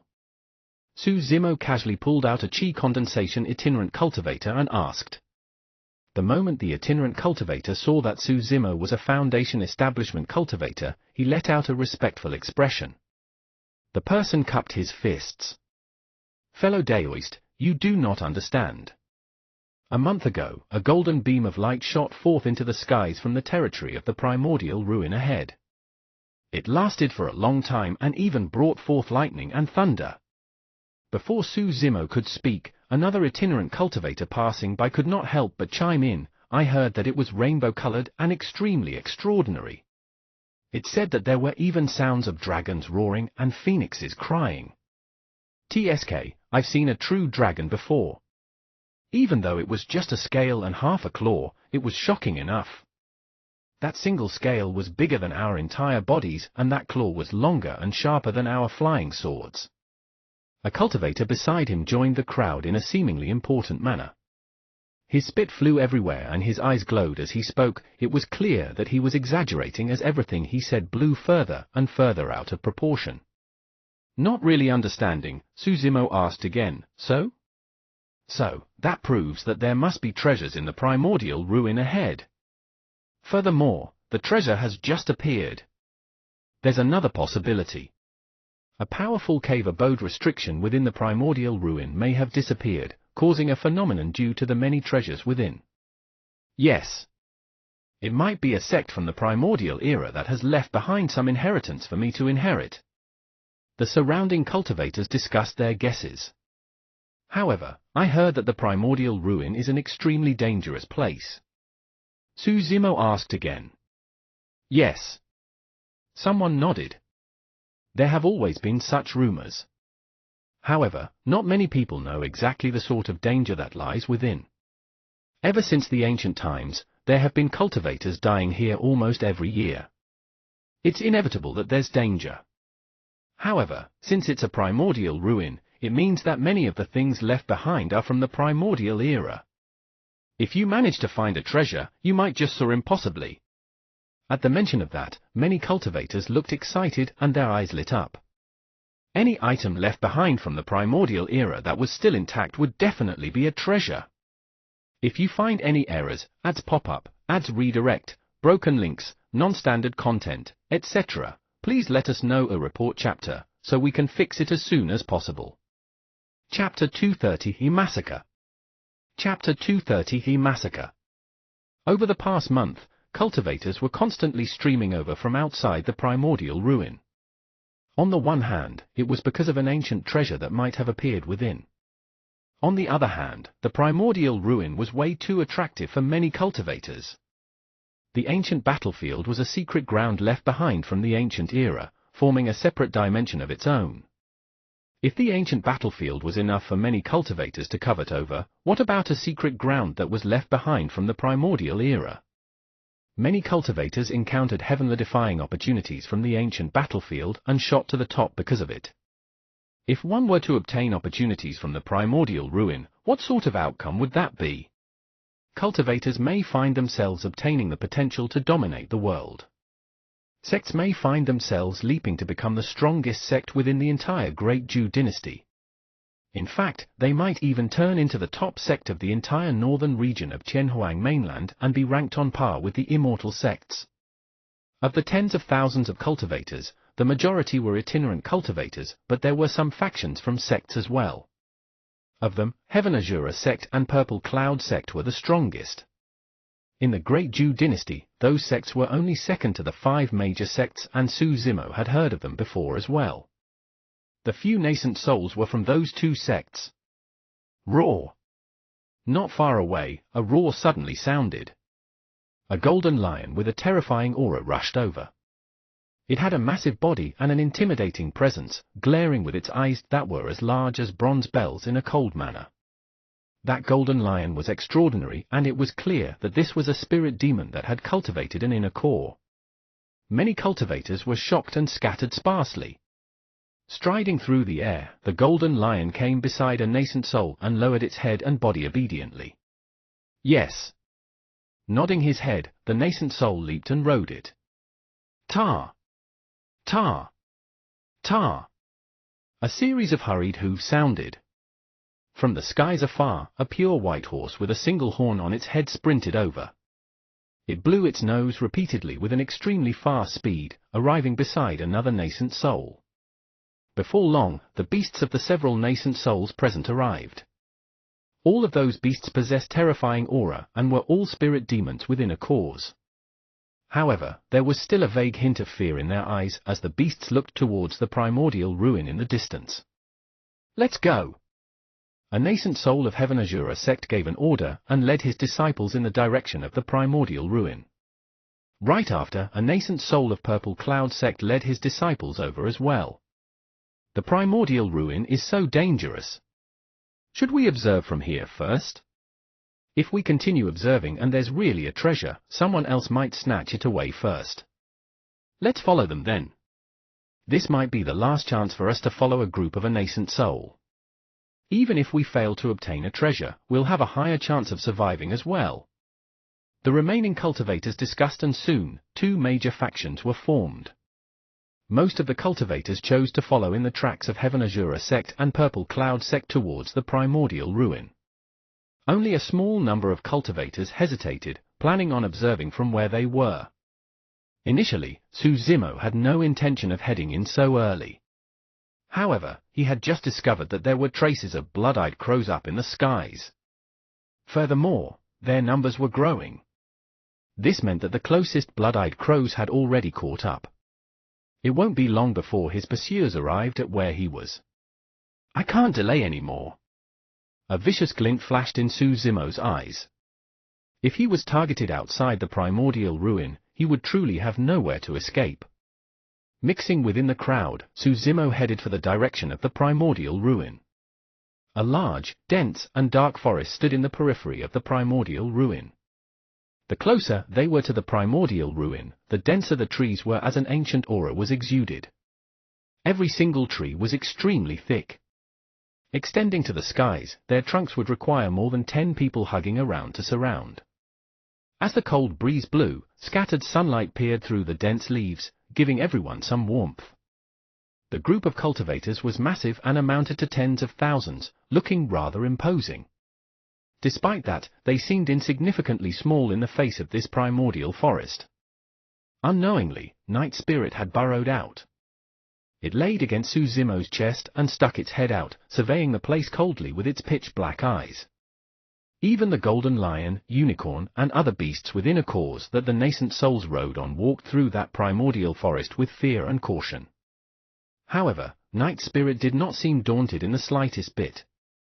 All of a sudden, a miserable scream was heard from the front.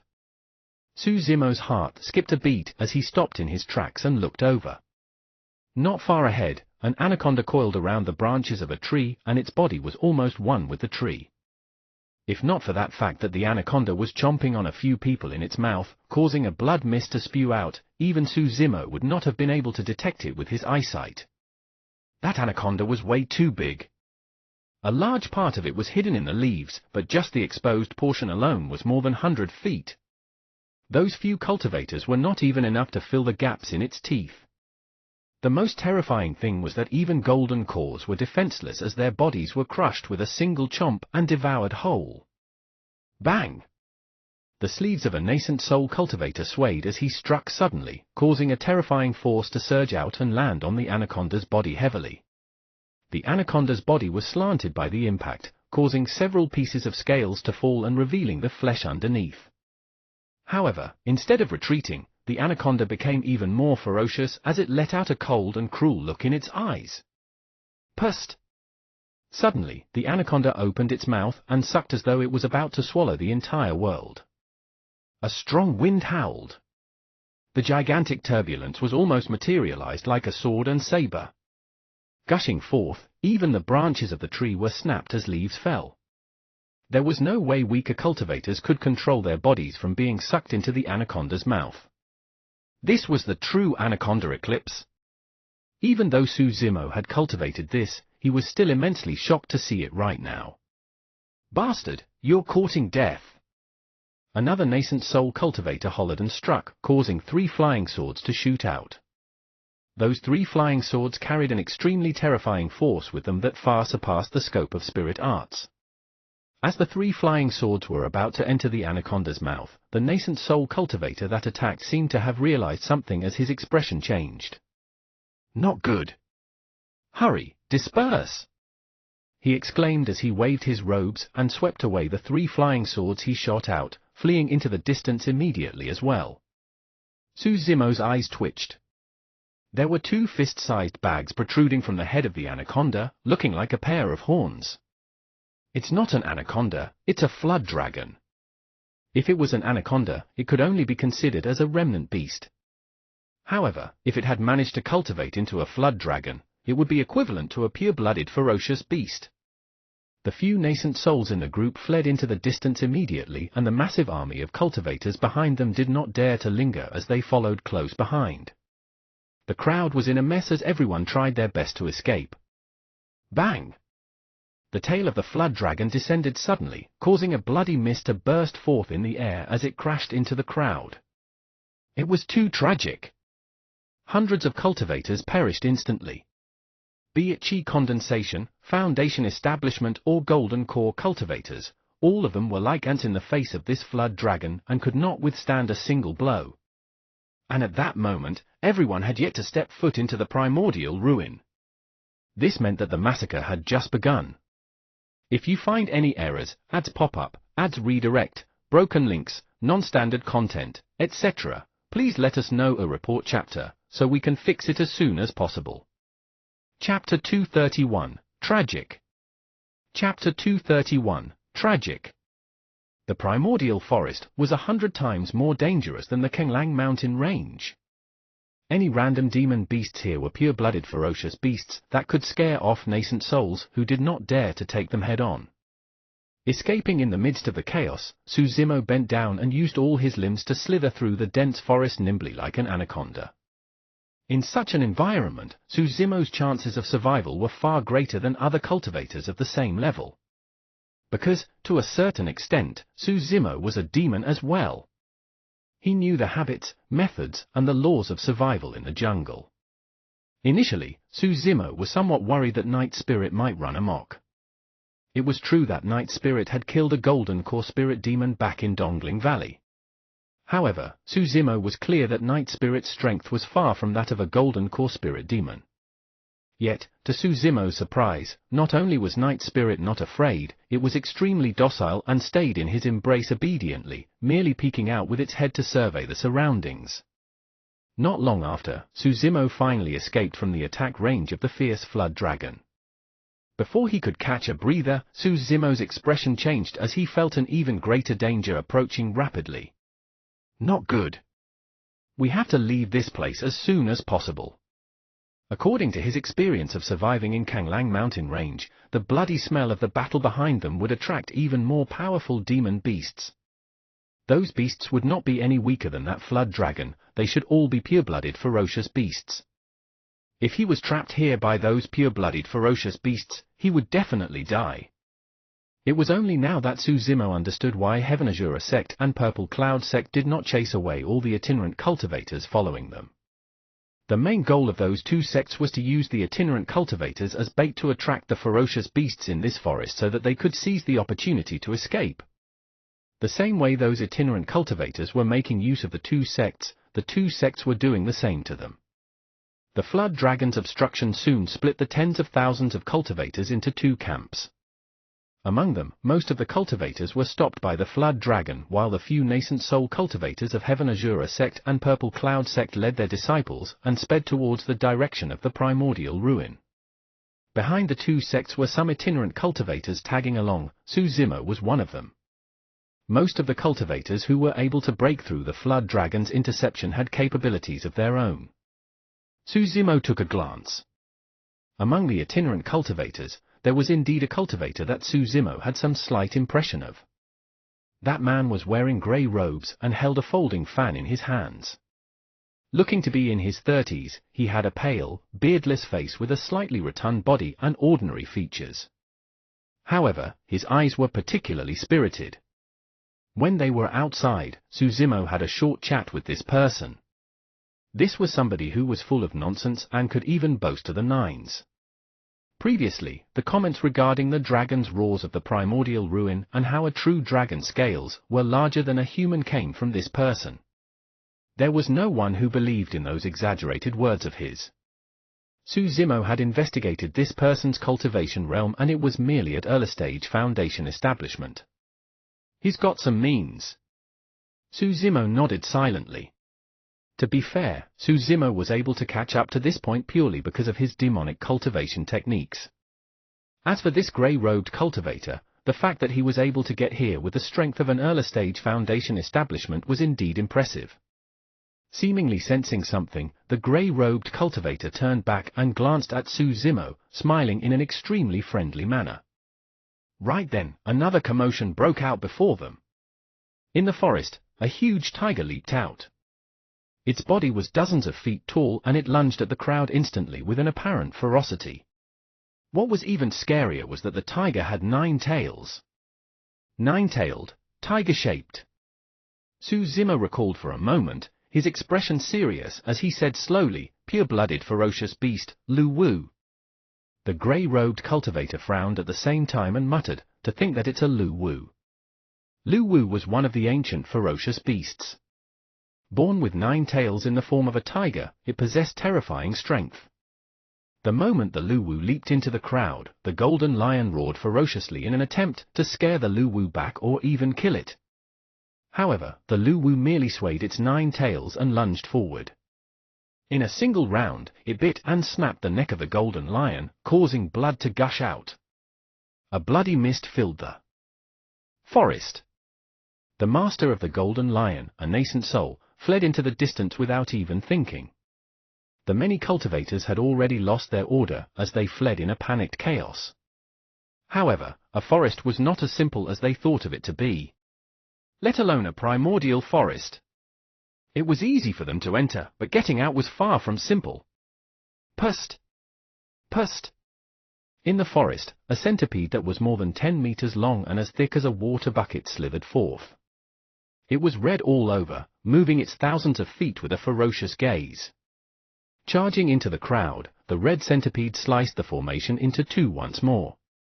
Powerful beasts appeared continuously from the forest, most of them pure-blooded ferocious beasts. Su Zimo had no way of fighting and could only flee in the chaos. In such a forest, even nascent souls were useless. They were fleeing all the same at the sight of the pure-blooded ferocious beasts.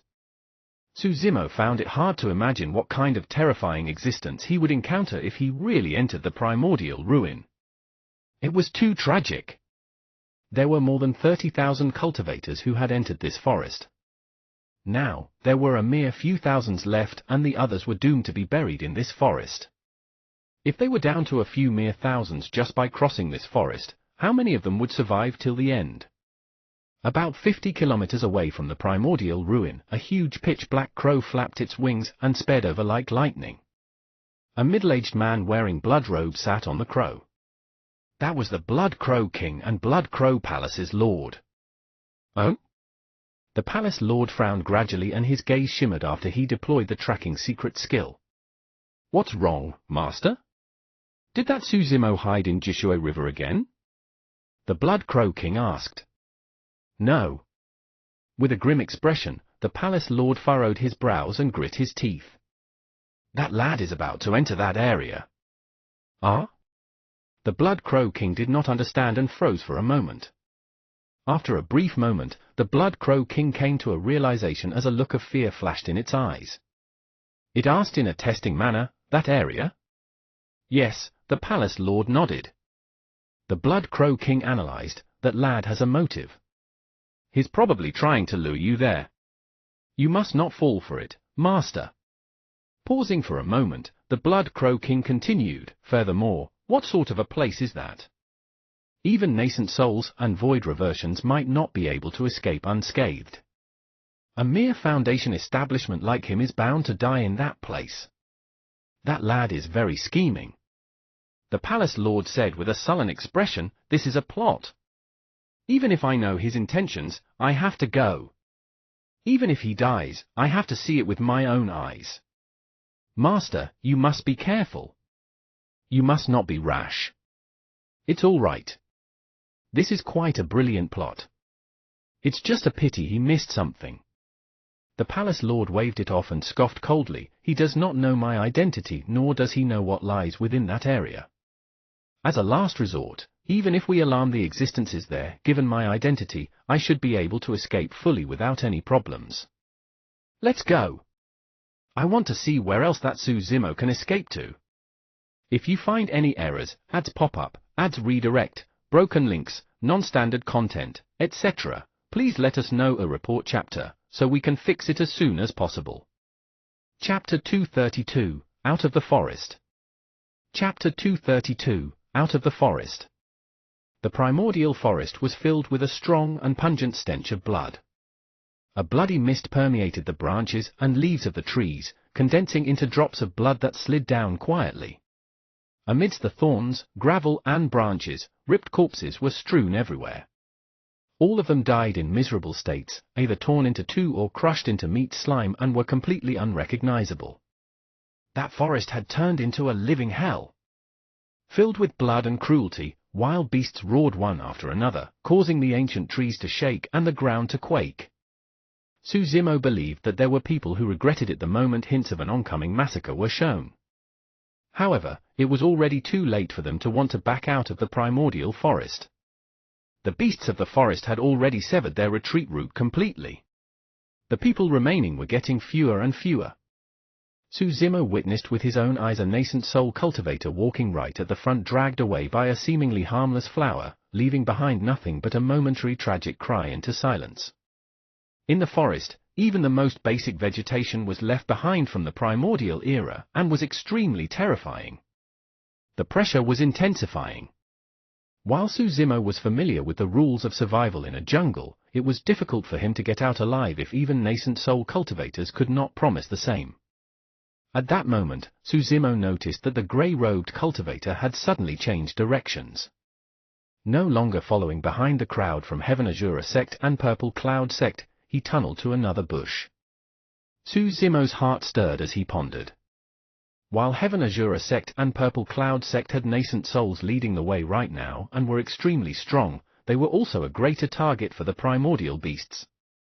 It would indeed be safer comparatively if he were to take another path right now. Of course, that was only a relative comparison. Within that forest, there were dangers everywhere and there was nowhere that was absolutely safe. Susimo's eyes flickered and he too changed directions, following behind the path of the grey-robed cultivator. Like an anaconda, Susimo slithered through the forest and he caught up to the grey-robed cultivator before long, following afar from the back. The grey-robed cultivator's speed wasn't fast and he would even slow down occasionally. Furthermore, the grey-robed cultivator's actions were rather odd.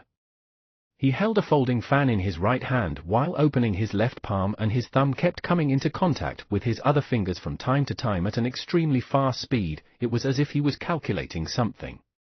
What puzzled Susimo the most was that despite the tens of thousands of cultivators who had perished in this forest, the person's face did not show the slightest bit of fear. That sort of mental fortitude was way too terrifying. Right then, the grey-robed cultivator ahead suddenly paused and hid himself. Upon seeing that, Suzumo did not dare act rashly as well. He pressed himself to the ground and awaited with bated breath. A moment later, a warning flashed in Suzumo's mind. Right after, a large shadow swept past their heads, covering the skies and emitting a ravening aura as it charged towards the direction of Heaven Azura sect and Purple Cloud sect at an extremely fast speed. Suzumo's face was pale and he broke out in cold sweat. It was true that Suzumo could sense danger ahead of him in this primordial forest using his spirit perception as well. However, it would be too late by then. Rising, the grey-robed cultivator continued rushing forth. That person has some means. If I follow him, I might be able to get out of this forest. Suzumo followed closely behind. Sure enough, Suzumo avoided several attacks from the ferocious beasts by following and pausing according to that person. In Suzumo's eyes, that grey-robed cultivator suddenly became unfathomable. Before long, the grey-robed cultivator in front turned back suddenly, as if having sensed something. Going low immediately, Suzumo hid himself. The grey-robed cultivator swept his glance and paused slightly at Suzumo's hiding spot, where he smiled meaningfully before turning front and continuing on. This time round, the grey-robed cultivator's steps were strange as he swept left and right. Suddenly, he burrowed into the forest and disappeared from Suzumo's line of vision. Suzumo gave chase right away but realized that he had lost track of the grey-robed cultivator. He realized then that his actions had been exposed.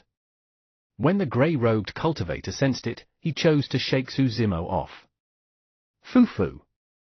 Suzumo gave a faint smile and observed his surroundings carefully before choosing a direction to run after. Traveling in a forest as such would definitely leave traces. Others might not be able to see it, but with Suzumo's experience of living in a forest, he could find the slightest of traces and determine the direction where the grey-robed cultivator had left. Of course, such a method would decrease Suzumo's speed significantly. A moment later, he looked over and could not help but heave a sigh of relief. The edge of the primordial forest was not far ahead. All of a sudden, Suzumo's expression changed starkly as he dodged to the side without a second thought. Clang! A deafening sound rang behind him. Turning back, Suzumo gasped and his entire body went cold. A massive ferocious beast with 8 legs and flames burning on its body stood in front of Suzumo with a feral expression. An ancient ferocious beast, Divine Pyrospider. While the Divine Pyrospider could not spit silk, its 8 claws were sharper than any weapons out there. The Divine Pyrospider's claw had slammed down earlier like a gigantic saber with thorns on it, leaving a deep ravine in the ground. If Suzumo had been a half-step slower, he would be split into 2. Given Suzumo's cultivation realm, he would be burnt to ashes if he touched any bit of flame on the Divine Pyrospider's body. Suzumo did not dare to linger any longer and turned to flee. Clang! Clang! Clang! The Divine Pyrospider chased closely behind at an extremely fast speed, causing sparks to fly everywhere each time its claws swiped across rocks. Bang! Boom! Boom! Suddenly, a deafening boom echoed from behind Suzumo. Not far behind him, a pitch-black hole appeared beneath the Divine Pyrospider out of nowhere. Dark and deep, it was filled with a piercing killing intent. A trace of panic flickered through the Divine Pyrospider's eyes, and it wanted to escape. Boom! Suddenly, a massive pitch-black beard of flesh appeared from that hole, coiling around the Divine Pyrospider's body like a massive anaconda. Kikiki! A series of ear-piercing screams could be heard from the Divine Pyrospider as it struggled furiously to no avail. In the blink of an eye, it was yanked down into the cave and disappeared from sight. Suzumo gulped. He did not even manage to make out what was inside that hole. Swish! Not far away in the forest, a commotion broke out. The sound of the footsteps of ferocious beasts filled with killing intent could be heard. Suzumo suddenly released his power of blood chi and his body was shrouded with a demonic chi. Releasing Divine Steed Fleeting, he charged in the direction ahead with all his might. Silver-winged cicada, blood-seeking millipede, wind-slicing eagle and many other pure-blooded ferocious beasts were charging over with a murderous intent like devils. Gritting his teeth, Susimo had a resolute gaze. 50 feet. 30 feet. 10 feet. Swoosh! Finally, his vision cleared up. Susimo had finally gotten out of the primordial forest. When the many ancient ferocious beasts arrived at the edge of the forest, all of them stopped in their tracks in unison with a tacit understanding. With a look of fear in their eyes, they gradually retreated. If you find any errors, ads pop up, ads redirect, broken links, non-standard content, etc., please let us know a report chapter, so we can fix it as soon as possible. Chapter 233, Sea of Bones. Chapter 233, Sea of Bones. Tens of thousands of cultivators had entered the forest at the back. However, Susimo believed that less than 1% among them could leave that forest alive. As one of them, Susimo should be happy. However, the sight of the many beasts that were slowly returning to the forest, Susimo suddenly realized that the moment he rushed out of the forest was also the moment he had stepped foot on the land left behind from the primordial era. The primordial ruin. This was the location that was marked highly dangerous on the map. All of those cruel, violent, pure-blooded, ferocious beasts were wary of this primordial ruin. What sort of ancient secret was hidden in this place? Turning slowly, Susimo looked over. That single look caused his pupils to contract and even his heart to stop beating. There was an endless amount of white bones. At a glance, there was no end and it filled the entire land. Of those bones, many belonged to humans, but there were many that belonged to remnant ferocious beasts as well. Almost none of them were preserved properly, all shattered and scattered on the ground. This was a true sea of bones. Standing in the face of this sea of bones, Susimo seemed incomparably small. It was as if he would be swallowed whole by the sea of bones the moment he walked in. There was an inexplicable fear, an indescribable suffocation, an endless oppressiveness and a faint scent of blood. Right then, Susimo's chest moved and Night Spirit suddenly burrowed out, leaping down. Looking at the sea of bones in front, Night Spirit's nose twitched, it had a strange expression and its eyes shone with a mysterious glint. All of a sudden, not far away at the edge of the primordial forest, two figures were the first to run out. They were covered in blood and looked terrible. It's them! Susimo swept his glance and recognized their identities. The two of them were nascent souls from Heaven Azura sect and Purple Cloud sect. Both of them glanced at the forest behind them with lingering fear. When they turned back and saw the sea of bones, they were also rooted on the spot, unable to contain the shock in their eyes. Even nascent souls felt minuscule in the face of this sea of bones. What sort of a tragic battle could it have been that left such an intimidating ruin? Hurry and escape! It's right up ahead! Hurry, hurry! Help me! A series of cries sounded from the forest nearby. Not long after, another group of cultivators came forth from the forest. More than 100 in numbers, they bore disheveled hairs and tattered clothes as they fell and sat on the ground, panting heavily. There were Golden Cores and Foundation Establishment cultivators among them. Of the massive tens of thousands of cultivators' army, including the nascent souls and Golden Cores, there were only more than 100 who survived. The others had all died in the forest without getting a chance to even catch sight of the primordial ruin. Susimo merely cast a single glance in that direction before turning back. He did not wish to attract the attention of those cultivators. All of a sudden, Night Spirit let out a whimper. Opening its mouth, it bit on Susimo's shirt gently and kept pulling in the direction of the sea of bones. You want to head in? Susimo frowned and asked in a soft voice. Night Spirit nodded. This sea of bones is not simple and we don't know what dangers lurk within. Let's wait for them to scout the area first. There's no hurry, Susimo said. Night Spirit shook its head. Suddenly, it raised a hind leg and peed on Susimo. Of course, Susimo could dodge it with ease. However, a realization struck him: Night Spirit had already gained sentience and was extremely intelligent. It would definitely not try to dirty him for no reason. If it chose to do so, there must be a meaning behind it. What sect are you from? What's your name? Right then, the two nascent souls walked over. They looked at Suzimo with superiority, their tone cold and unquestionable. I'm Suzimo. I'm not of any sect. Suzimo replied indifferently, half in truth. That's perfect. Go take a spin in this sea of bones. If you come back alive, you can take your picking from our Heaven Azura sect or Purple Cloud sect. Both our sects will be willing to take you in, one of the nascent souls said. That's right. The other nascent soul nodded his head. Suzimo, this is a huge opportunity for you. Suzimo sneered in silence and did not reply. No matter what, he would have to go through the sea of bones. The difference was whether he was going to do it now or later on when his pursuers arrived. By the looks of the situation now, if he did not enter the sea of bones, the two nascent souls beside him would kill him on the spot. Furthermore, Night Spirit was still insistent, looking at Suzimo with expectant eyes and urging the latter to head in. At that thought, Suzimo no longer hesitated as he strode towards the sea of bones. Night Spirit followed beside Suzimo's feet like a small black dog. There was a vague hint of excitement in its eyes. The moment Suzimo stepped foot into the sea of bones, he sensed something unusual. The spirit energy in his dantian seemed to be sealed by an invisible force. Although it had a similar effect to the spirit lock formation, it was even scarier than that. Taking a deep breath, Suzimo walked towards the depths of the sea of bones. Surrounded by bones, it was eerie and scary, yet unusually quiet.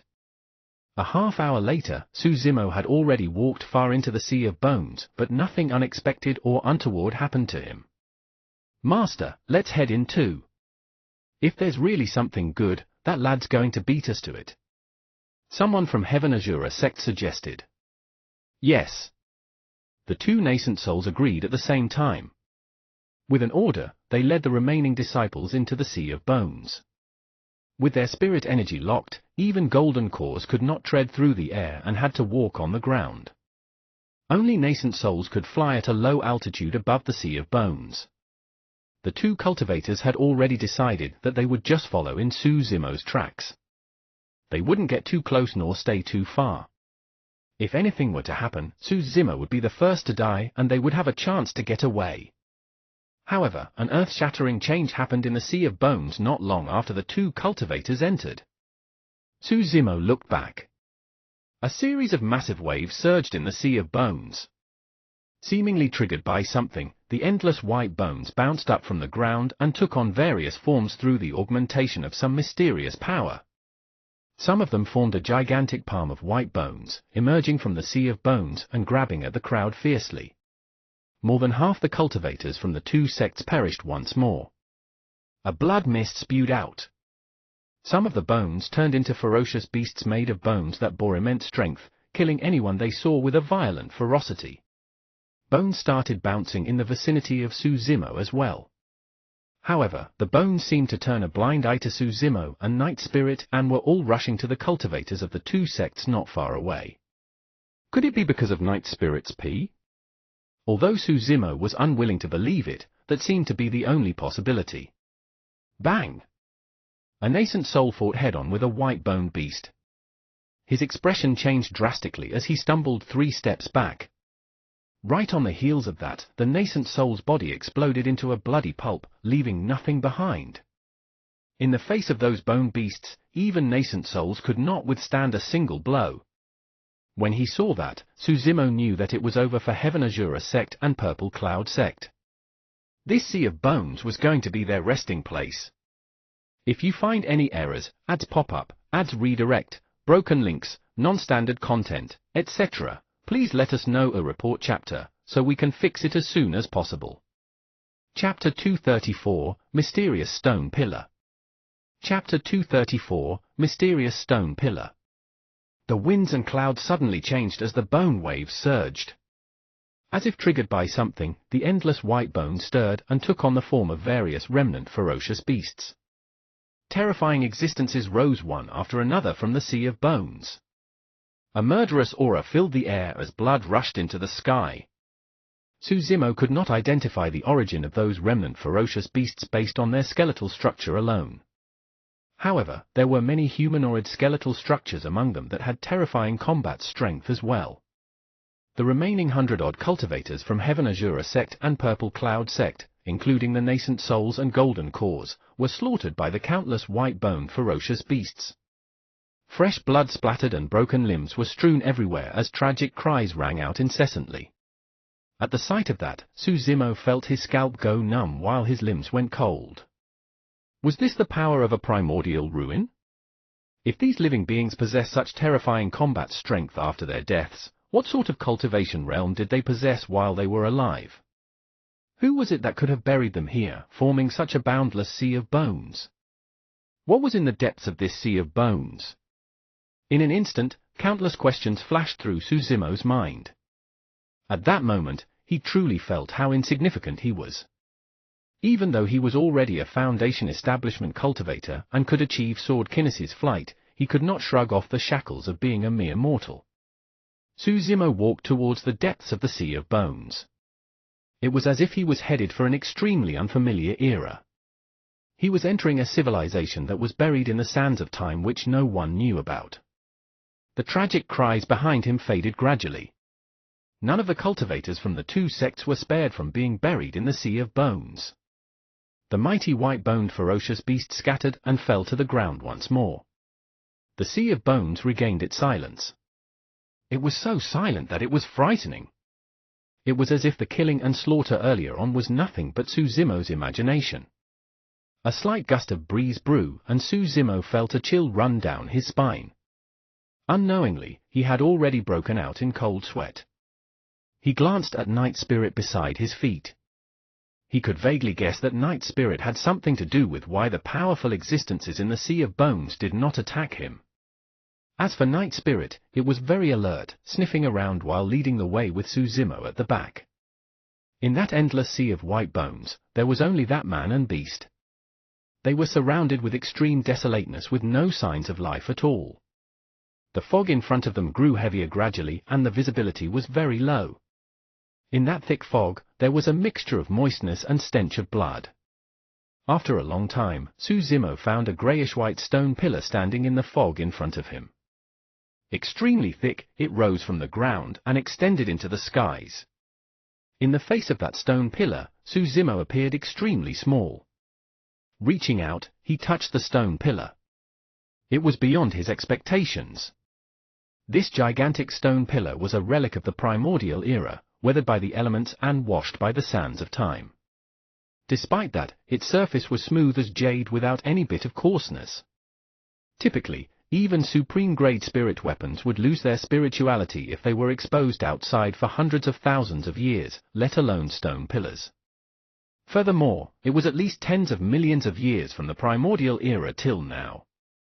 This stone pillar is a treasure. If only I could carry it away. Suzumo circled a couple of rounds around the stone pillar and thought to himself. Naturally, that was merely a casual thought. Given Suzumo's strength, he could not even stuff the stone pillar into his storage bag. Even if he could, there was no way he would do so. The Sea of Bones was already so terrifying, who knew what was the purpose of a mighty stone pillar erected here? What if he were to alert the terrifying existences in the Sea of Bones once more should he move the stone pillar? Circling around the stone pillar once more, Suzumo did not find any signs from its surface. Weird. Suzumo's eyes flashed with doubt. He originally thought that there would be some information carved on the stone pillar, perhaps drawings or indications of the primordial era. However, the surface of the stone pillar was smooth without anything at all. A strong gust of wind blew past the Sea of Bones, causing the fog to dissipate slightly. Looking around, Suzumo's gaze froze and he exclaimed softly. 1,000 feet away from this stone pillar, there was another stone pillar erected in the same row. Suzumo walked over and took a look. This stone pillar was almost identical to the first one. It had a smooth as jade surface without any signs on it. As he continued walking along that direction, a similarly thick stone pillar would appear almost once every 1,000 feet. What's going on? Suzimo pondered for a moment, but he had no clue. Under Night Spirit's urging, he continued walking forward. Before long, Suzimo stopped in his tracks once more. He had already arrived at the end of the Sea of Bones. The end of the Sea of Bones was a tall mountain that towered into the clouds. The top of it was lush, filled with vibrant life and rich vegetation. There was even green water swirling around the foot of the mountain, as though it was a paradise. From the dead and heavy atmosphere of the Sea of Bones to a flourishing mountain peak, Suzimo could not recover from the sudden change for a moment. Suddenly, a possibility struck him. The Sea of Bones behind him was truly just the boundary of the Sea of Bones. The mountain before him was the true center of the primordial ruin. Or perhaps, even this mountain was not the center of the primordial ruin.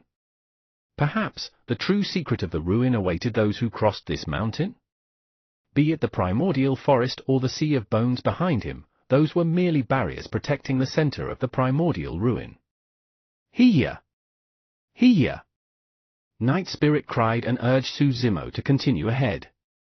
When he arrived at the foot of the mountain, Suzimo's heart stirred, as if he sensed something. He glanced sideways at a forest at the side. Not far away, a figure appeared from an old tree. Dressed in grey robes, he had a slightly rotund figure with a beardless face, holding a folding fan in his hands. "It's you?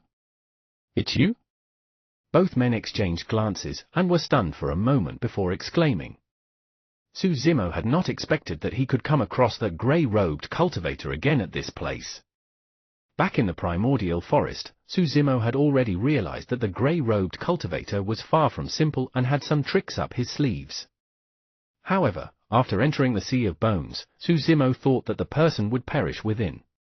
He never expected that the person would arrive at the mountain before him. While Suzimo was shocked, the grey-robed cultivator was even more shocked. Given his eyesight, he could naturally tell that Suzimo was only a Foundation establishment cultivator. There was no possibility of him hiding his cultivation realm. Right from the get-go, the grey-robed cultivator knew that the tens of thousands of cultivators that coveted to step foot into the primordial ruin would all die. Apart from him, no one else could survive. He had not expected that this seemingly normal green-robed cultivator would actually be able to cross the Sea of Bones. He could understand how the green-robed cultivator was able to pass through the primordial forest. After all, this person was smart and had followed behind him in the forest. However, he had already dumped this person right at the very end. Interesting. Walking slowly towards Suzimo, the grey-robed cultivator let out a malicious smile. If you find any errors, ads pop-up, ads redirect, broken links, non-standard content, etc., please let us know a report chapter, so we can fix it as soon as possible. Chapter 235, Demon Suppressing Rope. Chapter 235, Demon Suppressing Rope. Narrowing his gaze, Suzimo let out a wary look. Even though the grey-robed cultivator before him was only at early-stage Foundation establishment, Suzimo did not dare to be careless. The person reeked of a strange and unfathomable aura from head to toe. Furthermore, the fact that this man was able to cross the primordial forest and Sea of Bones with ease was reason enough for Suzimo to be wary. Arriving around 10 meters in front of Suzimo, the grey-robed cultivator stopped in his tracks all of a sudden. Raising his brows, he asked with a fake smile, "Fellow Daoist, you're really following tightly. I didn't manage to shake you off at all?" Suzimo looked at the person calmly and remained silent. A hint of mockery flashed in the grey-robed cultivator's eyes, and his expression darkened. His smile was suddenly wiped away as he asked in a cold tone, "Tell me, what's your background? Why are you following me?" Having said that, the grey-robed cultivator stared fixedly at Suzimo's face, hoping to find a clue in his expression and gaze. "I'm not following you." Suzimo shook his head expressionlessly. That was the truth. Failing to gain anything, the grey-robed cultivator frowned and thought internally, could it really be a coincidence? No. The grey-robed cultivator changed his mind. Even if it's a coincidence, I can't let him continue forth. If my plans were to be spoiled because of this person, the losses would be immense. How did you manage to cross the Sea of Bones? the grey-robed cultivator asked all of a sudden. Walking. When he heard that, the corner of the grey-robed cultivator's mouth twitched. He wanted to say something but stopped. Sweeping his gaze across Suzumo, the grey-robed cultivator looked at Night Spirit, who was beside Suzumo's feet. Upon seeing Night Spirit, the grey-robed cultivator could not help but roll his eyes. He mocked, "Fellow Daoist, your preferences are truly extraordinary. Most people would look for the cubs of ancient remnant beasts or pure-blooded ferocious beasts to be their fighting beasts. But look at you, rearing the cub of a black dog. None of your business." Suzumo sneered and retorted. The grey-robed cultivator did not get angry either, merely waving the folding fan in his hand and saying with a smile, "Fellow Daoist, let me give you a piece of advice. Since you're able to cross the sea of bones, I advise you to turn back and stop continuing forward. This is not a place for you to be." The grey-robed cultivator pointed at the mountain by the side and said with a serious expression, emphasizing every single word. Suzumo did not say anything. He wanted to head back as well. To be precise, Suzumo had never intended to step into this place right from the get-go. He was only here because he had nowhere else to go. If he were to head back now, he would only be met with his pursuers. Furthermore, he managed to arrive here by relying on Night Spirit's guidance and persistence. It was not that easy for Suzumo to retreat. "You're not retreating?" The grey-robed cultivator frowned and muttered, "That's troublesome. I can't let you follow me and spoil my plans. You can head your way and I'll head mine. We won't have to interfere with one another." Suzumo was also wary towards the grey-robed cultivator and did not want to have a clash with the latter. After a brief silence, the grey-robed cultivator shook his head. "No, that's too risky. Since you refuse to leave, you can't blame me." "Oh?" Upon hearing that, Suzumo's expression changed. Without thinking, he immediately attacked first. The two of them were extremely close. If nothing unexpected happened, Suzumo was 70% confident that he would be able to take down the grey-robed cultivator. Boom! With the Plow-Heaven stride, a clear footprint appeared on the ground, causing the surrounding soil to fly everywhere. In almost an instant, Suzumo appeared in front of the grey-robed cultivator and channeled his bloodline, causing the sound of tsunamis and rumbling thunder to echo from his body in a terrifying manner. Eh? Faced with Suzumo's attack, the grey-robed cultivator did not panic at all when he heard the sounds coming from Suzumo's body. Instead, he exclaimed softly and his eyes filled with curiosity. "Such mighty power of bloodline? How did you manage to cultivate it?"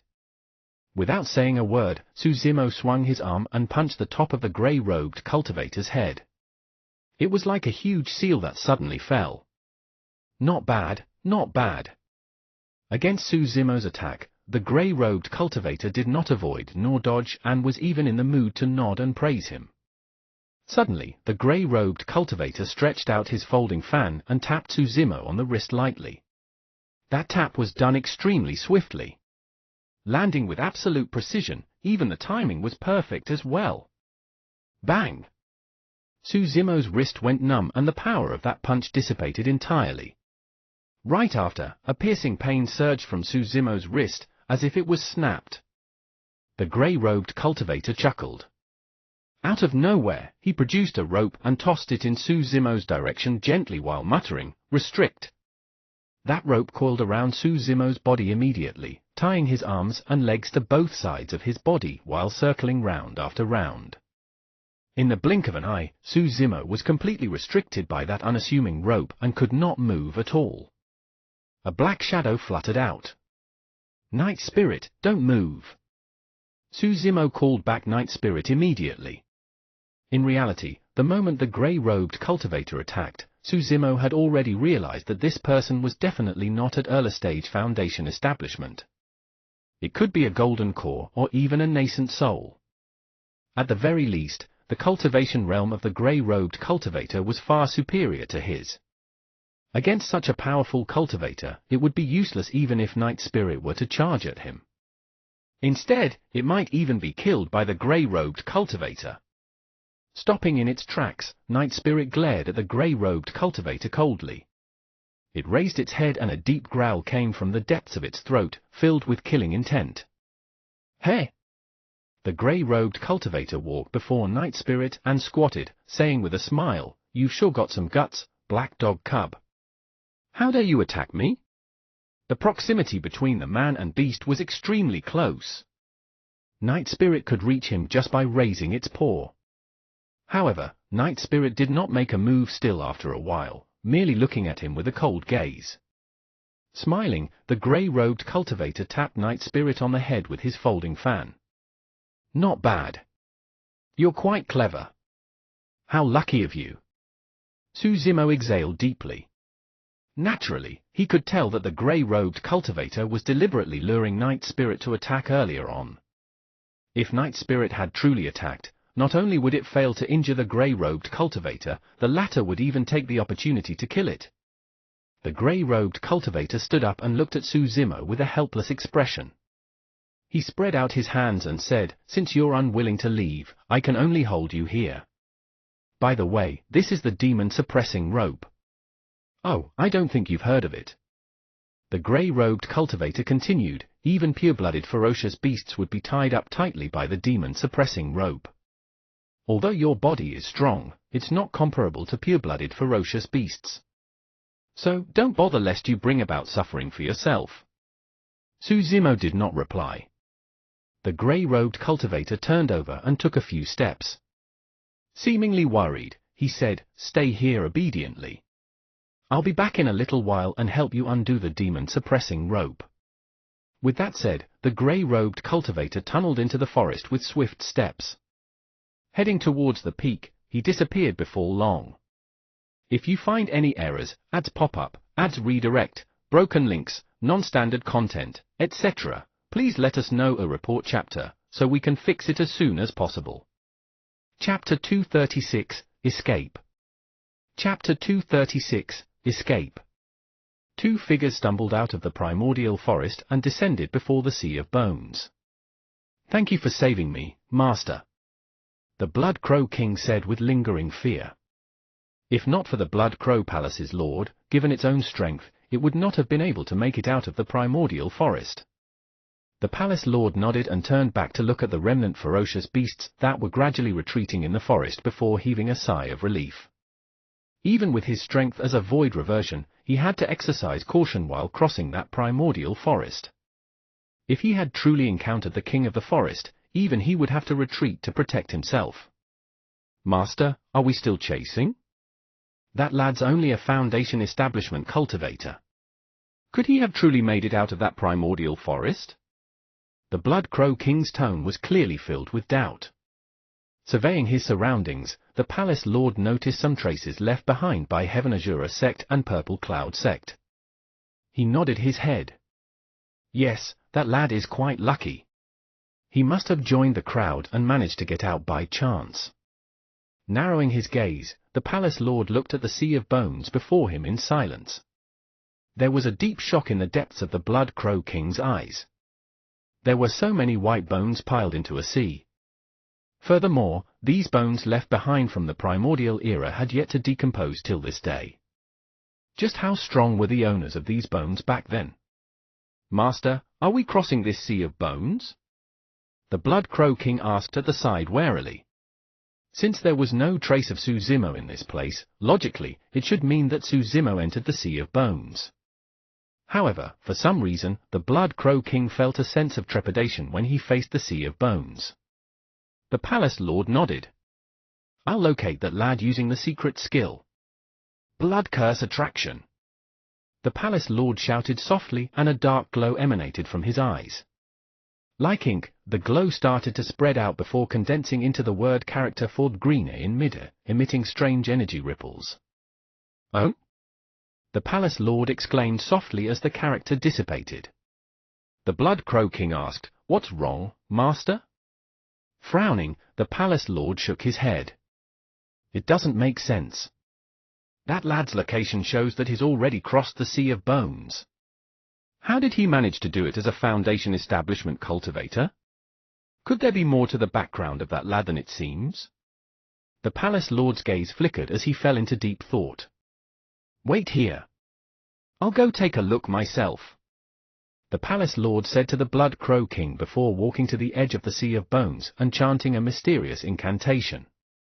Right after, the palace lord bit his tongue gently and spat out a drop of blood essence. That blood essence, under the augmentation of the incantation, formed a blood-colored barrier that enveloped the surroundings of the palace lord. The palace lord stepped foot into the Sea of Bones. He was a few steps in when the Sea of Bones surged with bone waves, seemingly sensing something.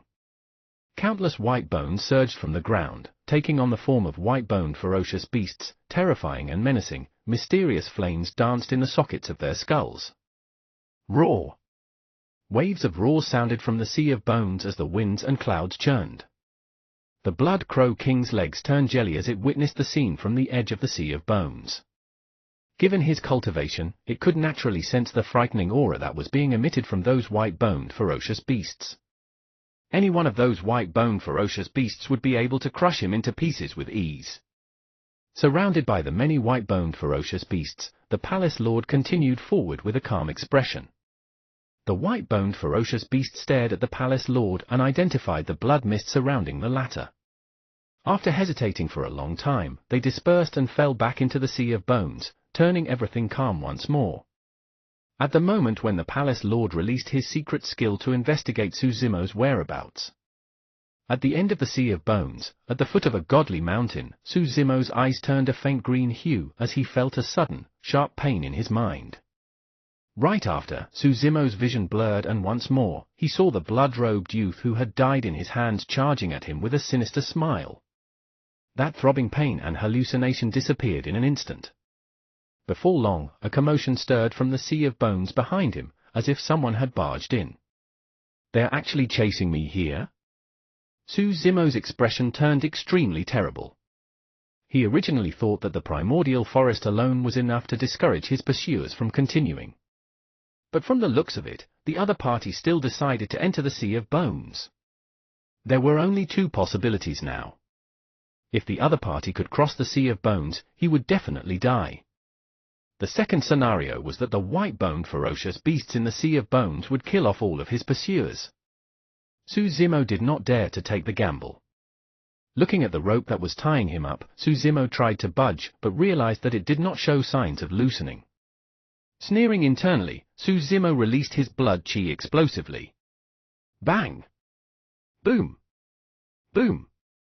His bloodline churned within his body, letting out a rich demonic chi as blood filled his flesh while his tendons shook. Suzumo's body was expanding. Buzz! The demon-suppressing rope shone brightly, forming a resplendent atmosphere, before suppressing Suzumo's blood chi instantly. Ooh! Suzumo's expression changed as he grunted. The demon-suppressing rope did not loosen. Instead, it dug deeper into Suzumo's flesh such that blood oozed out, staining his green robes. Instantly, Suzumo calmed his blood chi and allowed his body to return to normal. The wounds that were inflicted on his body by the demon-suppressing rope were nothing but superficial wounds. With Suzumo's immense healing powers, he would be able to recover very quickly. However, how he should escape remained a tricky problem. Suzumo could not just wait foolishly for the grey-robed cultivator to return and undo the demon-suppressing rope for him. He would probably be a dead man by then. A thought flashed through Suzumo's mind. Since he was unable to break free from it directly, how about attempting tendons transformation? A series of crackling sounds could be heard from Suzumo's body as his tendons and bones echoed at the same time. Suzumo's figure shrank rapidly at a discernible pace. In the blink of an eye, he had shrunk to a mere meter tall and was extremely short. However, to Suzumo's shock, the demon-suppressing rope had changed along with him. It kept shrinking while remaining tightly wrapped around his body such that he couldn't escape. This was the reason why the demon-suppressing rope was so powerful.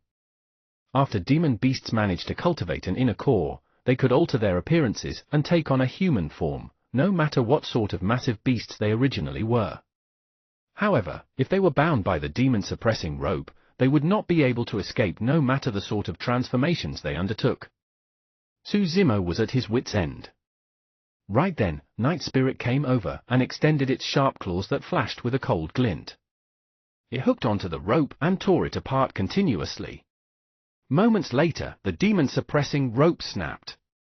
The moment it snapped, the light on the demon-suppressing rope dimmed and it fell from Suzumo's body. Suzumo was elated. Hiya! With an urging cry, Night Spirit turned around and sprinted up the mountain. Suzumo followed hurriedly. If you find any errors, ads pop up, ads redirect, broken links, non-standard content, etc., please let us know a report chapter, so we can fix it as soon as possible. Chapter 237, Extinct Primordial Life Form. Chapter 237, Extinct Primordial Life Form. The grey-robed cultivator tiptoed his way through the mountain, looking nervous and furtive. He held his folding fan in one hand and a metal rod as thick as a finger in his other. At the tip of the metal rod, a slender needle passed through it, constantly spinning and guiding his direction. Once in a while, the grey-robed cultivator would stop in his tracks and wait for the needle to stabilize in a certain direction before heading in that direction. With the constant pauses, the grey-robed cultivator's speed was not fast. This old man's Earth Spirit ruler is not reliable at all. Spinning here and there, it's not even giving me a fixed direction. The grey-robed cultivator mumbled as he walked. On the other side, Night Spirit brought Suzumo through the forest of the Godly Mountain at an extremely fast speed. Its nose twitched as it sprinted, as if smelling for something, as it walked further and further into the Godly Mountain. After a long time, Night Spirit came before a gigantic cave and stopped. Suzumo raised his head and looked at the cave in shock. His mouth was slightly agape and he was speechless for a moment. The size of the cave was way beyond his imagination. In front of the cave entrance, Suzumo was like an ant before a majestic palace hall. He felt incomparably small. Just who was it who could have opened up such a massive cave in this Godly Mountain? There were no signs of any saber or axe marks at the boundaries of the cave. Such a method could be considered as a work of God. What sort of a purpose did this cave hold with its size? Oh! Night Spirit bit the hem of Suzumo's shirt and continued to tug at him, gesturing for him to enter the cave quickly. Taking a deep breath of air, Suzumo could not help but turn and look back before entering the cave. That single look caused Suzumo to stare fixedly, unable to shift his gaze away. The massive cave was halfway up the mountain. Suzumo had the high ground vantage from where he was, and he naturally had a wider view of the sea of bones behind him. He could vaguely see that there were 2 rows of stone pillars in the sea of bones, and they were nearly as tall as half the mountain's height. The top of the 2 rows of stone pillars leaned towards the middle, embedding into a huge, thick beam that was full of spikes and was several times thicker than the stone pillars. What exactly is this thing? There was a flash of doubt in Suzumo's eyes. He had a nagging feeling that the stone pillars and beam resembled something when combined.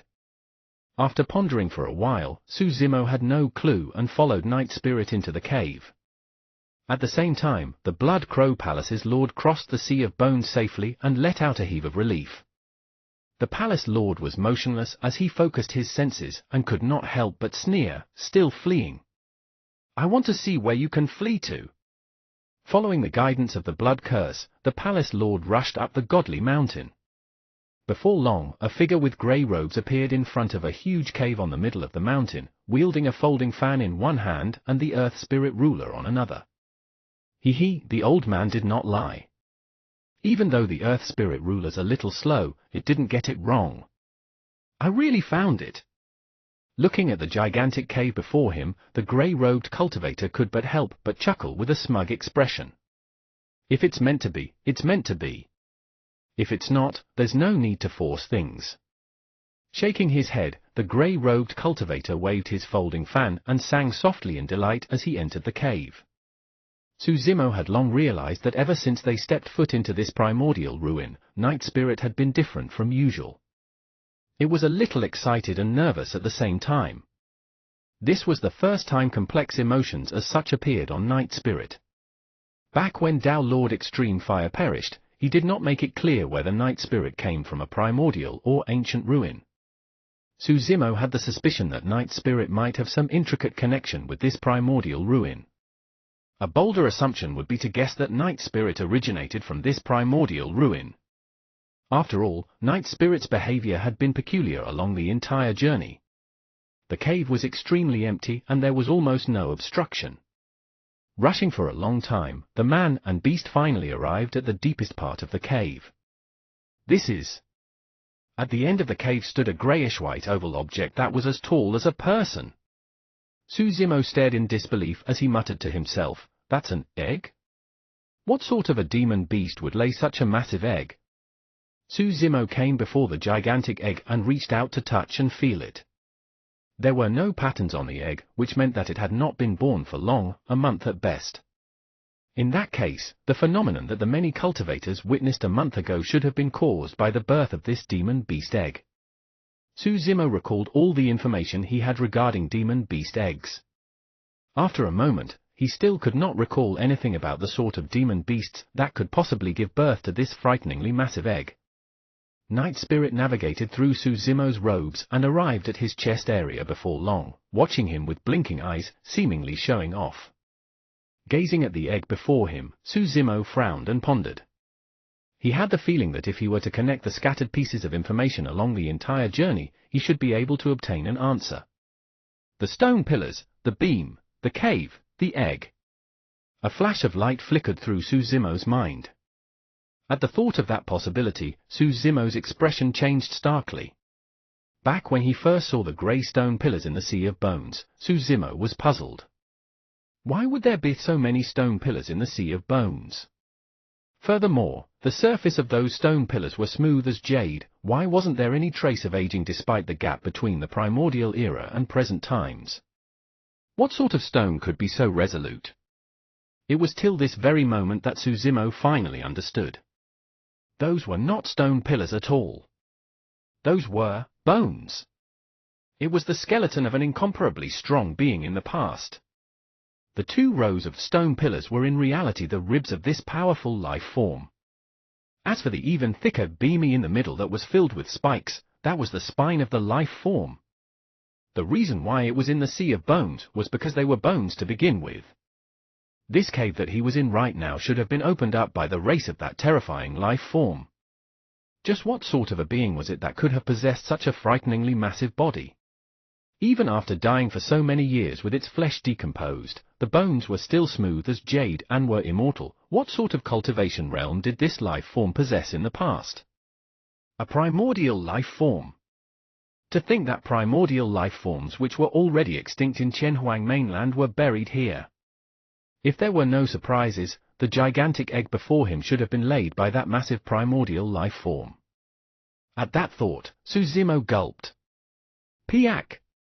Suddenly, a crisp sound reverberated in the cave behind him. Suzumo's pupils constricted instantly. Sprawled against his chest, Night Spirit had actually reached out with its claws and pierced the huge egg in front of them.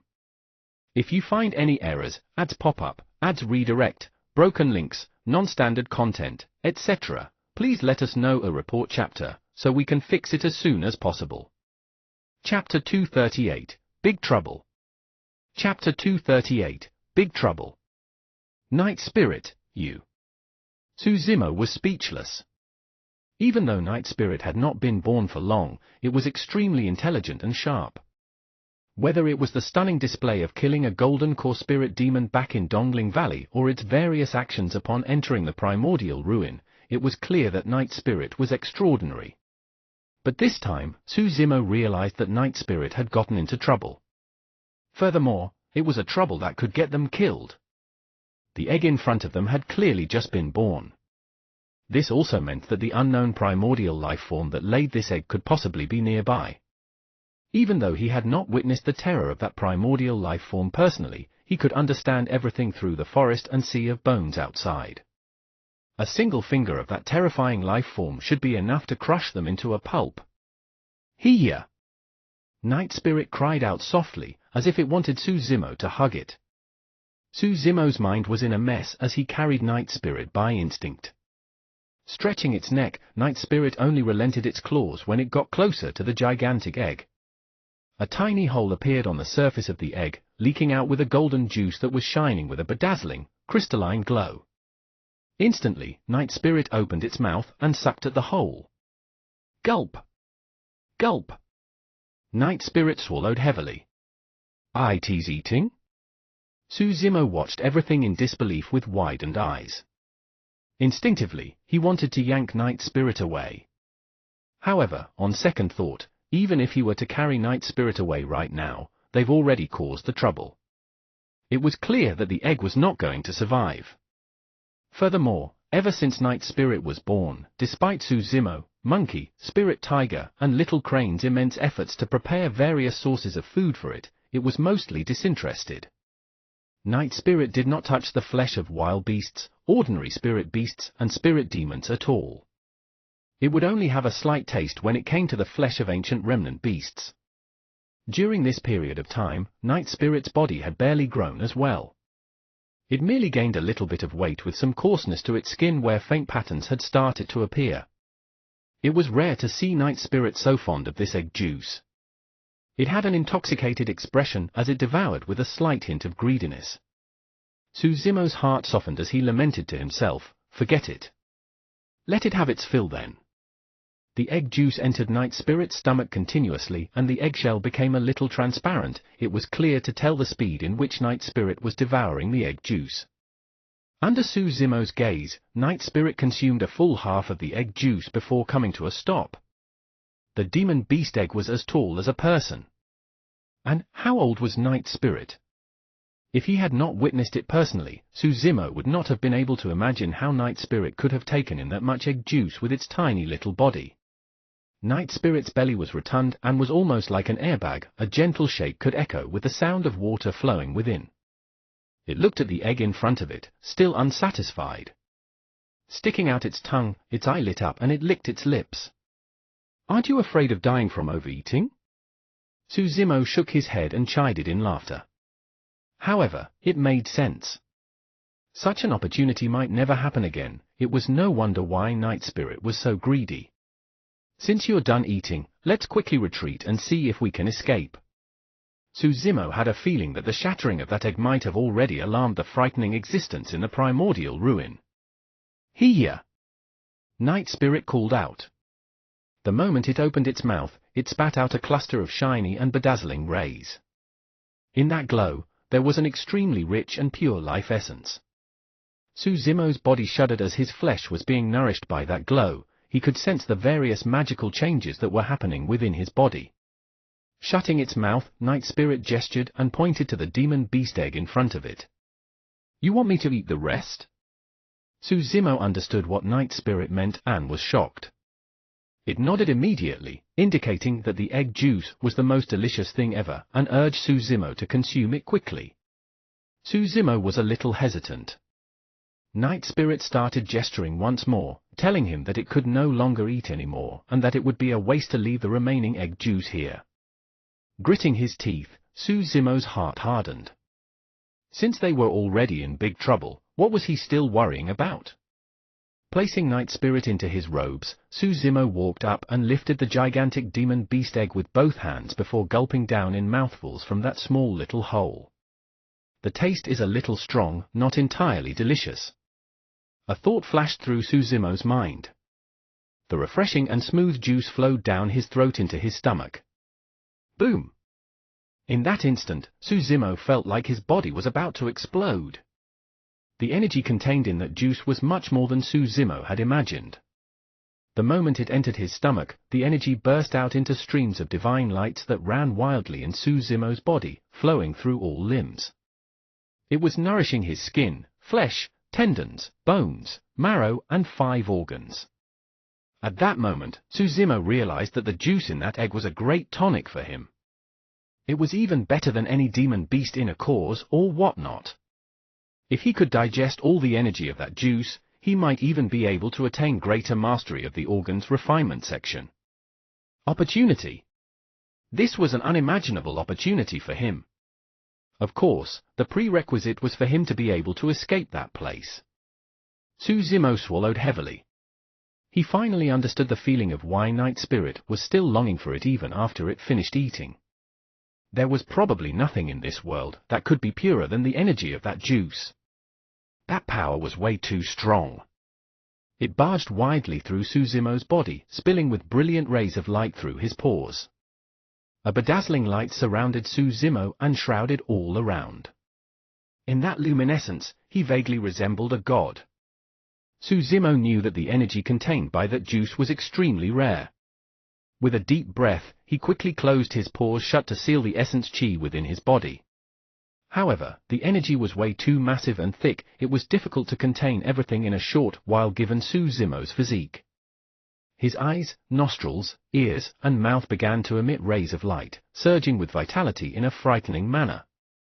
Under the rush of that power, a faint, green glint appeared in Suzumo's eyes.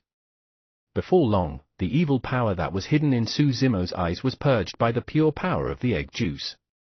That evil power was none other than the one left behind in Suzumo's body by the blood-robed youth's blood slave art. 2 green droplets of water trickled from the corner of Suzumo's eyes down onto the ground, condensed without dissipating and emitting a ghastly light. Suzumo was elated. He never expected that he would be able to get rid of the latent danger within his body after consuming the egg juice.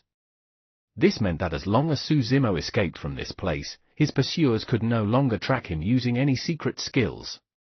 If you find any errors, ads pop up, ads redirect, broken links, non-standard content, etc., please let us know a report chapter, so we can fix it as soon as possible. Chapter 239, Unforeseen Situation. Chapter 239, Unforeseen Situation. Before long, Suzumo drank all the juice from the demon beast egg. He did not wish to waste the essence energy in his body and immediately worked to close his pores, eyes, ears, nostrils and mouth. The warm current surged through his entire body and it felt like exploding. Body tempering, tendons transformation, bones strengthening, marrow cleansing, organs refinement, the 5 sections of sutras reverberated in Suzumo's mind. He tried his best to suppress that energy. After a short while, the energy was evidently calmer and was no longer colliding rampantly within his body. Even then, Suzumo did not dare to unlock his pores, eyes, ears, nostrils and mouth. All of a sudden, Suzumo's heart stirred. He could vaguely sense that someone was speeding towards his direction with their robes rustling loudly. His expression changed slightly and he quickly turned back. After entering the cave, the grey-robed cultivator put away the earth spirit ruler. Even though the cave was massive and did not seem like it was made by humans, the interior was not complex. He would definitely reach the deepest part of the cave if he walked along it. After a while, the grey-robed cultivator suddenly stopped in his tracks and frowned. Strange. Why does it feel like something is off? The grey-robed cultivator murmured before continuing forward, opening one of his palms and starting to divine by using his thumb to make contact with the other 4 fingers. Oh? A moment later, the grey-robed cultivator's expression changed starkly as he gasped, "Unforeseen circumstances? How did this happen?" He grit his teeth and hastened in speed, rushing towards the depth of the cave. Could someone have arrived before me and spoiled my plans? Who could it be? That's impossible. There were only 2 of us who managed to cross the primordial forest and sea of bones. Furthermore, I restrained that green-robed cultivator using my demon-suppressing rope and there's no way he could have broken free from it. What went wrong? The grey-robed cultivator's mind was in a mess as countless thoughts filled his mind. Turning around a corner, his vision cleared up. A gigantic egg entered his view. The grey-robed cultivator finally calmed down. Heaving a sigh of relief, he thought to himself, thank goodness, thank goodness. I'm not too late. The egg is still here. However, the grey-robed cultivator found himself worked up at the next moment. There was a green-robed cultivator beside that gigantic egg. The green-robed cultivator seemed to have heard his footsteps and turned around suddenly. That person's robes around the chest was undone and there was a little dog head popping out from it. The man and beast were pursing their lips tightly with a strange expression, as if they were holding their breaths. It's you guys? The grey-robed cultivator was stunned for a moment, slightly dazed. He could not understand why the person that he had restrained at the foot of the mountain with the demon-suppressing rope had arrived before him. It's him? Suzimo was also stunned for a moment. Instantly, Suzimo realized that the goal of that grey-robed cultivator was the demon beast egg beside him. A little guilty, Suzimo could not help but avert the gaze of the grey-robed cultivator. Because the grey-robed cultivator's mind was entirely focused on the demon beast egg, he did not notice Suzimo's abnormality. He walked forth and said at the same time, "Fellow Daoist, I'm not going to bother about how you managed to break free from the demon-suppressing rope. However, that egg is mine. But of course, given your cultivation, you're not going to be my match if you insist on fighting me for the egg." The grey-robed cultivator was filled with confidence as he glanced askew at Suzimo. Suzimo did not say anything, he did not even dare to breathe. Right now, as long as Suzimo were to open his mouth and speak, beautiful lights would definitely burst forth from his mouth in a bedazzling manner. At that moment, the grey-robed cultivator had already arrived in front of the demon beast egg. He swept his gaze across the surface and frowned, muttering softly, "Why is there a white spot that's glowing?" The voice stopped abruptly. The grey-robed cultivator could no longer continue. He stared straight at that tiny hole on the demon beast egg. With a livid expression, the corners of his mouth twitched as if he was at the brink of collapse. Bootilda? Night Spirit was simply way too young and could not hold it in anymore as it opened its mouth and shouted. A massive aura of essence appeared for a brief moment. Oh? Seemingly sensing something, the grey-robed cultivator spun around. Suzimo saw that they could no longer hide it and no longer held back, opening his mouth and exhaling deeply. Right after, brilliant light spilled from Suzimo's mouth and nose, forming a dazzling atmosphere. Fuck dash. There was no way the grey-robed cultivator did not know what happened upon seeing that. Instantly, he was fuming and his mouth swelled from anger, nearly puking out blood. There was no way Suzimo would dare to linger any longer as he deployed Divine Steed Fleeting and sped out of the cave immediately. F***CK, you're still trying to escape? The grey-robed cultivator bellowed with reddened eyes. Waving his arm, the sleeves of his robes expanded as he circled around Suzimo a couple of times before yanking the latter back. "Hey, what are you doing?"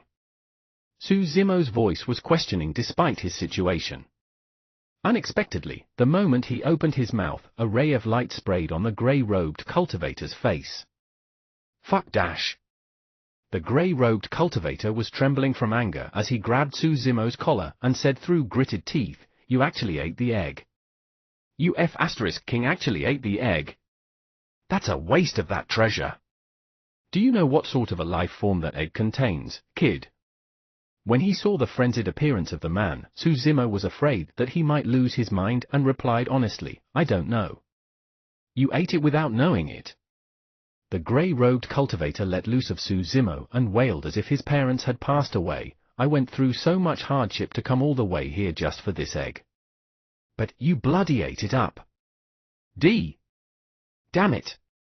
At that moment, the grey-robed cultivator even had suicidal thoughts. This Foundation establishment cultivator who had appeared out of nowhere had screwed him to death. If the old man were to know about this, he would probably be mocked to death. "Kid, just wait to die. To think that you would dare eat that egg, foo.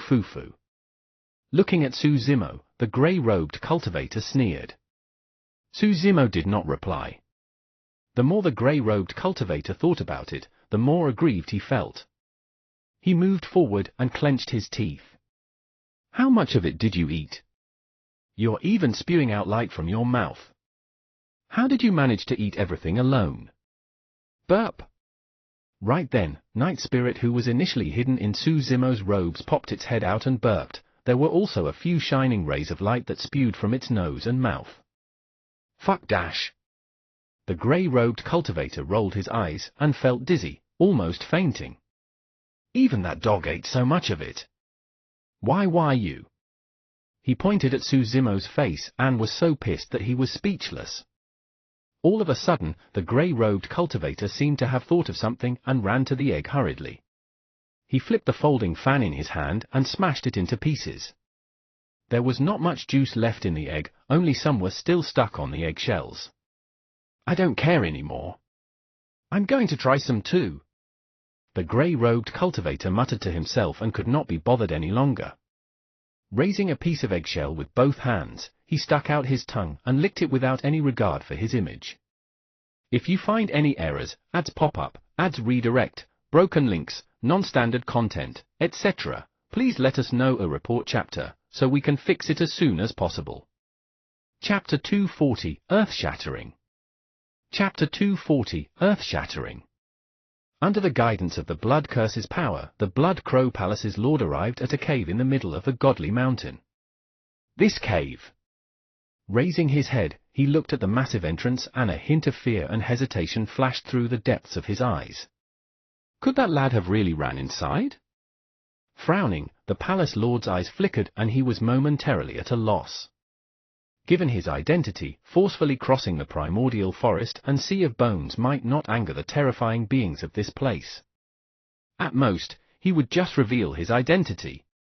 However, stepping foot into this cave would definitely lead to fatal trouble. Right as the palace lord was hesitating, an extremely terrifying aura and a lethal killing intent suddenly came from behind the Godly Mountain. When he sensed that aura, the palace lord's expression froze. The depths of the cave. The grey-robed cultivator licked every single piece of eggshell thrice.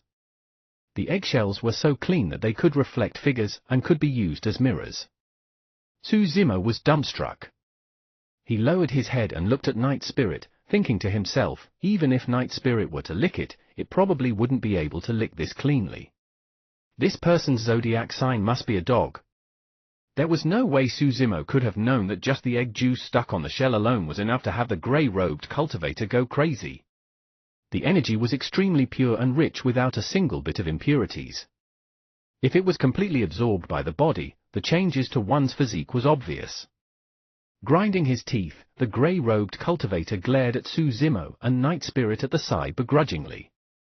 The more he thought about it, the angrier he got. That man and beast had eaten so much that their bodies could not take it in completely, such that they spewed out light the moment they opened their mouths. What a waste! It was one thing for someone else to eat the juice, but a dog. At the side, Su Zimo frowned as the uneasiness in his heart intensified. He had long wanted to leave this place, but the grey-robed cultivator had no intention of letting him do so.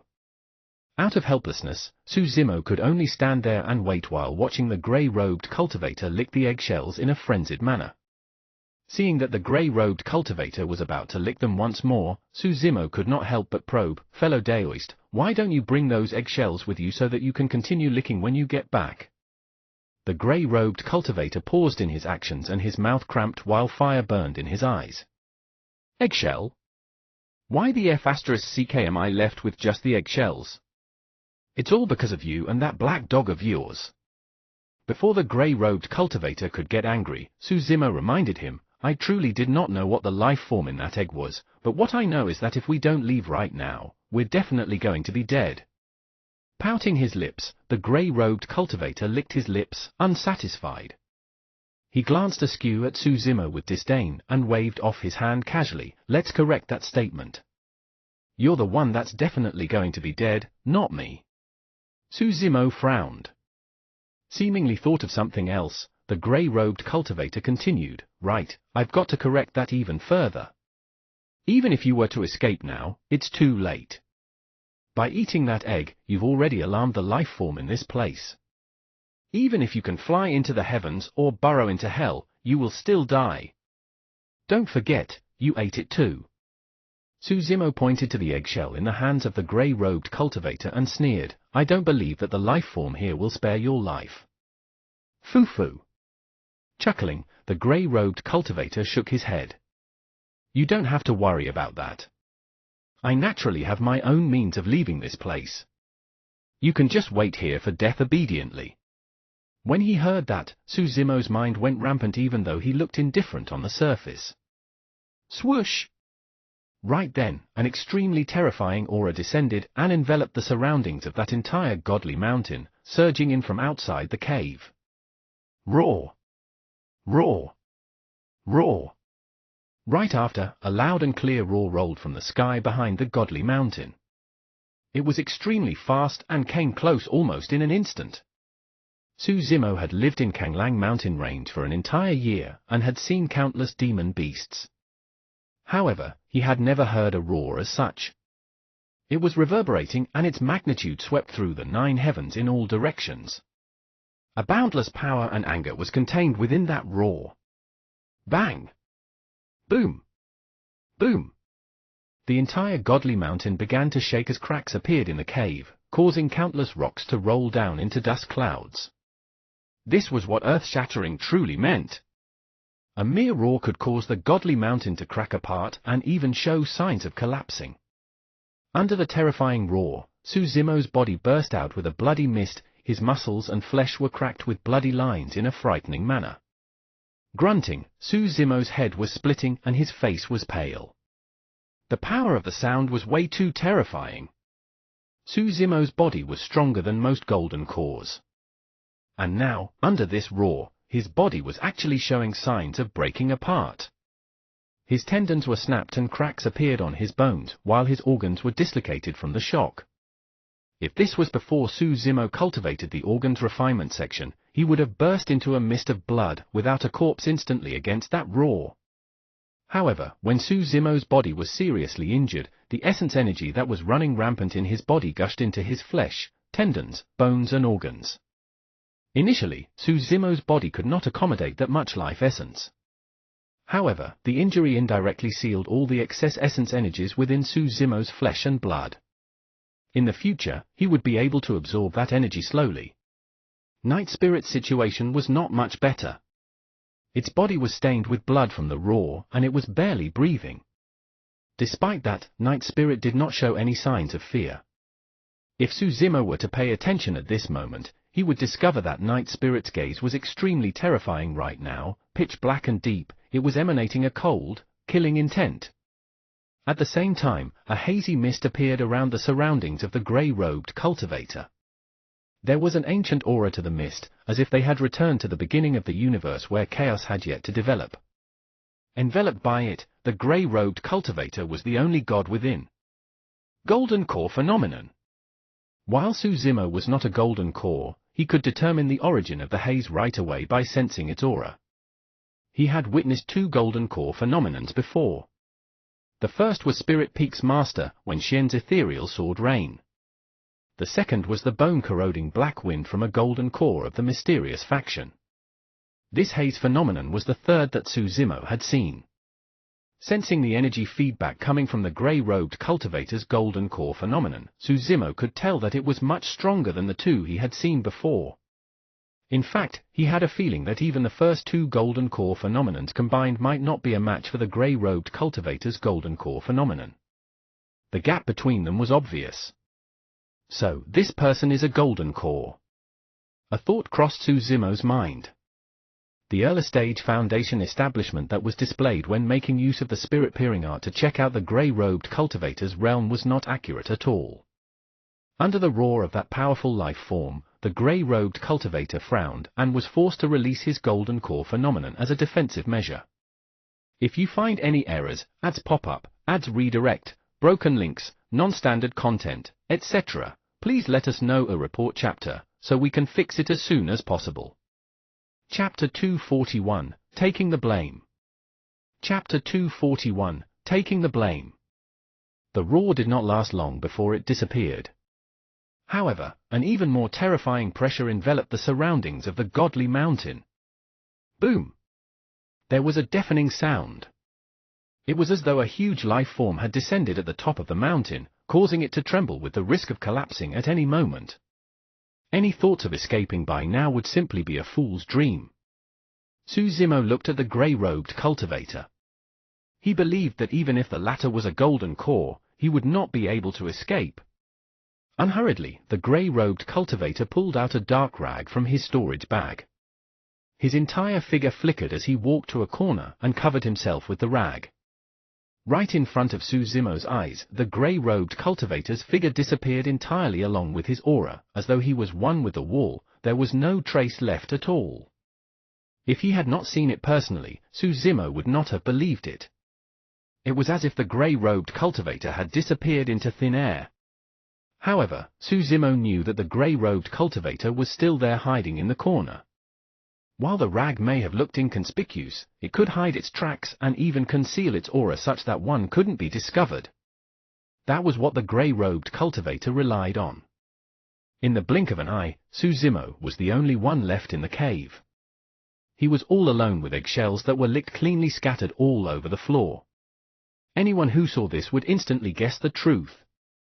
Suzimo did not have much time to think. The powerful life form on top of the godly mountain could descend at any moment. With a swift motion, Suzimo headed to the corner where the grey-robed cultivator was hiding and stood by the side expressionlessly. The well-hidden grey-robed cultivator was initially waiting to see Suzimo make a fool out of himself, but when he saw this, he was shocked. Even though the treasure he had could hide his body and conceal his aura, it was unable to withstand the impact of any attacks. If the life form outside were to see everything within the cave, it would definitely lose its mind and be enraged. By then, if the life form were to launch an apocalyptic attack in Suzimo's direction, he would definitely be implicated as well. Instantly, the grey-robed cultivator understood Suzimo's intentions. Fuck, what a schemer! The grey-robed cultivator cursed internally. Even if he attacked Suzimo, it was already too late and he would expose himself. The grey-robed cultivator wanted nothing more than to send Suzimo flying with a kick. However, he had no choice but to spread the rag and pull Suzimo under it as well. Instantly, the figures and aura of both men disappeared. Right after he did that, the godly mountain was met with a tremendous force that sent the peak of the mountain flying, exposing the cave entirely. When the Blood Crow Palace's lord sensed the arrival of the terrifying aura, he realized that it was already too late to leave. Doing so would only cause misunderstandings. Fortunately, he had not entered the cave and would not have offended the life forms here. Furthermore, according to the Blood Curse's guidance, Suzimo was hidden in this cave. Once the life form of this primordial ruin arrived, that lad would have nowhere to run from the cave and would die for sure. If everything went well, he would reveal his identity and the other party shouldn't make things difficult for him. He could then leave this place safely despite the dangerous journey it was. Roar! Roar! Roar! As the palace lord expected, a series of powerful roars could be heard right after the arrival of the terrifying aura. The deafening howl shot into the clouds and cracked all the rocks around. A few seconds after, the primordial life form descended on the godly mountain. Although he was mentally prepared, the pupils of the palace lord could not help but constrict while his heart palpitated upon seeing the primordial life form with his very eyes. The primordial life form had yet to reveal its full appearance. However, merely half of its body that circled the godly mountain was more than enough to envelop it almost completely. The massive body circled around the godly mountain, hundreds of meters long and covered with green scales that shone with a cold gleam. Clang! Clang! Beneath that body, a pair of gigantic claws popped out. Their joints protruded and they were extremely sharp, almost piercing through the entire godly mountain when they dug into it. The primordial life form's horns were towering as he looked down with eyes that emitted a cold light filled with killing intent. There was a beard on the chin of the primordial life form. When it opened its huge mouth, terrifyingly sharp teeth were revealed as thick saliva drooled from the side of the mouth of that ferocious face. Dragon! This was a true dragon. The palace lord had read about the form of a dragon in the ancient records of the clan. But now that he was seeing it in real life, he was still extremely shocked. The descriptions in the ancient records were less than 1% of what it actually was. At best, the ancient records could only describe the appearance. However, the unique aura and dominance of a dragon was something that could not be penned down. If Suzimo could see this divine dragon right now, he would definitely recall something. Before entering the primordial ruin, the grey-robed cultivator had once said, "I've seen a true dragon before." Even though it was just a scale and half a claw, it was shocking enough. That single scale was bigger than our entire bodies, and that claw was longer and sharper than our flying swords. No one took those words for real. However, looking at it now, the divine dragon's appearance was even superior to what the grey-robed cultivator had described. Without using much strength, the divine dragon sent half of the godly mountain flying, exposing everything within the cave instantly. The palace lord took a single look and blood drained from his face immediately. Nobody! The depths of the cave was in a huge mess with a gigantic dragon egg that was smashed into pieces. The liquid within disappeared and even the eggshells were licked cleanly. But there was nobody at all. To be precise, there was only a single person, him. A dragon egg was eaten by someone. Other than the divine dragon who had just arrived, the only person left in the scene was him. There was no way of explaining himself.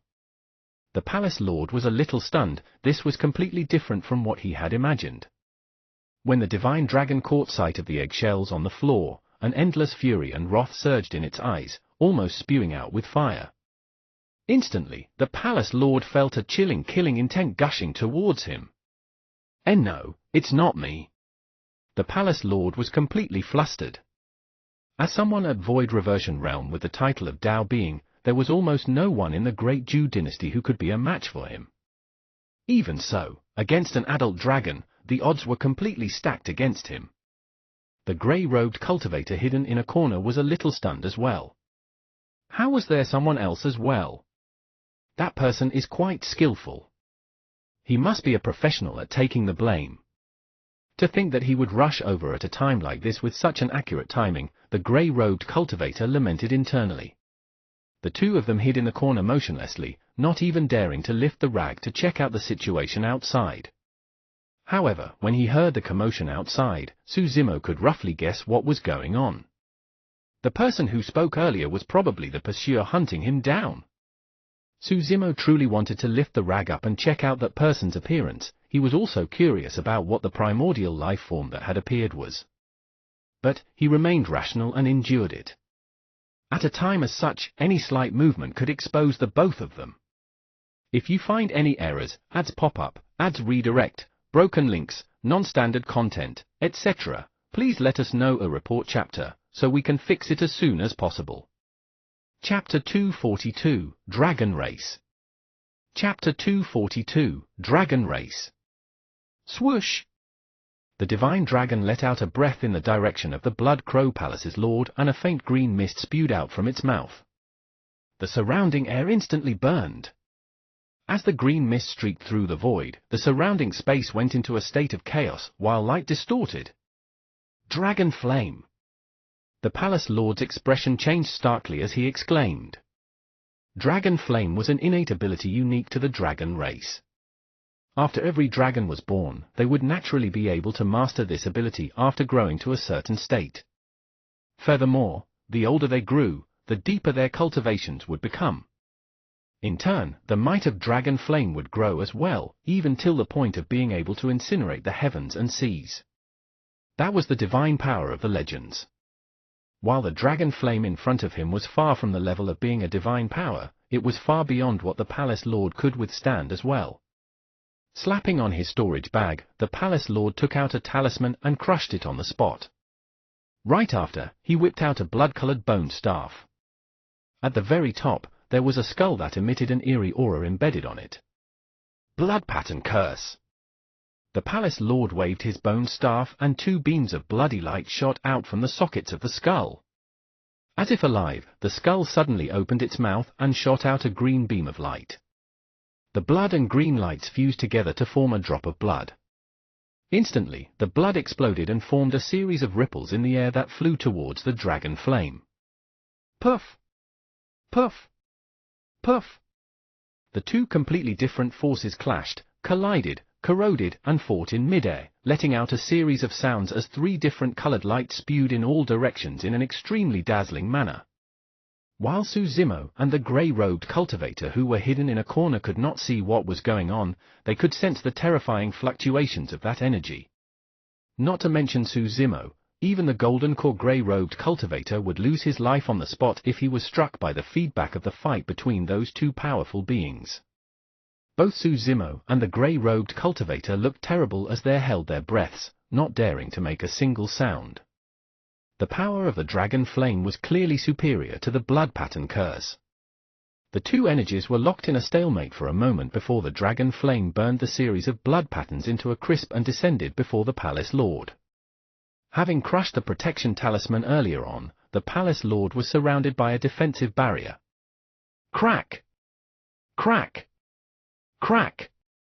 This was the most advanced protection talisman amongst Grade 5 talismans. However, it was still incapable of withstanding the corrosion of the dragon flame as cracks appeared before long. It was about to disperse at any moment. Naturally, the dragon flame's might was also reduced after being mowed down by the defense of the blood pattern curse and the Grade 5 talisman. Dissipate! The Palace Lord waved his blood-colored bone staff once more, his eyes flashing a faint green as he hollered. Bang! Finally, the dragon flame dissipated into the air after 3 consecutive strikes from the Palace Lord. At this moment, the divine dragon swayed in the air with its massive body completely expanded and exposed in front of the Palace Lord, radiating with an aura that could make one tremble. The appearance of a divine dragon caused the weather to change. By resisting, the Palace Lord made the divine dragon even more furious. Fellow deist of the dragon race, we're both from the 9 races. I barged into this treasure ground by accident, please show mercy, the Palace Lord yelled immediately with a pale face. In the corner, Suzimo was shocked when he heard that. Dragon race! Could the primordial life form outside actually be from the dragon race? Did dragons really exist in this world? At that moment, an impulse surged in Suzimo's heart. He wanted to tear off the rag to see the appearance of one from the dragon race. However, Suzimo endured it still. Back when he was studying in Pingyang Town, he had already heard many legends about dragons. Vague and without basis, those legends were merely folk tales that spread among the mortal realm.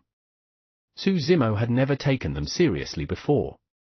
In fact, before he encountered perfected being Kanglang, he did not believe that immortals existed as well. Later on, Suzimo stepped on the path of cultivation and joined Ethereal Peak. In Ethereal Peak, Suzimo read through some ancient books. None of them had any records about dragons. Even if there were, they were extremely short and vague. By reading many ancient books, one could piece together some limited information. Dragons were terrifying existences of the primordial era. They were not part of the demon race and were a unique race of their own, known as the dragon race. Legend has it that the dragon race was extremely strong and they were incomparably glorious in the primordial era, reigning through the ancient times. However, for some unknown reason, the dragon race disappeared from the sands of time and became extinct, turning into mere legends. Suzimo bore a sense of doubt towards those records. From his point of view, since the dragon race possessed such a majestic history, there would definitely be some traces of them left in Qianhuang mainland. Before this, Suzimo had never seen anything about it before. Instantly, an image of the massive skeleton that nearly penetrated the entire sea of bones appeared in Suzimo's mind. Could that have been a dragon's corpse? The thought of that possibility gave Suzimo a shock. Frowning, he recalled what was said earlier on and a thought flashed through his mind, 9 races. What is that? On the other end, a glint flickered through the grey-robed cultivator's eyes momentarily upon hearing that. Is someone of the 9 races? Blood pattern curse. Could it be? The grey-robed cultivator's eyes flashed as he guessed the identity of the Palace Lord. So what if you're someone of the 9 races? Notwithstanding the fact that your bloodline is impure making you a bastard child, even if you were pure-blooded, coming here to eat a descendant of the dragon race is just asking to die. Within the void, a deep and powerful voice boomed out. Every single word that came out was like a clap of thunder that shook one's mind. Swoosh! The divine dragon swayed its tail. Filled with green scales, the dragon's tail that was thick like a divine whip slammed down at the Palace Lord with a destructive force. Ah! The Palace Lord's expression changed starkly as he exclaimed. Before the dragon's tail even arrived, a suffocating aura of death had already approached. The Palace Lord bit his tongue gently and spat out a drop of blood essence. After spitting out the blood essence, the Palace Lord seemed to have weakened massively as his eyes dimmed in a dispirited manner. By sacrificing that essence blood, he would have to take more than 10 years of recuperation to recover even if he could survive that dragon's tail. Go! The palace lord chanted a chain of obscure incantations and waved his blood-colored bone staff, pointing it forward. The bloodlight transformed into a gigantic skeleton which gnawed towards the dragon's tail. At the same time, the palace lord took out a handful of talismans from his storage bag and crushed them all. His eyes revealed a pained expression. He had gathered those talismans through the course of many years, but he did not expect that they would all be used up in this one round. He was painfully aggrieved for this battle. He was originally chasing a mere Foundation establishment cultivator that was bound to be killed. But for some reason, he was the one being put in a passive position for the entire situation, as if someone was leading him by the nose. After a round of torture, he arrived at this place by some freak accident and took on the blame of being targeted by a divine dragon without even seeing anyone at all. If you find any errors, ads pop up, ads redirect, broken links, non-standard content, etc., please let us know a report chapter, so we can fix it as soon as possible. Chapter 243, Minor Transference Talisman. Chapter 243, Minor Transference Talisman. Bang! The dragon's tail collided heavily with the head of the skeleton and let out an earth-shattering sound in the air. Almost instantly, the skull was crushed into powder and dispersed in the surroundings. Swoosh! The dragon tail's momentum did not stop and whipped the Blood Crow Palace's lord's body viciously. Bang! Bang! Bang! Even the stacked talismans were unable to withstand the ferocity of the divine dragon's tail. The palace lord's glabella lit up as a tyrannical spirit consciousness surged forth, resisting it with all its might. Bang! Like a kite that was snapped, the palace lord was sent flying from half of the mountain and landed heavily on the ground, creating a massive dust cloud. Phut! He coughed out a mouthful of blood as color drained from his face. His eyes dimmed as his bones were all broken, even his organs were shattered. If not for his final attempt to fight back, that tail would have whipped him into a mist of blood. The difference was too great. They were on completely different levels. It's really not me. I've only just arrived and didn't even enter. Enduring the massive pain, the palace lord gasped with a trembling voice. Who else could it be if it wasn't you? The divine dragon hovered in midair and looked down at the palace lord as it questioned him loudly. Its eyes were filled with a frosty killing intent. The palace lord took a deep breath and said, "Fellow deist of the dragon race, please listen to me. The reason why I came here was because I was trying to kill someone. Your descendant must have been eaten by that person. He's the true murderer. I believe that he is still around here. He must have used some kind of trick to conceal himself and must not have gone far." Upon hearing that, Suzimo and the grey-robed cultivator who were hiding in the corner felt their hearts clench. They were so scared that they did not even dare to take deep breaths. The grey-robed cultivator lamented internally. While it was true that his rag had the ability to deceive one's vision, it was also based on the circumstances. Be it whether the dragon's egg was stolen or eaten, the divine dragon would definitely be heavily affected by that blow. In that troubled state, it would go crazy and lose its mind, rushing out to hunt for the murderer immediately. With the rag to conceal their bodies and hide their auras, it would be easy to escape at that moment. Furthermore, the divine dragon would not have expected that instead of leaving right away, they would be hiding within the cave. That was the psychological blind spot. However, the grey-robed cultivator did not expect that this palace lord would appear out of nowhere in the chaos. Hunting Suzimo to this place, he deduced that Suzimo was in the cave with the guidance of the blood curse's power. That was the reason why the palace lord said what he said. If the dragon turned around and searched the cave, the grey-robed cultivator's rag turned into a complete ornament. The rag could hide them from the detection of golden cores or even nascent souls with extreme ease. However, it was a fool's dream to think that it could hide them from the detection of an adult dragon. Right after the palace lord said that, silence descended outside. The atmosphere turned extremely strange. The world seemed to have stopped. A look of determination flashed through the grey-robed cultivator's eyes as he reached for his storage bag while putting away the rag at the same time. At this moment, if they continued hiding, it would just be deceiving themselves. A talisman appeared in the palms of the grey-robed cultivator. Minor Transference Talisman. This was a type of talisman in the ancient era which had been lost through the times. Even in the ancient era, the minor transference talisman was famous and was extremely rare.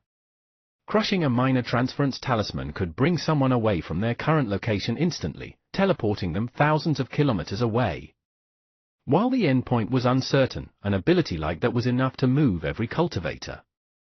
After all, it meant that any cultivators in possession of the minor transference talisman could instantly escape from danger and ensure that they would not die.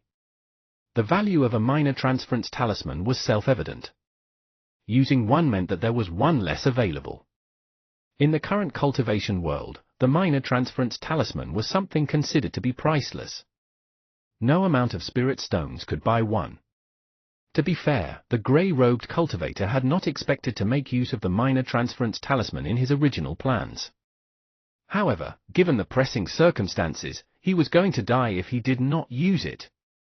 The moment the grey-robed cultivator pulled away the rag, two men appeared, standing in the deepest corner of the cave. The palace lord blinked his green eyes. This was the first time he caught sight of Su Zimo. As for Su Zimo, this was also the first time he saw his pursuer. Even though it was a short moment, the two of them memorized each other immediately. The next moment, Su Zimo caught sight of the primordial life form spiraled in the skies. Pust! His heart skipped a beat as his pupils constricted right away, gasping for a breath of cold air. It was too shocking. If he had not seen it himself, Su Zimo would not have been able to imagine that a life form could grow to such an extent while radiating such a terrifying and intimidating presence. In front of this primordial life form, Su Zimo actually felt a sense of insignificance and an urge to prostrate himself in worship. It was as if the other party was incomparably noble and supreme. The thought gushed into his mind, as though it was deeply embedded in the foundation of his bloodline. Su Zimo frowned. This feeling made him feel extremely disgusted. Unless he was willing, Su Zimo would not bow down or kneel to anyone. He narrowed his eyes with a burning gaze. Against the might of the divine dragon, he puffed up his chest instead, while a trace of sharp killing intent was revealed in his eyes. The moment that humble feeling emerged, Su Zimo crushed it into nothingness. While the change that happened in Su Zimo was extremely short, almost instantaneous, the grey-robed cultivator sensed it. He looked at Su Zimo deeply. This was the first time he felt that this green-robed cultivator was not simple. He was the only one who knew clearly how difficult it would be to break free from the authoritative might and aura of someone from the dragon race. Not only did it require an indestructible willpower, it also required a confidence that bordered towards arrogance and a type of dominance that would have one look down upon the entire world and fear nothing. There might be cultivators out there who could fulfill some of those requirements. However, there were only a few who could meet all three. Su Zimo in front of him was one of them. If Su Zimo had already given the grey-robed cultivator a newfound respect, the black and unassuming little dog in Su Zimo's robes was even more incredible. How is that possible? The grey-robed cultivator's eyes were filled with disbelief. Against the divine dragon that was spiraling in the skies with a holy light shimmering around it and menacing horns on its head, there was no trace of fear to be found in Night Spirit's eyes. Most of its body was hidden in Su Zimo's embrace, revealing only a pair of pitch-black eyes. With a calm expression, it glared at the divine dragon in the skies coldly. Night Spirit's gaze was a little strange, such that the grey-robed cultivator could not put it to words. However, he would always remember that gaze.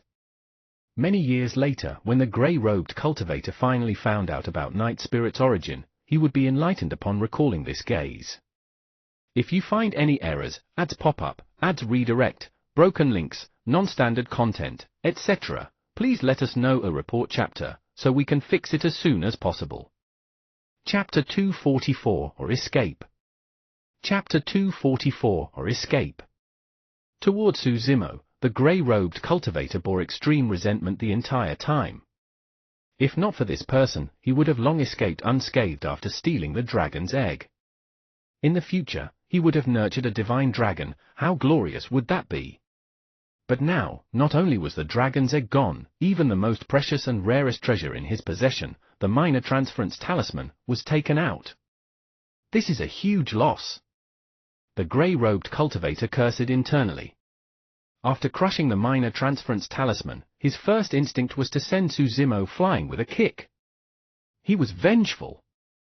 Why else would he have landed in such a sorry state if not for that green-robed cultivator? However, when he sensed the change in Suzumo alongside Night Spirit's gaze, the grey-robed cultivator changed his mind at the last minute. He decided to take the green-robed cultivator and that black dog along with him. That's a minor transference talisman? The Blood Crow Palace's lord's gaze narrowed as he instantly recognized that talisman. The minor transference talisman was crushed. An extremely strange energy fluctuation burst forth from the grey-robed cultivator's palm. A sudden violent tremble broke out in the space. Right after, a humongous vortex appeared behind the grey-robed cultivator. Its core was dark and bottomless like a black hole. An extremely powerful suction force worked itself on the grey-robed cultivator. Before he was dragged into the black hole, the grey-robed cultivator reached out and grabbed Suzumo's arm, yanking the latter along. The entire process seemed very slow upon narration, but in fact, it occurred in the split of a moment. Swoosh! The two figures were swallowed whole by the black hole and disappeared. Almost instantly, the divine dragon that was still in the skies transformed into a massive beam of green light and descended upon the middle of the mountain, causing the godly mountain to crack and collapse on the spot. Even though the divine dragon's speed was fast enough, it was still a step slower. Roar! Enraged, it opened its blood-red mouth and saliva dripped down, howling with an earth-shattering dragon's roar that reverberated through the world. Around the head of the divine dragon, the sound seemed to be corporeal and formed ripples that spread in all directions, sweeping through the entire primordial ruin such that the countless corpses in the sea of bones were sent jumping. Countless white-boned beasts were awakened, seemingly summoned. Even the skeleton of a dragon that permeated through the entire sea of bones was vibrating as if it wanted to soar into the heavens. The moment the dragon's roar ended, a faint dragon's roar could be heard from a valley made up of a mountain range behind the godly mountain. The dragon's roar from the valley was neither loud nor clear, but it carried the weight of time. It was dignified and majestic. Ooah! The palace lord grunted in pain, looking even more terrible. The dragon roar from the valley seemed insignificant, but it almost shattered his essence spirit. The white-boned beasts that were formed in the sea of bones collapsed into many bones and fell to the ground once more. Intersecting in the air, the two dragon roars seemed to be communicating something. The divine dragon in the air above was extremely furious, howling in a frenzied manner. However, the dragon roar from the valley seemed to be trying to stop it. The argument between both parties grew more intense and could not sustain any longer. Finally, the divine dragon let out a final roar and turned into a green beam of light, disappearing from the skies above the godly mountain as it sped towards the outside of the Sea of Bones. There were many cultivators pacing around the perimeter of the primordial forest still. These were extremely cautious cultivators who did not dare to step foot into the primordial forest casually. However, they were indignant about leaving just like that as well. Not long later, a loud roar burst forth from the direction of the primordial ruin. Some of the cultivators frowned. Vaguely sensing that something was amiss, fear flickered in their eyes as they turned and left. But for most of the cultivators, they were excited as they discussed fervently. Flying into the skies, they kept looking towards the ruin. That voice is so strange. I wonder what sort of beast that is. By the sounds of it, that beast is not weak. It might be a beast from the primordial era that's already extinct in Chenhuang mainland. HMPH, if that beast dares to show itself, I'll definitely take it down personally and force it into a blood oath with me. Before long, a towering divine dragon with a head of horns crossed the Sea of Bones, the primordial forest, and arrived in the air with an imposing aura. Looking down at the vast land, it emitted a terrifying pressure with a murderous look in its eyes. Everyone was aghast. The cultivators that were in midair felt their limbs go cold and limp as they fell to the ground one after another. Thud! Thud! The cultivators that were standing all knelt down. Under the boundless might of the dragon, the thousands of cultivators trembled with pale faces in silence. The cultivator who said that he was going to take down the beast was already scared out of his wits, peeing and shitting on the spot. Kneeling on the ground, he kowtowed profusely. Roar! The divine dragon roared into the sky. Puff! Puff! Puff! Outside the primordial forest, thousands of cultivators exploded, turning into a bloody mist of flesh and sludge as they died on the spot. The cultivators who left earlier were shocked when they saw the scene from afar. It was too tragic. Several thousand cultivators, including golden cores, could not even withstand the howl of a divine dragon. In the blink of an eye, the area outside the primordial forest turned into an azure hell with corpses strewn all over and rivers of blood. The divine dragon hated those cultivators to the core. To it, those people were no different from the two who had escaped. After taking a closer look, the divine dragon soared into the skies and flew above the 9 heavens with a murderous killing intent. Speeding into the distance, it disappeared into the skies above the primordial ruin before long. It was only until then that the palace lord let out a heave of relief. He had survived? Lying on the ground, everything felt surreal and the palace lord had a dazed expression. Fortunately, the divine dragon chose to leave in the end. Otherwise, he was dead for sure.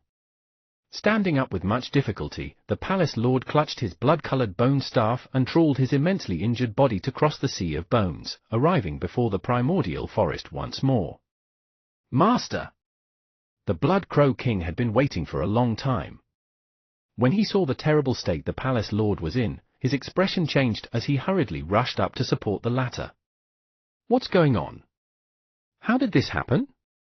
The Blood Crow King was a little lost. Gritting his teeth, the palace lord clenched his teeth, revealing an endless amount of hatred in his eyes as he trembled in rage. At this moment, he was finally regaining his senses. Right from the beginning, this chase was already part of Su Zimo's trap. Not only did he fail to kill that lad personally, he nearly died. It was a complete failure. The injuries on his body were immense and he would require several decades of recuperation to recover. Su Zimo, Fu, you must live well. Don't let anything happen to you. The moment I reappear, that will be the time for you to die. The palace lord's expression was grim as he let out a series of laughter with a vicious gaze. The Blood Crow King stood at the side, not daring to say anything.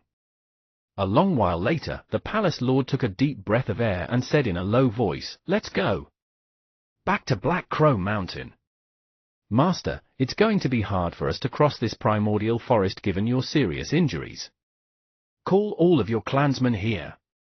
Even if those blood crows have to die here, they have to make a path for me to get out." After a moment of silence, the Blood Crow King nodded. Understood. If you find any errors, ads pop up, ads redirect, broken links, non-standard content, etc., please let us know a report chapter, so we can fix it as soon as possible. Chapter 245, Targeting Night Spirit. Chapter 245, Targeting Night Spirit. In the void thousands of kilometers away from the primordial ruin, a gigantic black hole appeared and 2 figures tumbled out of it, landing heavily onto the ground with a massive dust cloud. Su Zimo's body was strong and he felt nothing much.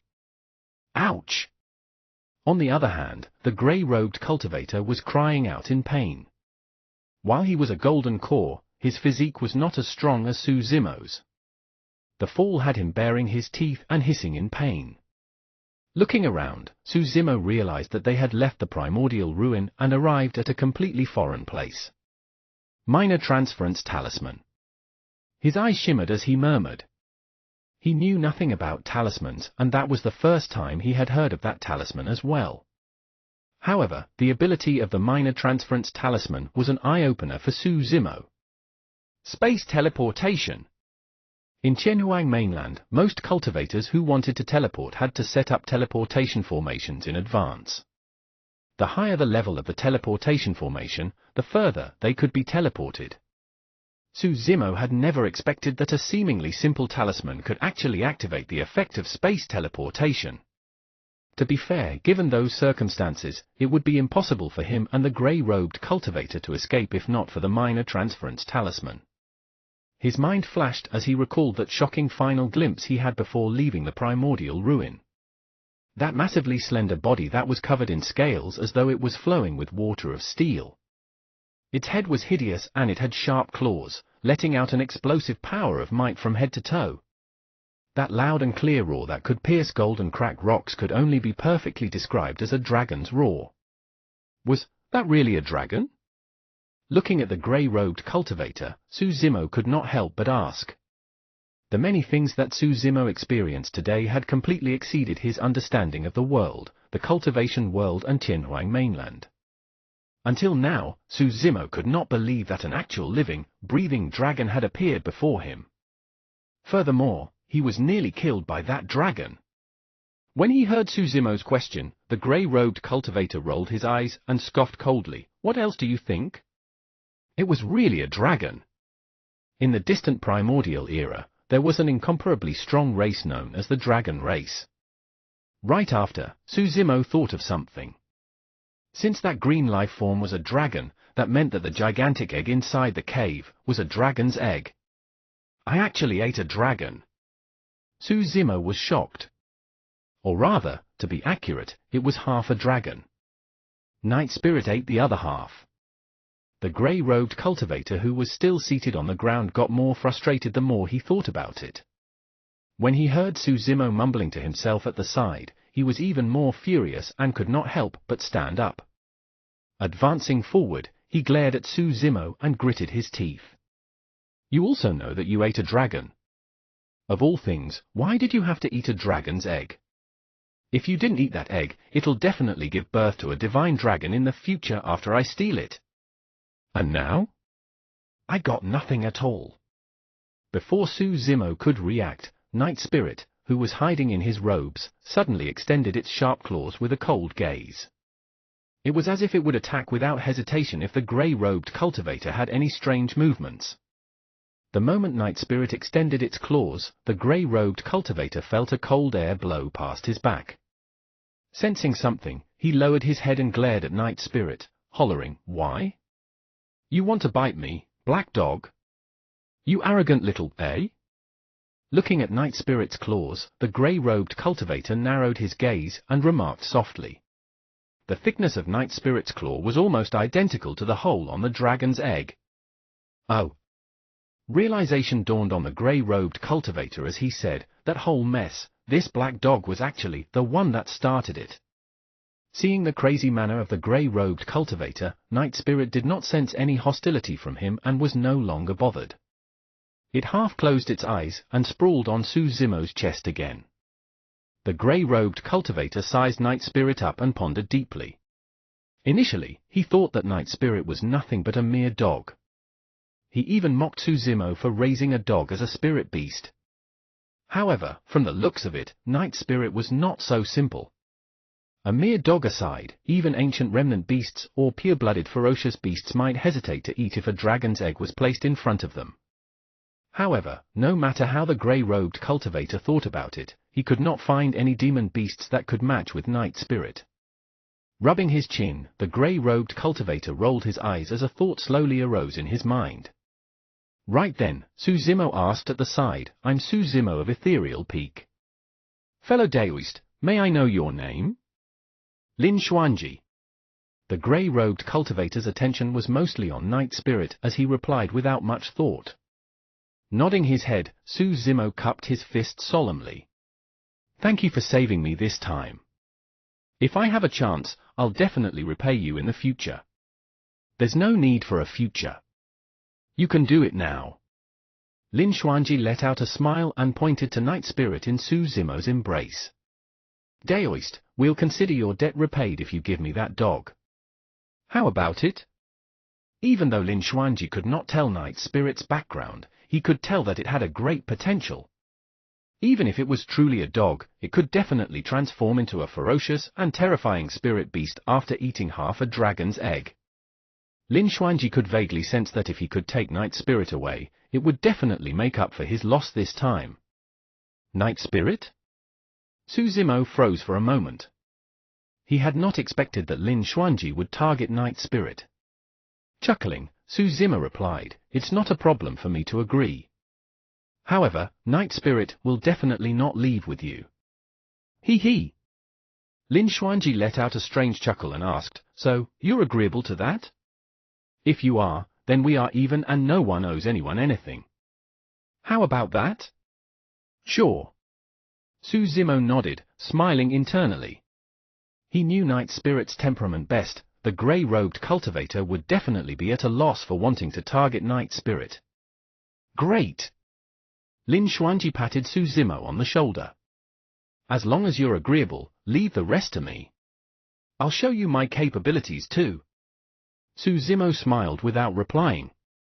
Coming before Night Spirit, Lin Xuanji asked with a smile, "Little black dog, come with me?" Night Spirit ignored him and closed its eyes, seemingly asleep. Lin Xuanji lifted the folding fan in his hands and tapped towards Night Spirit's head, chiding softly, "This little fellow is quite good at pretending." Just as the folding fan was about to land on Night Spirit's head, it suddenly woke up. It raised its head and bit Lin Xuanji's folding fan, letting out a threatening growl from its throat. "Hey!" Lin Xuanji panicked and withdrew his folding fan hurriedly. However, Night Spirit bit on tightly and refused to relent. "Don't!" Lin Xuanji waved the folding fan in his hand so frantically that his arm was almost dislocated. Only then did he manage to throw Night Spirit off. Su Zimo swept his gaze over Lin Xuanji's folding fan with a calm expression. That folding fan was a treasure. Night Spirit's bite was strong enough to snap even the demon-suppressing rope. However, the folding fan was not even scratched at all. If you find any errors, ads pop-up, ads redirect, broken links, non-standard content, etc., please let us know a report chapter, so we can fix it as soon as possible. Chapter 246, Concealing the Heavenly Secrets. Chapter 246, Concealing the Heavenly Secrets. Mad dog! Lin Xuanji almost broke out in cold sweat. This little thing did not look very big and seemed like it was just born recently. However, it was quite strong and nearly pulled the folding fan away from his hand. The folding fan in Lin Xuanji's hand was quite powerful. It was a symbol of his lineage. If he really lost the fan, he would probably lose his life. Furthermore, he could not afford to lose it. The more Lin Xuanji thought about it, the more afraid he got. If Night Spirit had really snatched his folding fan away, how would he tell the old man upon returning that his folding fan was lost and taken away by a dog? The old man would definitely whip him to death. At that thought, Lin Xuanji glared at Night Spirit angrily. Naturally, Night Spirit was unabashed and glared back as well. The man and beast glared at one another. After a while, Lin Xuanji gave up and revealed a friendly smile. Mad dog. Ahem, Night Spirit. What do you think this is? With that said, Lin Xuanji took out a small bottle from his storage bag and removed the bottle stopper. Instantly, a strong herbal fragrance wafted out. There was even a faint smell of blood mixed with the herbal fragrance. Blood Flesh Elixir. The Blood Flesh Elixir was refined using the blood and flesh essence of demon beasts. Coupled with many other herbs and an arduous process, the final product was a favorite of many demon beasts. The grade of Blood Flesh Elixir required depended on the level of demon beast one was trying to suppress. The Blood Flesh Elixir before them was of quite a high level. It could be a grade 2 or even 3 elixir. Even though Su Zimo had dabbled in elixir refinement, in all fairness, he could only refine grade 1 elixirs. Furthermore, ever since the Five Peaks face-off, he had no intention of spending any more effort and time on elixir refinement. He had to give it up. As the grade of elixirs increased, the demands of the elixir refinement techniques would be higher and the recipes would get more complex as well. Su Zimo was not a god and did not have that much time and energy. The path he wanted to take was one fraught with difficulties. On the basis of both immortality and demonic cultivation, he could only choose between weapon or elixir refinement, and Su Zimo chose the former. If it was Spirit Tiger or Little Crane, both would have lunged for this blood flesh elixir in a frenzied manner the moment they saw it. No matter the consequences, they would just eat it first. However, Night Spirit was extremely calm. It eyed the blood-flesh elixir in disdain and pouted its lips. Fu*K. Lin Xuanji was provoked. He could sense his pride being insulted and trampled on by that gaze. I'm actually being despised by a dog.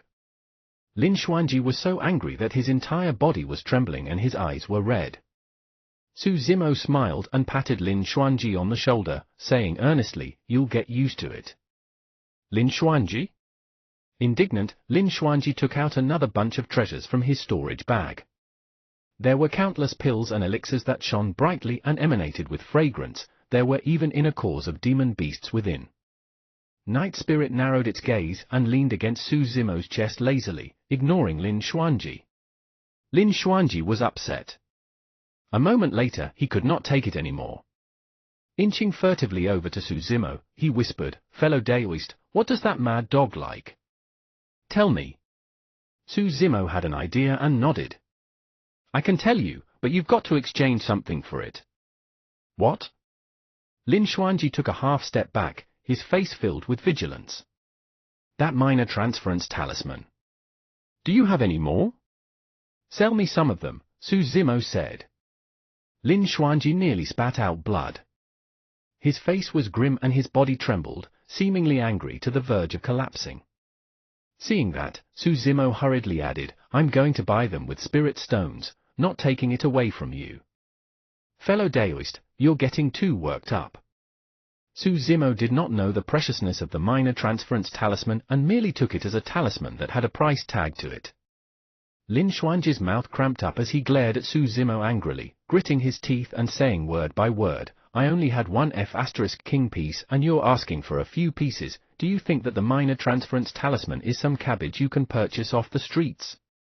That last sentence was almost entirely shouted by Lin Xuanji. After shouting, he panted heavily. Still indignant, he said to Night Spirit, "Night Spirit, your master is way too ignorant. There's no potential to grow by sticking with him." Shrugging his shoulders, Lin Xuanji was high-spirited as he declared proudly, "Let me tell you, if you were to follow me, I guarantee that you definitely have anything you want to eat in the future." "Hiya!" Upon hearing that, Night Spirit's eyes suddenly lit up as it cried softly, seemingly moved. Lin Xuanji's voice came to a halt. "Oh? There's a reaction?" Elated, he looked at Su Zimo excitedly. "Fellow Daoist, what did Night Spirit just say?" Suppressing his laughter, Su Zimo replied, "Night Spirit said that it wants to eat dragon eggs." "It's asking if you can get any?" "Lin Xuanji? Why you? You guys?" Lin Xuanji pointed at Su Zimo and Night Spirit. His nose was crooked from anger and his voice was quivering. He felt that if he continued to stay with this man and beast, he would definitely break down. HMPH, good luck to you guys. With a furious flick of his sleeves, Lin Xuanji soared into the air and flew off into the distance. "No matter what, thank you, fellow Daoist." Seeing that Lin Xuanji was about to disappear, Su Zimo hurriedly shouted. Those words were truly from the bottom of his heart. If not for Lin Xuanji, he would have died inside the primordial ruin. When he heard that, Lin Xuanji, who was speeding in the skies, felt his legs give way and almost fell. Su Zimo had reaped quite a lot from this trip. Not only did he manage to remove the power of the blood slave art remaining in his body, he even managed to eat a dragon's egg. However, Lin Xuanji got nothing at all. All he got was a little bit of leftover juice. Lin Xuanji continued speeding through the wind, feeling more upset the more he thought about it. He had cultivated for dozens of years. As the successor of one of the top factions of Qianhuang mainland, when had he ever suffered such a loss? That person must be the reincarnation of a jinx. Why else would my luck be so bad when I'm around him? Disciple of Ethereal Peak? HMPH, HMPH. I've got to divine who he is and his background alongside the secrets he's hiding. With that said, Lin Xuanji took a deep breath of air and a grey, gentle light appeared in his pupils. It spread out slowly, turning into a thin layer of haze that veiled his eyes. Opening his palm, Lin Xuanji's thumb made repeated contact with his other four fingers, tapping in a furious speed. A mysterious, profound power swirled around Lin Xuanji's fingertips. Oh? After a long time, Lin Xuanji's body trembled and the grey fog in his eyes dispersed. Stunned, he muttered to himself, "How is this possible? I'm unable to divine it?" His face was grim as he frowned. That person is only a Foundation establishment cultivator, why can't I divine it? It doesn't make sense. Could someone be concealing the heavenly secrets? Lin Xuanji's gaze narrowed as he murmured softly, "There's a supreme expert backing this lad? If you find any errors, ads pop-up, ads redirect, broken links, non-standard content, etc., please let us know a report chapter, so we can fix it as soon as possible." Chapter 247, Great Jew Capital. Chapter 247, Great Jew Capital. After Lin Xuanji left, Su Zimo took out the map and compared against it carefully. A moment later, he discovered to his shock that his current location was less than 5 kilometers away from the capital of the Great Jew dynasty. The minor transference talisman that was used in the primordial ruin had actually teleported them nearby the Great Jew's capital. After the battle at Dongling Valley, Su Zimo's rampant escape had brought him a long way away from Ethereal Peak. Without any other means, given his cultivation realm, if he were to leave from this place, it would take him several months to reach back to Ethereal Peak even if he were to rush day and night without any rest or sleep. Worried about the safety of everyone from Ethereal Peak, Su Zimo pondered for a moment and decided to check out the capital first and see if he could find out any news. Putting away the map, he soared into the skies on his flying sword with Night Spirit and sped in the direction of the capital. An hour later, at the border between the sky and the ground ahead, a towering black-walled city came into view. The city wall extended from the ground left and right, but there was no end to it. One could feel the grandeur of the city merely by looking from afar. It was as if a primordial divine dragon was lying on the horizon. That's the Great Jew's capital? The closer he approached the city, the more he could feel its magnificence. Compared to the city before him, the Yang country's capital was like a mansion in a real city. It was a world of a difference. At a close distance, one could clearly see signs of the surface of the city walls being weathered by the elements. While it was old and mottled, the city stood upright and indestructible over countless years. That was because this was the core of the Great Jew dynasty. The Emperor's territory, the capital of the dynasty. There were 3 tall city gates in the direction of Su Zimo's city wall where many guards of the capital stood on both sides. The traffic was endless and more than half of them were cultivators. Hey, that cultivator up there! Anyone that's beneath Golden Core is forbidden from flying in the capital. Come down quickly! Right then, a shout from the city gate interrupted Su Zimo's thoughts. Unknowingly, he had already arrived at the city gate of the capital on his flying sword and the guard below was referring to him. Even a vassal state like Yang country had various rules in its capital, let alone this majestic city that was the capital of the Great Jew dynasty. Putting away his flying sword, Su Zimo descended in front of the city gate and headed into the capital with the crowd. He looked around carefully and noticed that the guards would collect 10 spirit stones as entrance fee each time they encountered cultivators. Qi refinement warriors paid 10 inferior grade spirit stones, while Foundation establishment cultivators paid 10 middle grade spirit stones.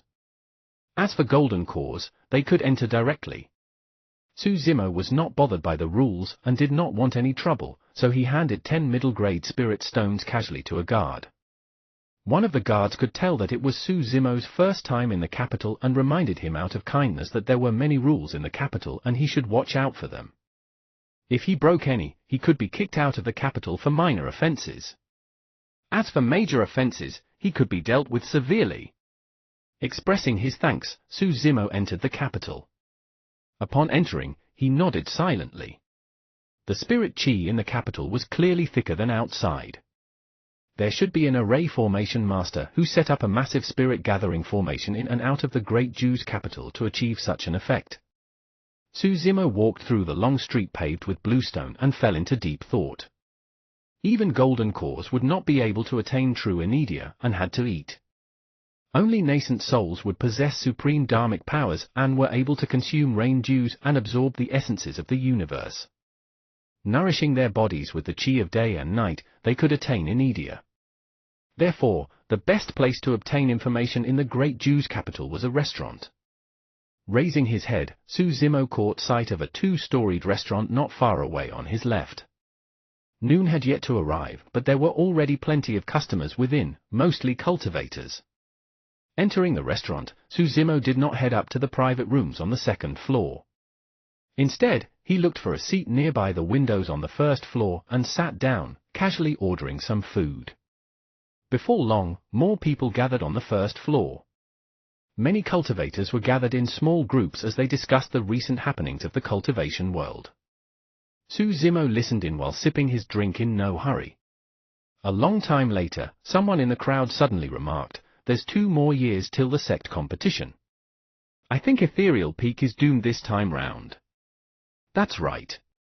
Because of such a huge change in Ethereal Peak, there will be plenty of empty spots on the 4 ranking lists. Let's see who's able to clinch the top seat this time round. Yes, I think many sects and cultivators have their sights set on the primordial ruin and are thinking of finding some treasure there. By that time, they will definitely shine in the sect competition. Just as everyone was discussing, a green-robed cultivator popped out of nowhere and asked suddenly, "I heard that many Foundation establishment cultivators of Ethereal Peak were killed at Dongling Valley. What happened thereafter? How many disciples of Ethereal Peak managed to escape?" Everyone turned to look at Su Zimo with weird gazes. He gave an embarrassed smile. "I've been out adventuring for a long time and have just returned. This is the first time I'm hearing of this." "Oh." The cultivators nodded in realization. Someone said, "That massacre was a huge blow for Ethereal Peak. From what I know, only a dozen or so out of the many Foundation establishment disciples managed to escape. Of the 3 great legacy disciples, 2 of them died in that battle." Su Zimo felt slightly better that it wasn't a complete annihilation. However, he was still worried about Little Fatty and Lung Ru's safety. What about the golden cores of Ethereal Peak? What happened to them? Su Zimo pondered for a moment and asked. "It's even worse." A cultivator at the side shook his head and replied, "I heard that of Ethereal Peak's 5 golden cores, only 1 managed to escape and he was seriously injured. No one knows if he's dead or alive." Su Zimo sighed internally. As they had mentioned, the blow for Ethereal Peak was huge. Almost all of their top Foundation establishment cultivators had perished in Dongling Valley. Only, he did not know whether Peak Master Wen Shen or Elder Yu was the golden core who had escaped. Right then, another cultivator added, "I heard news that initially, none of the Ethereal Peak disciples could escape at all. However, a change happened to the situation. In order to save his sect mates, one of the disciples decided to sacrifice himself and lure away more than half of the enemies." "Yes, I've heard about that as well. It's truly a pity that someone like that is dead." Another person shook his head with a regrettable expression. Su Zimo realized that the disciple of Ethereal Peak they were talking about should be referring to him. However, what they knew was far from the actual truth. Actually, that person might not be dead, right? Su Zimo continued casually. "Hey!" Someone scoffed coldly. He was being hunted down by a few golden cores and countless Foundation establishment cultivators. How could he have survived? Another cultivator chimed in, "If he's not dead, I'll pluck my head off right now and let you guys kick it around like a ball. If you find any errors, ads pop up, ads redirect, broken links, non-standard content, etc., please let us know a report chapter, so we can fix it as soon as possible." Chapter 248, Storyteller. Chapter 248, Storyteller. In the northwestern corner of the Great Zhou Dynasty, there was a prefecture city called Yongxing City. There were all sorts of people gathered there and it was bustling with life. In a corner of Yongxing City, a group of people were huddled together. In the middle of the crowd, there was an empty space with a table and an old man. Wearing a white crown and long robes, he had a tall beard and rosy cheeks as he leaned back against a chair. The old man's left hand was resting on a wooden block on the table while he waved a paper fan with his right. As he spoke with a smooth eloquence, everyone around him was mesmerized. Looking at his attire, alongside the wooden block on the table and the folding fan in his hand, it was obvious that this was a storyteller. Traveling among common folk, this was somebody that was specialized in the tales of the supernatural. The stories told by storytellers were magnificent and bewildering, they were most attractive to mortals. That battle was so intense that the skies went dark and the earth shattered. Corpses were strewn all over the ground as fresh blood flowed in an extremely tragic manner. Waving his paper fan, the elderly man said in a clear voice, "This powerful being of the human race took a step forth, causing the voids to tremble. A shout of his could fell the stars, a back flip of his palm could summon the clouds, and a front flip could summon the rain. While that divine dragon was strong with the ability to topple mountains and oceans while overturning the heavens and moon, it could not defeat that man." Everyone listened intently. A massive battle continued for 2 days and nights, and finally, the divine dragon was slain by that man. Fresh blood splattered from the divine dragon's body endlessly. Many living beings that could not dodge in time and were splashed by the blood exploded to the death on the spot, unable to withstand the divine dragon's power of bloodline with their bodies. Many people were secretly shocked and gasped. Seeing everyone's reactions, the old man was very pleased. He waved his fan gently and stroked his beard with a smile. Foo-foo. Right then, a sneer could be heard from outside the crowd. These illusory untruths are merely enough to fool mortals. What a joke! Who would have the stamina to fight for 2 days and nights? Divine dragons? You were speaking as though you've seen one before. The person who spoke was a Foundation establishment cultivator. When this person happened to pass by this place, he paused to listen for a while and could not help but sneer.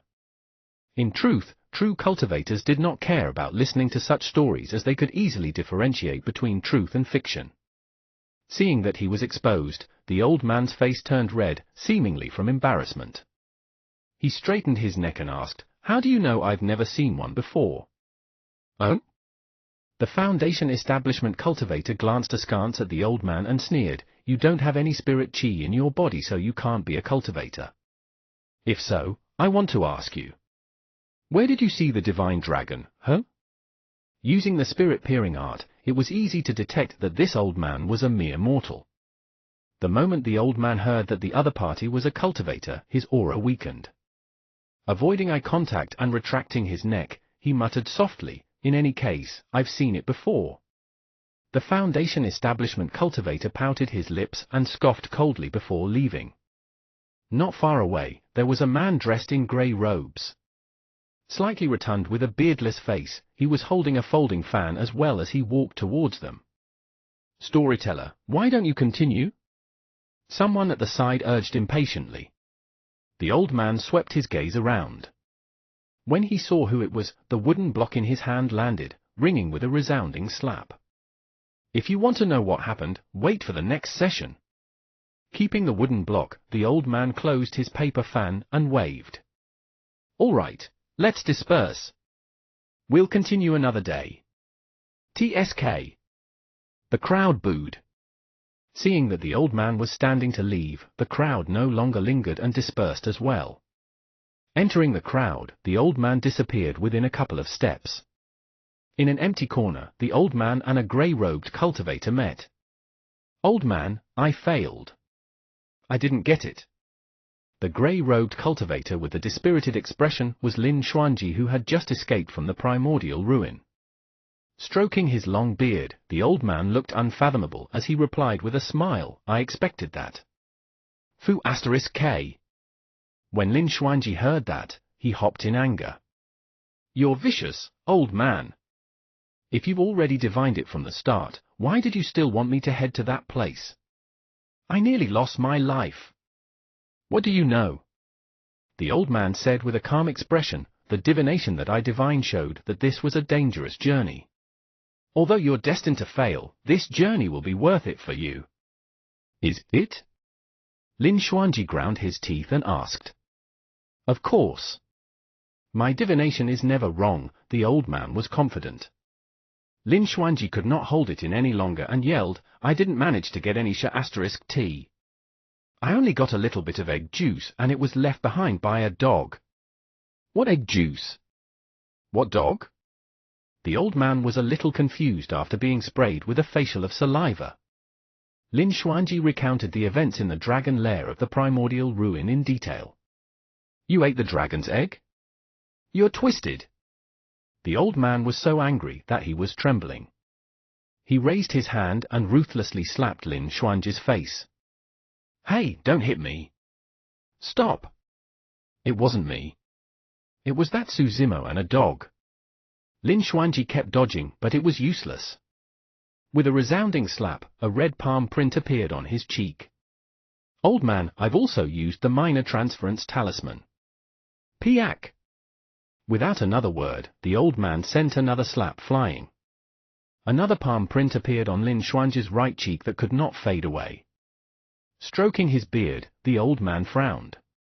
"This doesn't make any sense. The divination can't be wrong and you should have gained from this journey. Could it be that this divination was referring to that Suzimo?" "Right, old man. That guy has some sort of skill such that I can't divine his background and fortune," Lin Xuanji said. "There's such a thing?" A subtle ripple emanated from the old man's glabella that shrouded the entire capital in an instant. Before long, it located Suzimo within a restaurant. Gentle threads appeared in the old man's eyes that spread out swiftly into a hazy fog. Opening his palm, the old man began to divine. As time passed, the old man frowned deeper while his expression turned grimmer and paler. Given the old man's cultivation realm, he should be able to divine a foundation establishment cultivator almost instantly. But now, 2 hours have passed. Next to him, Lin Xuanji waited with bated breath silently, afraid that he would disturb the old man. Another hour passed and the old man's body shuddered. With a grunt, the gentle threads dispersed and blood vessels appeared in a terrifying manner. "Old man, how are you?" Lin Xuanji knew that this was the result of a forced divination session. Some people had special destinies. If one were to force a divination and did not stop in time, turning blind would be a normal occurrence. If it was more serious, some people could even have bad luck befall them. "I'm fine." The old man waved it off and let out a long breath, pondering. That lad has a normal destiny. It was initially ordinary, but an expert helped him to change his fate, weaving his destiny entirely. I can't divine him either. Who? Lin Xuanji's eyes widened as he asked in disbelief, changed his fate. He knew the immensity of those words. That was something that even the old man could not do. Oh? Right then, the old man's expression changed and his eyes shone with a strange glint. If you find any errors, ads pop up, ads redirect, broken links, non-standard content, etc., please let us know a report chapter, so we can fix it as soon as possible. Chapter 249, Chase. Chapter 249, Chase. Seeing the strange look on the old man's face, Lin Xuanji could not help but ask, "What happened, old man? You said that the three of you ate that dragon's egg." The old man was expressionless as he asked instead. Stunned for a moment, Lin Xuanji shook his head hurriedly. "I only ate a little bit of egg juice. It was almost entirely eaten by that man and beast. Both of them ate so much that their mouths spewed with light and they could barely hold it in." "Eat a little?" The old man sneered. "Even if you only ate a single drop of it, you can dream about getting away scot-free. Do you think that it's so easy to eat a dragon's egg? That you can just wipe your ass and leave after eating it?" "Old man, what do you mean? Don't scare me. A dragon has come knocking." "Ah? Stay here and don't leave the city." Right after saying that, the old man transformed into a beam of light and disappeared from where he was. Outside the city, a woman clad in green armor headed for the city gate. She was tall and exuded a cold aura, bearing a frosty expression with killing intent hidden in her eyes. Her armor was extremely unique, as if green fish scales were pieced together seamlessly. The closer to the city gate, the more people there were. Even as she approached, the woman did not show any signs of slowing down as she squeezed through the crowd straight towards the city gate. Why are you squeezing? Do you want to die? A Foundation establishment cultivator ahead spun around suddenly and glared at the green-armored woman. He placed his hand on his storage bag in a threatening manner. Other than some special areas, fighting within the capital was forbidden.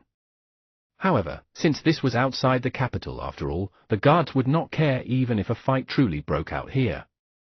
Against the threat of the Foundation establishment cultivator, the green-armored woman was expressionless as she continued walking forth. In fact, she did not even pause in her footsteps at all. The Foundation establishment cultivator frowned. Using the spirit peering art, he sized the green-armored woman up and realized that there were no traces of spirit chi at all. Most importantly, the green-armored woman did not carry a storage bag with her. This implied that she was a mere mortal. You're asking for death.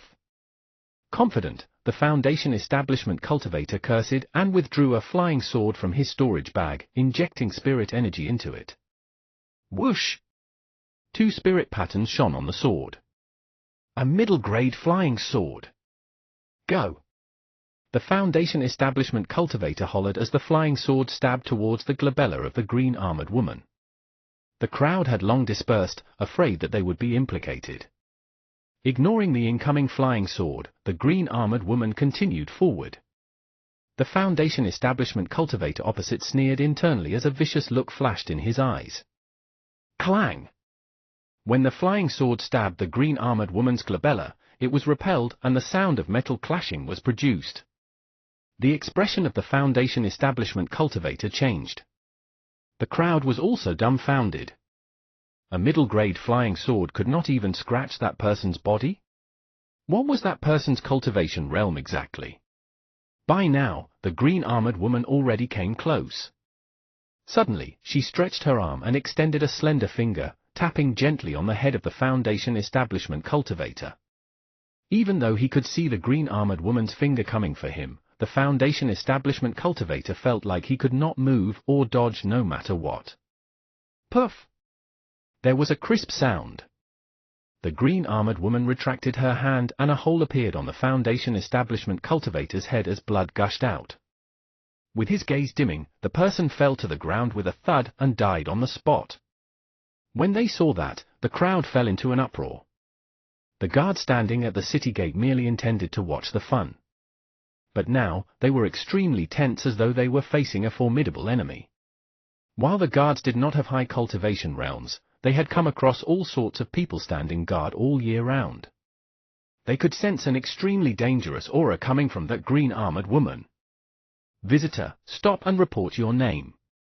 What sect and country are you from? A guard yelled. The green-armored woman was expressionless and continued walking ahead. It was as though nothing and nobody in this world could stop her from proceeding. Oh? The expressions of the guards changed as they withdrew their flying swords from their storage bags, prepared to fight. Fellow Daoist, you've crossed the line. Suddenly, a voice rang out. The guards felt their vision blur as an old man in long robes suddenly appeared in front of them. Strange enough, after the old man appeared, the green-armored woman stopped in her tracks and a hint of cautiousness flashed through her eyes. The old man said calmly, "Go back." "You want to stop me?" The green-armored woman spoke and narrowed her eyes, emitting an ancient and vicissitude aura like a mighty god that could not be defied. Under the presence of that aura, everyone, be it mortals or cultivators, felt like they had to kneel on the ground and kowtow in reverence. Roar! The green-armored woman suddenly opened her mouth, letting out a shrieking roar that could pierce gold and crack rocks from the depths of her throat. Dragon's roar! Puff! Puff! Puff! The people closest to the green-armored woman instantly exploded into a bloody mist. Clang! Clang! The flying swords in the hands of the guards fell to the ground as they clutched their heads with both hands. Looking pained, their ears were starting to seep with blood. Bastard, how dare you behave so brazenly before me? The old man bellowed, his voice was clear and loud, like a great bell. It contained a mighty power that instantly broke that earth-shattering dragon's roar. If not for the old man's shout, the hundreds of people outside the city would all have to die. Everyone snapped back to their senses as they panted heavily. They felt as if they had just barely escaped death and had a lingering fear. Unknowingly, a folding fan appeared in the hand of the old man. With a swift movement, the old man closed in on the green armored woman and raised his folding fan, slamming it down on her head. Bang! The green armored woman stamped on the ground, causing mud to flew as she sped backwards, avoiding the old man's folding fan. Remaining in midair, the green armored woman's figure began to expand. Right in front of everyone, a ferocious and intimidating divine dragon soared into the skies. Floating above everyone, it called in the skies and possessed a destructive aura. That's a DD dragon. Heavens! Dragons really do exist. The many cultivators were terrified as they collapsed to the ground, speaking with trembling voices and pale faces. Even the guards of the capital felt powerless at the moment. Against the might of the divine dragon, they could not bring themselves to resist at all. The scales that seemed like steel had melted on them, those sharp claws, and that indestructible body, every single part of the divine dragon's body exuded danger and power. The old man's expression remained the same as he soared into the sky. Even though he was facing off against a divine dragon, he radiated an aura that even surpassed it. On the surface, the old man's body was so small that it could not even compare to a single piece of the dragon's scale. However, he possessed an apocalyptic power that was gushing out furiously. If you refuse to back down, don't blame me for being merciless and slaying you today. Staring coldly at the divine dragon opposite him, the old man warned. Roar! The divine dragon opened its gigantic mouth and spewed a stream of green dragon flame, incinerating the surrounding air instantly as it charged towards the old man. If you find any errors, ads pop up, ads redirect, broken links, non-standard content, etc., please let us know a report chapter, so we can fix it as soon as possible. Chapter 250, Gloom. Chapter 250, Gloom. Humph! Faced with the incoming scorching dragon flame, the old man remained composed and snorted coldly. With a flick of his wrist, his folding fan opened up and released an incomparably golden glow. The old man's folding fan seemed to have transformed into a blazing sun, emitting golden rays that were bedazzling. In that instant, everyone watching the battle from the capital, be it cultivators or mortals, felt a sharp pain in their eyes. Their vision was drowned by the endless light, and they lost their sight temporarily. Those outside the capital that were closest to the battlefield shrieked in pain and turned their heads subconsciously. Shutting their eyes tightly, tears streamed down their faces. Roar! The divine dragon seemed to recognize the folding fan in the old man's hands as it let out a deep growl while looking on with a hint of caution. Swash! The old man waved his folding fan and swiped forward. The green dragon flame that gushed in was like a piece of silk and parted in the middle against the folding fan, dissipating to both sides. Almost instantly, the old man arrived before the divine dragon. The divine dragon raised its head and straightened its body, extending a pair of gigantic claws that swiped at the old man ferociously. The old man was expressionless and he did not dodge nor avoid, he simply stretched out his arm and clenched his fist, punching towards the incoming heavenly encompassing dragon claws. Bang! With a deafening boom, many cultivators outside the capital could not take it and fainted on the spot. The entire capital trembled under the might of that boom. At the center of impact, cracks appeared in the void. Pitch black, they exuded a cold and sinister aura that was absolutely shocking. Even the void was shattered. The old man's seemingly tiny body remained motionless in midair. Instead, the divine dragon was forced back a little. After that punch, the old man's folding fan swept forward. A piercing sound could be heard as it slashed past the divine dragon's body like a metal against a mirror, causing one to wince. Flashes of blood appeared. A wisp of dragon's blood splattered and dyed the skies red.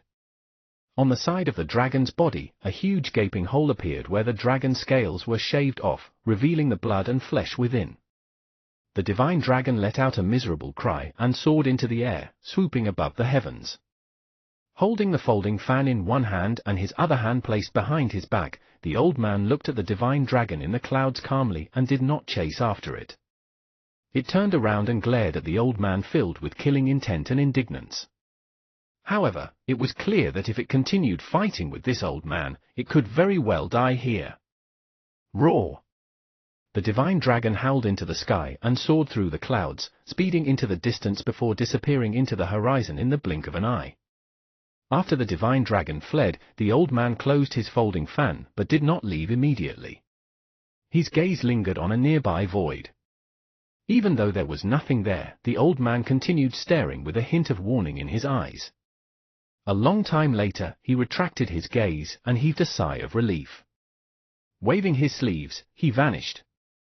Within the capital, the many cultivators only realized what was going on a long time after the old man disappeared and a commotion broke out. Did you guys see that?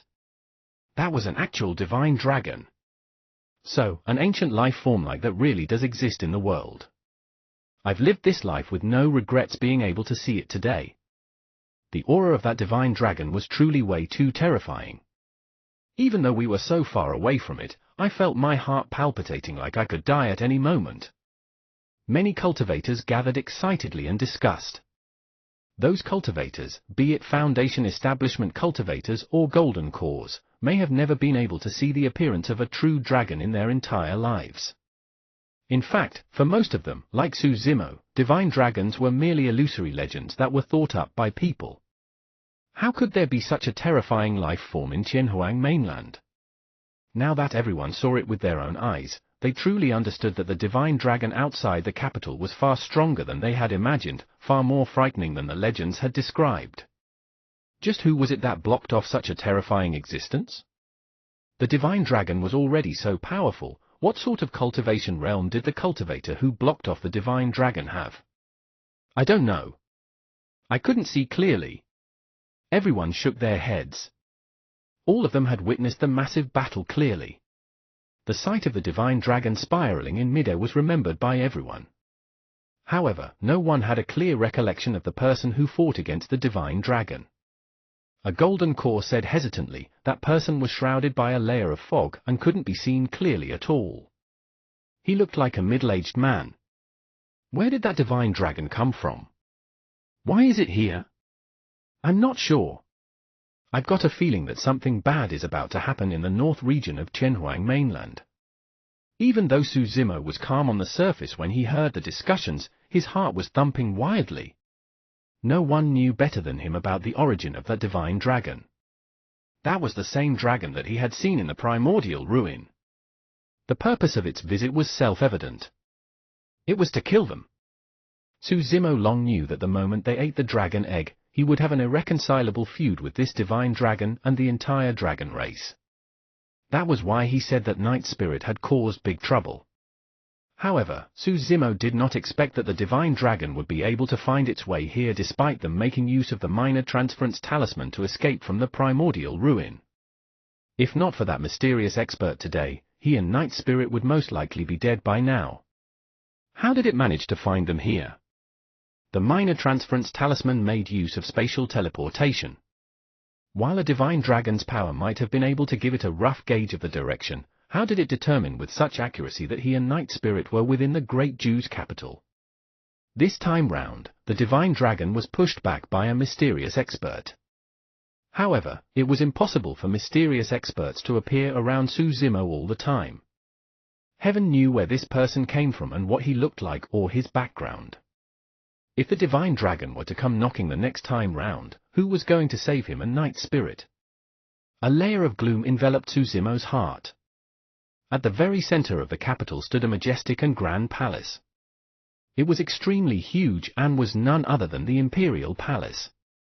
Outside the main hall stood a dense group of black-armored soldiers.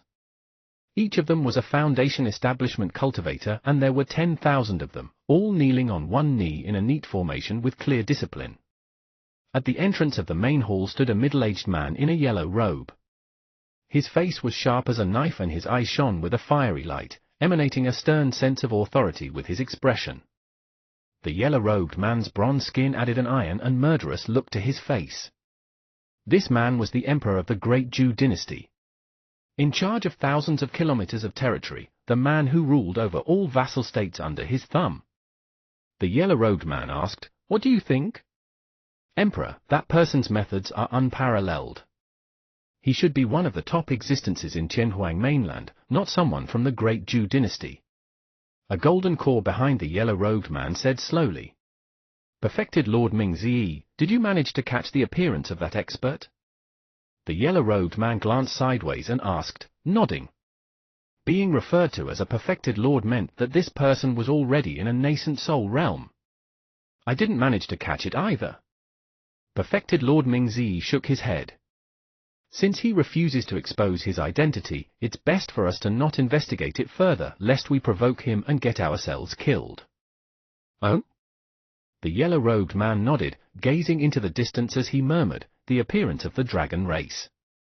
Does it mean that the world is truly about to descend into chaos? If you find any errors, ads pop up, ads redirect, broken links, non-standard content, etc., please let us know a report chapter, so we can fix it as soon as possible.